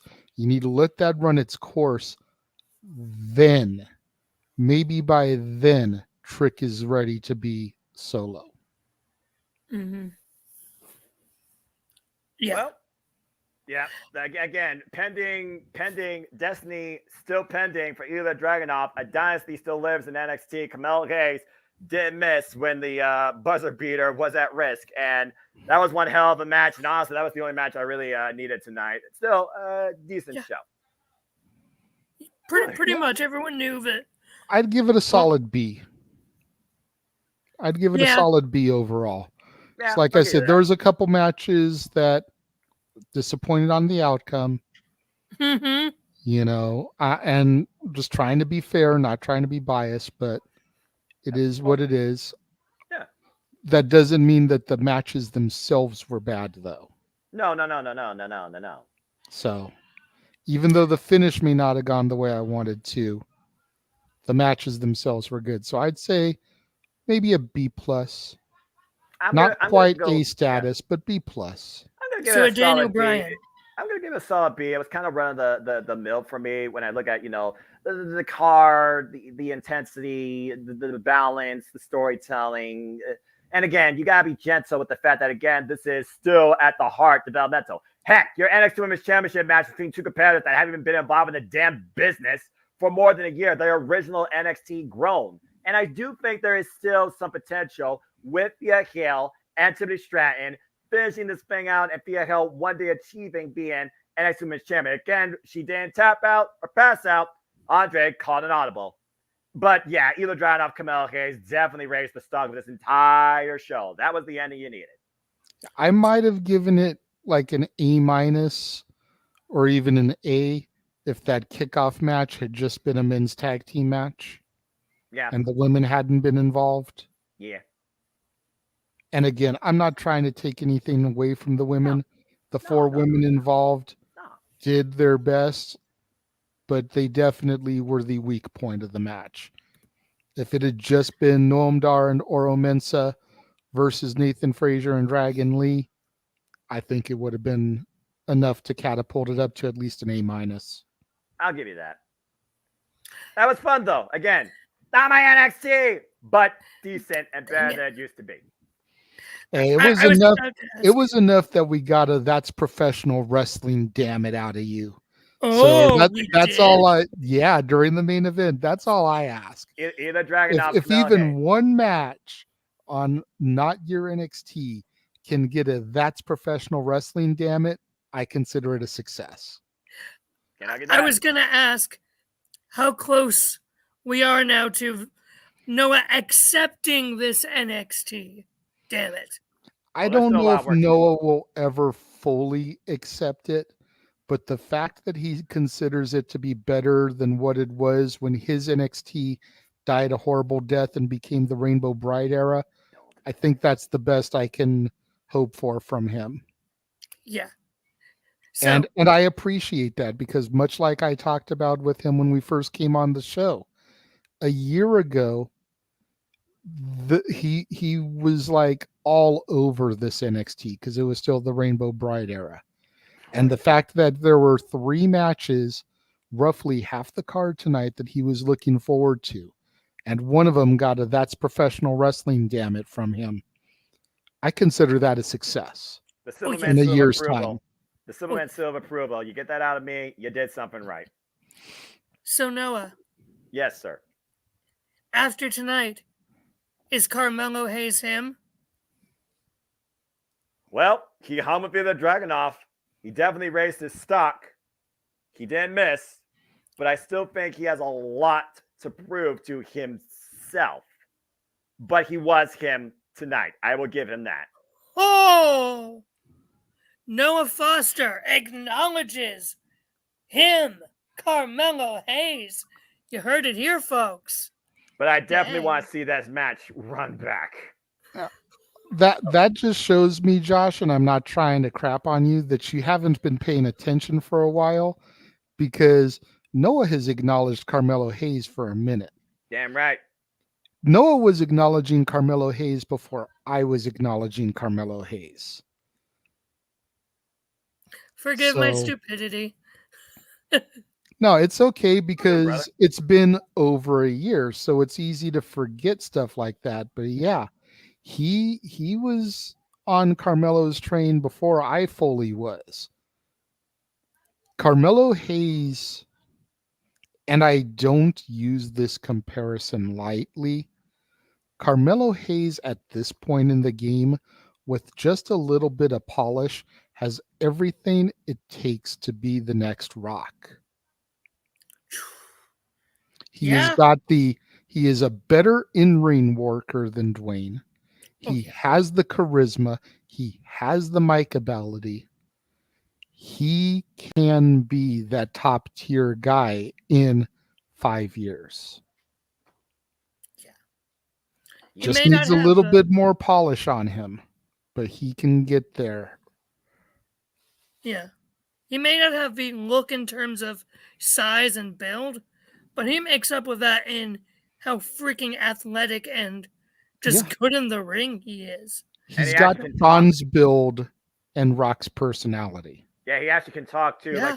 Like we talk about all the time. You need two things to really be something in this business. You can be good at one and not the other, and maybe have a spot, but you'll never be that guy unless you really can execute well on both. He's got the voice, he's got the talent, he could be something for sure. Oh, yeah. Give it a couple years, we might be looking at LA Knight versus Carmelo Hayes. Yeah, Oh, I can get behind that. I can seriously Yeah. get behind that. But first, they got to pull the trigger on the one, and the other one's got to move up to the roster. Exactly. true. Which hopefully Speaking means of- that. Yeah. Go ahead, Josh. I'm sorry. Speaking of moving up to the roster, Ilya Dragunov, let him come out after Gunther and McIntyre next Saturday. Just- Wait until the honky tonky meter's been broken. Exactly. You Thank don't want to pull that trigger too soon. No. I say the way I would do it is this: Friday, September 30th is 455 days. Yes. That is the day that Gunther will break the record. Yes. Oh, we have Okay. 2 months left. But Gunther is a Raw guy, not a SmackDown guy. So you carry over to the Raw right after that. Mhm. You have Imperium do a celebration for him, Yeah. having broken the record with the Intercontinental title. You have him get on the microphone and get cocky, get arrogant. I have brought prestige back to the ring. I have brought prestige back to the mat. The mat is sacred. I have Sacred. beaten everybody that has been put in front of me defending this title. There is no one left for me to beat. Drop Ilya's music. Yeah, I like that. Listen, WWE, write this down. I said it once, I'll say it again, JJ, and I stand by it. There's only 2 men in the entire WWE that could potentially beat Gunther for the Intercontinental Championship at the right time and the right circumstance. It's JD McDonough and it's either Dragunov. Nobody else is beating the Ring General. And with Corey Graves being the Raw commentator and having deep roots in NXT, he can bring up the fact that the person to beat Walter was Ilya Dragunov. Exactly. And he can relay that history with his NXT connection. Correct me if I'm wrong, and I know Statboy isn't here to correct the 3 of us. Has Gunther been actually pinned himself since going to the main roster? Since I going don't to the main believe so. roster? I don't believe so. No, not since going to the main roster this go around since that whole NXT Invasion thing during Black and Gold 2019. He has not been officially pinned or submitted I believe, in his main roster career. So to have the one to do it be the man who defeated him back in NXT UK and bring that history up, that's how you do it. Damn right. He still gets the record. He adds a couple days to the record because of going from Friday to Monday. But that's how you do it. Yeah. Don't screw it up. Don't screw it up. Suppose that. That's a beautiful thing. That really is. The only other person who really even could beat Gunther is Roman. But that's not going to happen. No. They're There's not no going to have reason those for two that to intersect happen. yet. Yeah, exactly. There's no reason to do that. Exactly. Holy crap. That match was just so good. So good. It was good definitely kickoff. match of the night. Yep. The North American title was phenomenal as well. Roxy versus Blair was All right. damn good. Yeah. Especially the heel tactics shown by Blair doing all that dastardly work in front of Roxy's mom and family. That was just heel. If anybody wants to know how to be a heel and get heel heat, watch that. Go rewatch that match. That's heel 101 right there. You To a know T. that your opponent has got somebody in the crowd, target them. Yep. Mm-hmm. That's how you do it. Yeah, that's how Undertaker's mom got banned from wrestling. Think about all the times when the Hart family was ringside and people would try and do something to Brett, to Owen, to Davey, to Anvil in front of them. But specifically Brett and Owen. Dude, Right. all the time, anytime they were in Calgary, they were ringside. And they were used. Especially if it was Jerry the King Lawler. You learned that the hard way. I'm just saying. Mm-hmm. Good show tonight. I'm going to really quickly, before we sign off, I'm going to quickly run the Open Mic Night Specials trailer, 40 seconds. And then we'll come in, we'll do a couple shills, and we will get out of here, gentlemen. Sounds good.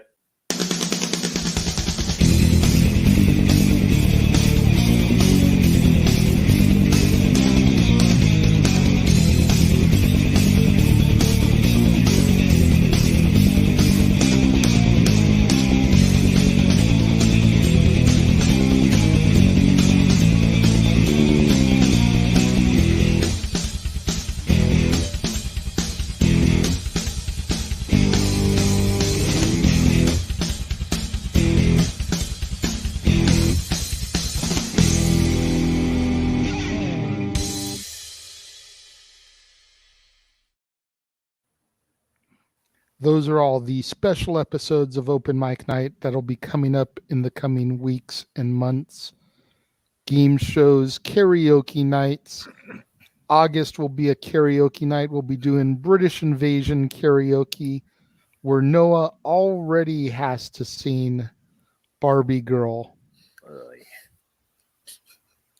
Somebody has already paid in advance for that. Wesley, who was in the chat room earlier, sent a $20 super chat so that Noah will sing Barbie Girl August 19th on British Invasion karaoke. And then, of course, you'll be able to find that as well as all the greatest hits on Noah, That's What I Call Music Volume 1. Why is that a thing? Because we love to hear you sing. Damn it. Cement this commentary. You've got to admit, it's a great roll off the tongue pun and parody of Now That's What I Call Music. Noah, That's What I Call Music. And if that was ever officially made into a CD, I know the first two people that would buy copies. So do I. One of them is in the room with us, Josh. The other one is Arlene. Uh-huh. Uh-huh. But y'all I are way too digress. freaking much. So we'll just try to run through these plugs very quickly.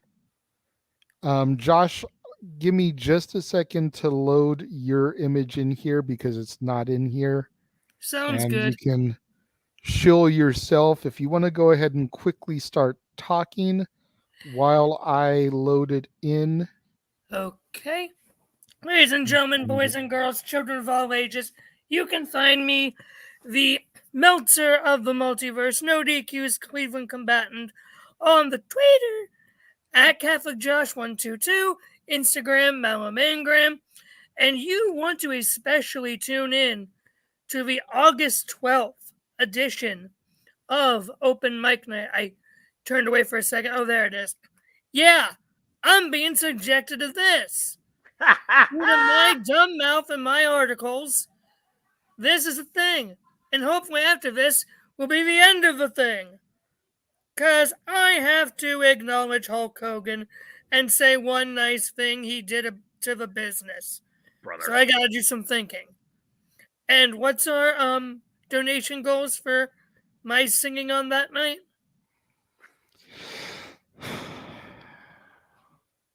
We got to work it out. I forget. I'm going to have to go back and rewatch the show and write it all down because I forgot what it was. But there were a lot of tears to make Josh get embarrassed. Mm-hmm. About time Very much so.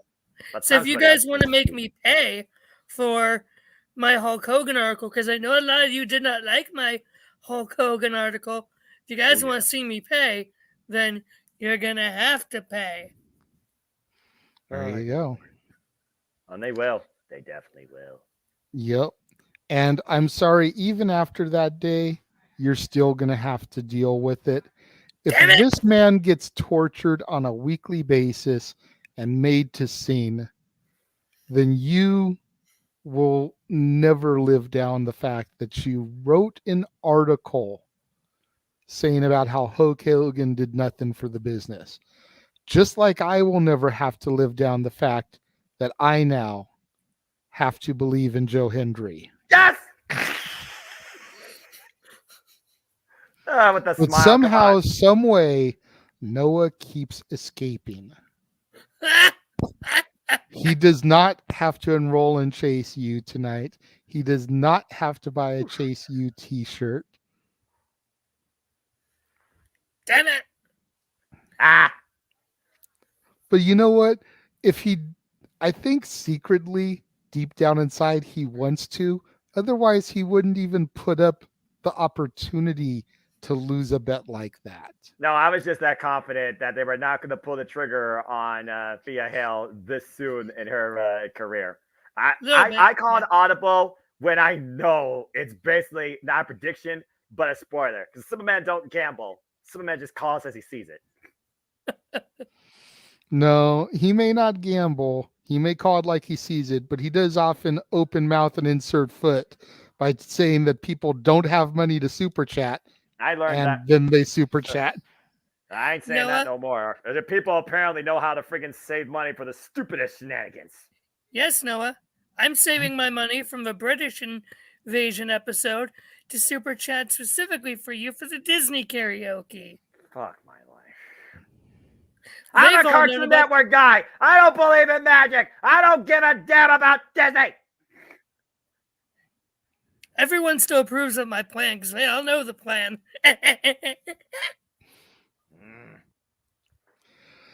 So again, I'm going to try to run through this very quickly.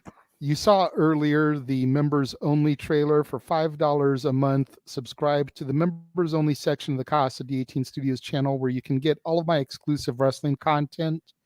Every Thursday, I review something, whether it's a bio DVD, pay-per-view, whatever.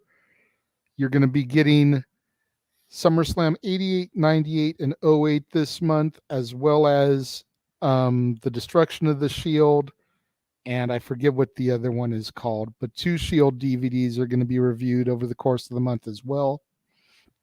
All that is Renegade's wrestling reviews. We also have the poll up in the community section that you can vote on if you are a members only member, as far as which classic SummerSlam match you would like to see us do a call for. Really surprised. We've got 2 polls up so far. The other one will go live Monday at 2 o'clock for the non-members only members. You can vote on what theme you would like to see added to the Renegades reviews lineup for next year. Video games turned into movies is the one in the lead right now. If we can get the tie to be broken between franchises, music biopics, and cartoons, that one will be added as well. Speaking of cartoons, over the next couple of days, you can catch all the rest of my Disney reviews. I was unable to put episodes up basically starting last Wednesday all the way through today because I had my daughter, was unable to get into the studio, priorities over passions. It is what it is. So tomorrow when I wake up, I'm going to hit the studio, I'm going to hit it hard, and I'm going to try to get everything filmed. And then it's just a matter of edit, upload. Let the battery recharge, edit, upload. Let the battery recharge, edit, upload. Repeat process. Go to the archives on both my channel and the Jeff Meacham Network and check out the top 10 solo Beatles songs of all time. Myself, Jeff, and my dad all giving lists on that show. It was a great experience having them on there. Like they say in Being for the Benefit of Mr. Kite, a splendid time was guaranteed for all. Check out our friends at the Rangers of Wrestling, the lovely Datilla, as she recaps Raw, Dynamite, SmackDown, Rampage, usually in addition to SmackDown, and Collision, as well as pay-per-views. She doesn't cover NXT, so she will not have a review of this going up, but she will more than likely have a SummerSlam review that goes up next week. I'm just going to say this real quick when it comes to my voice and watch along. JJ, are we actually doing Dynamite 200 this Wednesday? Yes. Fuck me. No thanks. Screw Jeff Jet! My world. Fuck! No sleep Yes. for Noah. Damn it! Tony Khan, you fucker! Gonna have to make sure I'm on that match instead of James. Ah! Right. Make sure you follow the Barkeeps at Statboy Sports Bar featuring Dory Lou on Instagram at Dory Lou and at Statboy13. On the social media site formerly known as the Tweeter at Hathaway Lou and at LBStatKid1977. Season premiere this Tuesday. Definitely going to want to tune in for all that. Oh, yeah. This is everything major that is coming in August. Oh, Lord.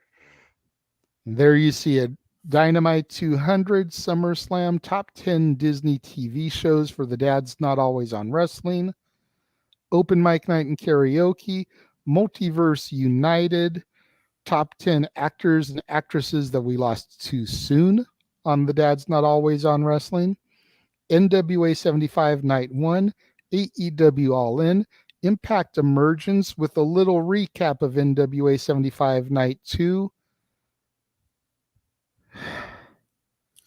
No sleep Get for Noah a humidifier and a freaking cube of Mountain Dew.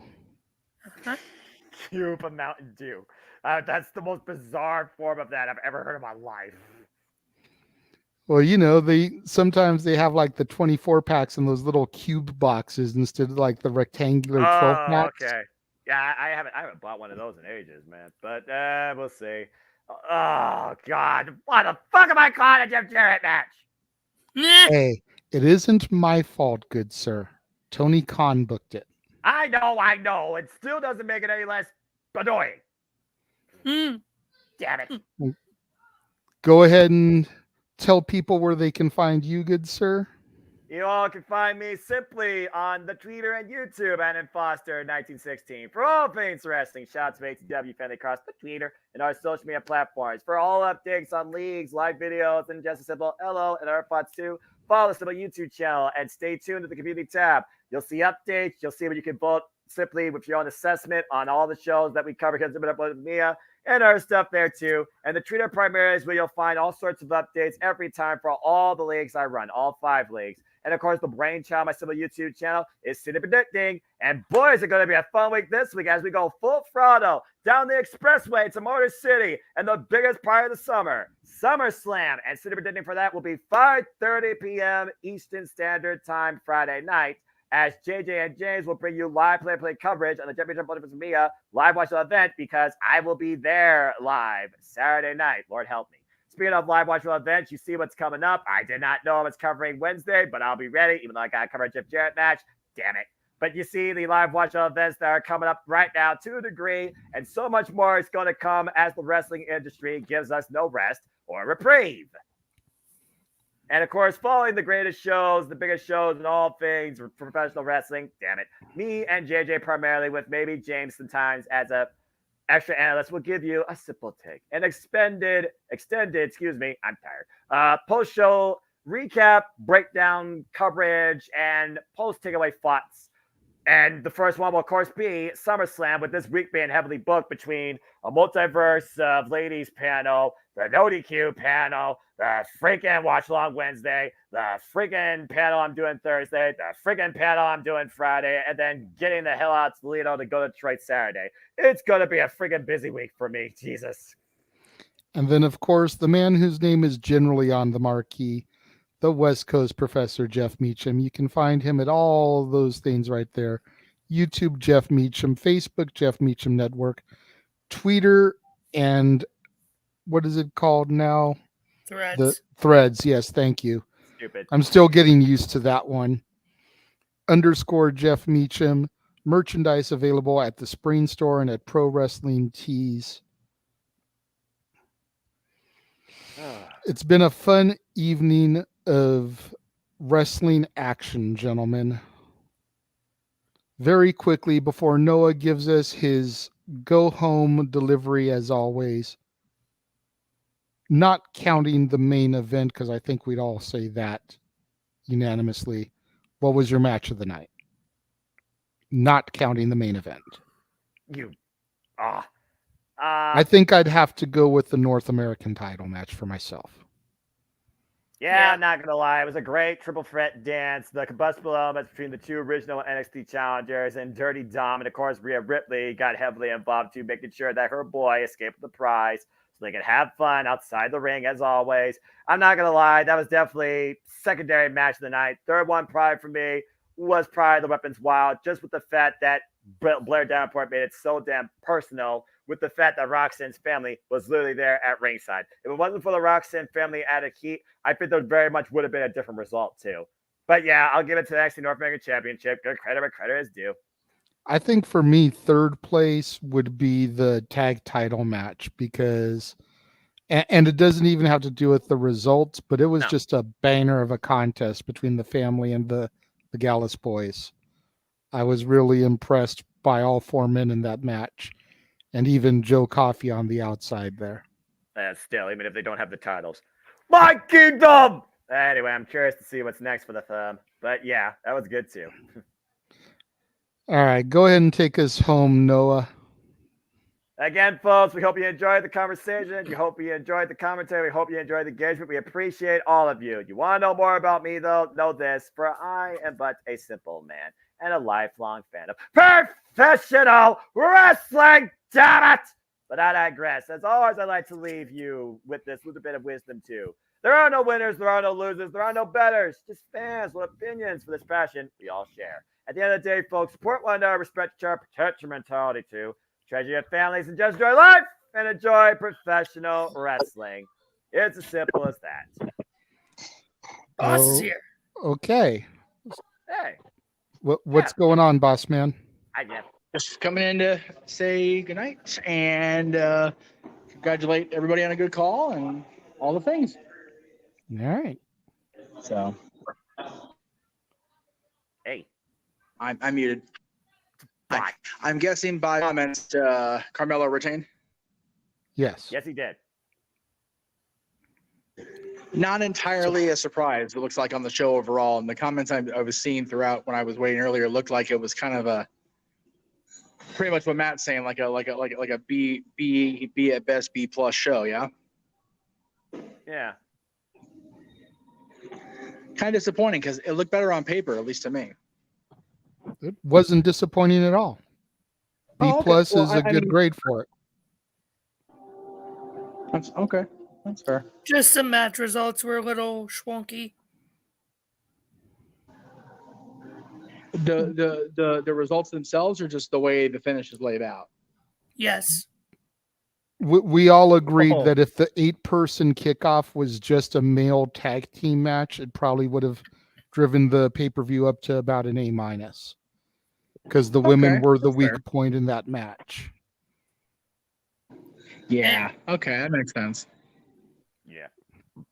And I would also add the finish to Gable Steveson and Baron Corbin. Now that finish was everything it needed to be, It dude. was. It is. It just. I was going to say, because JJ talked about the fact that there was no easy way out of that, because Gable couldn't lose his first match, and Corbin couldn't take another hit. So, Yeah. It's what they had to do. Doesn't make it any better, but. No, it makes it look even worse. Look, it's like, okay, if that was all you could do, then put him with any goddamn buddy else next time. Uh-huh.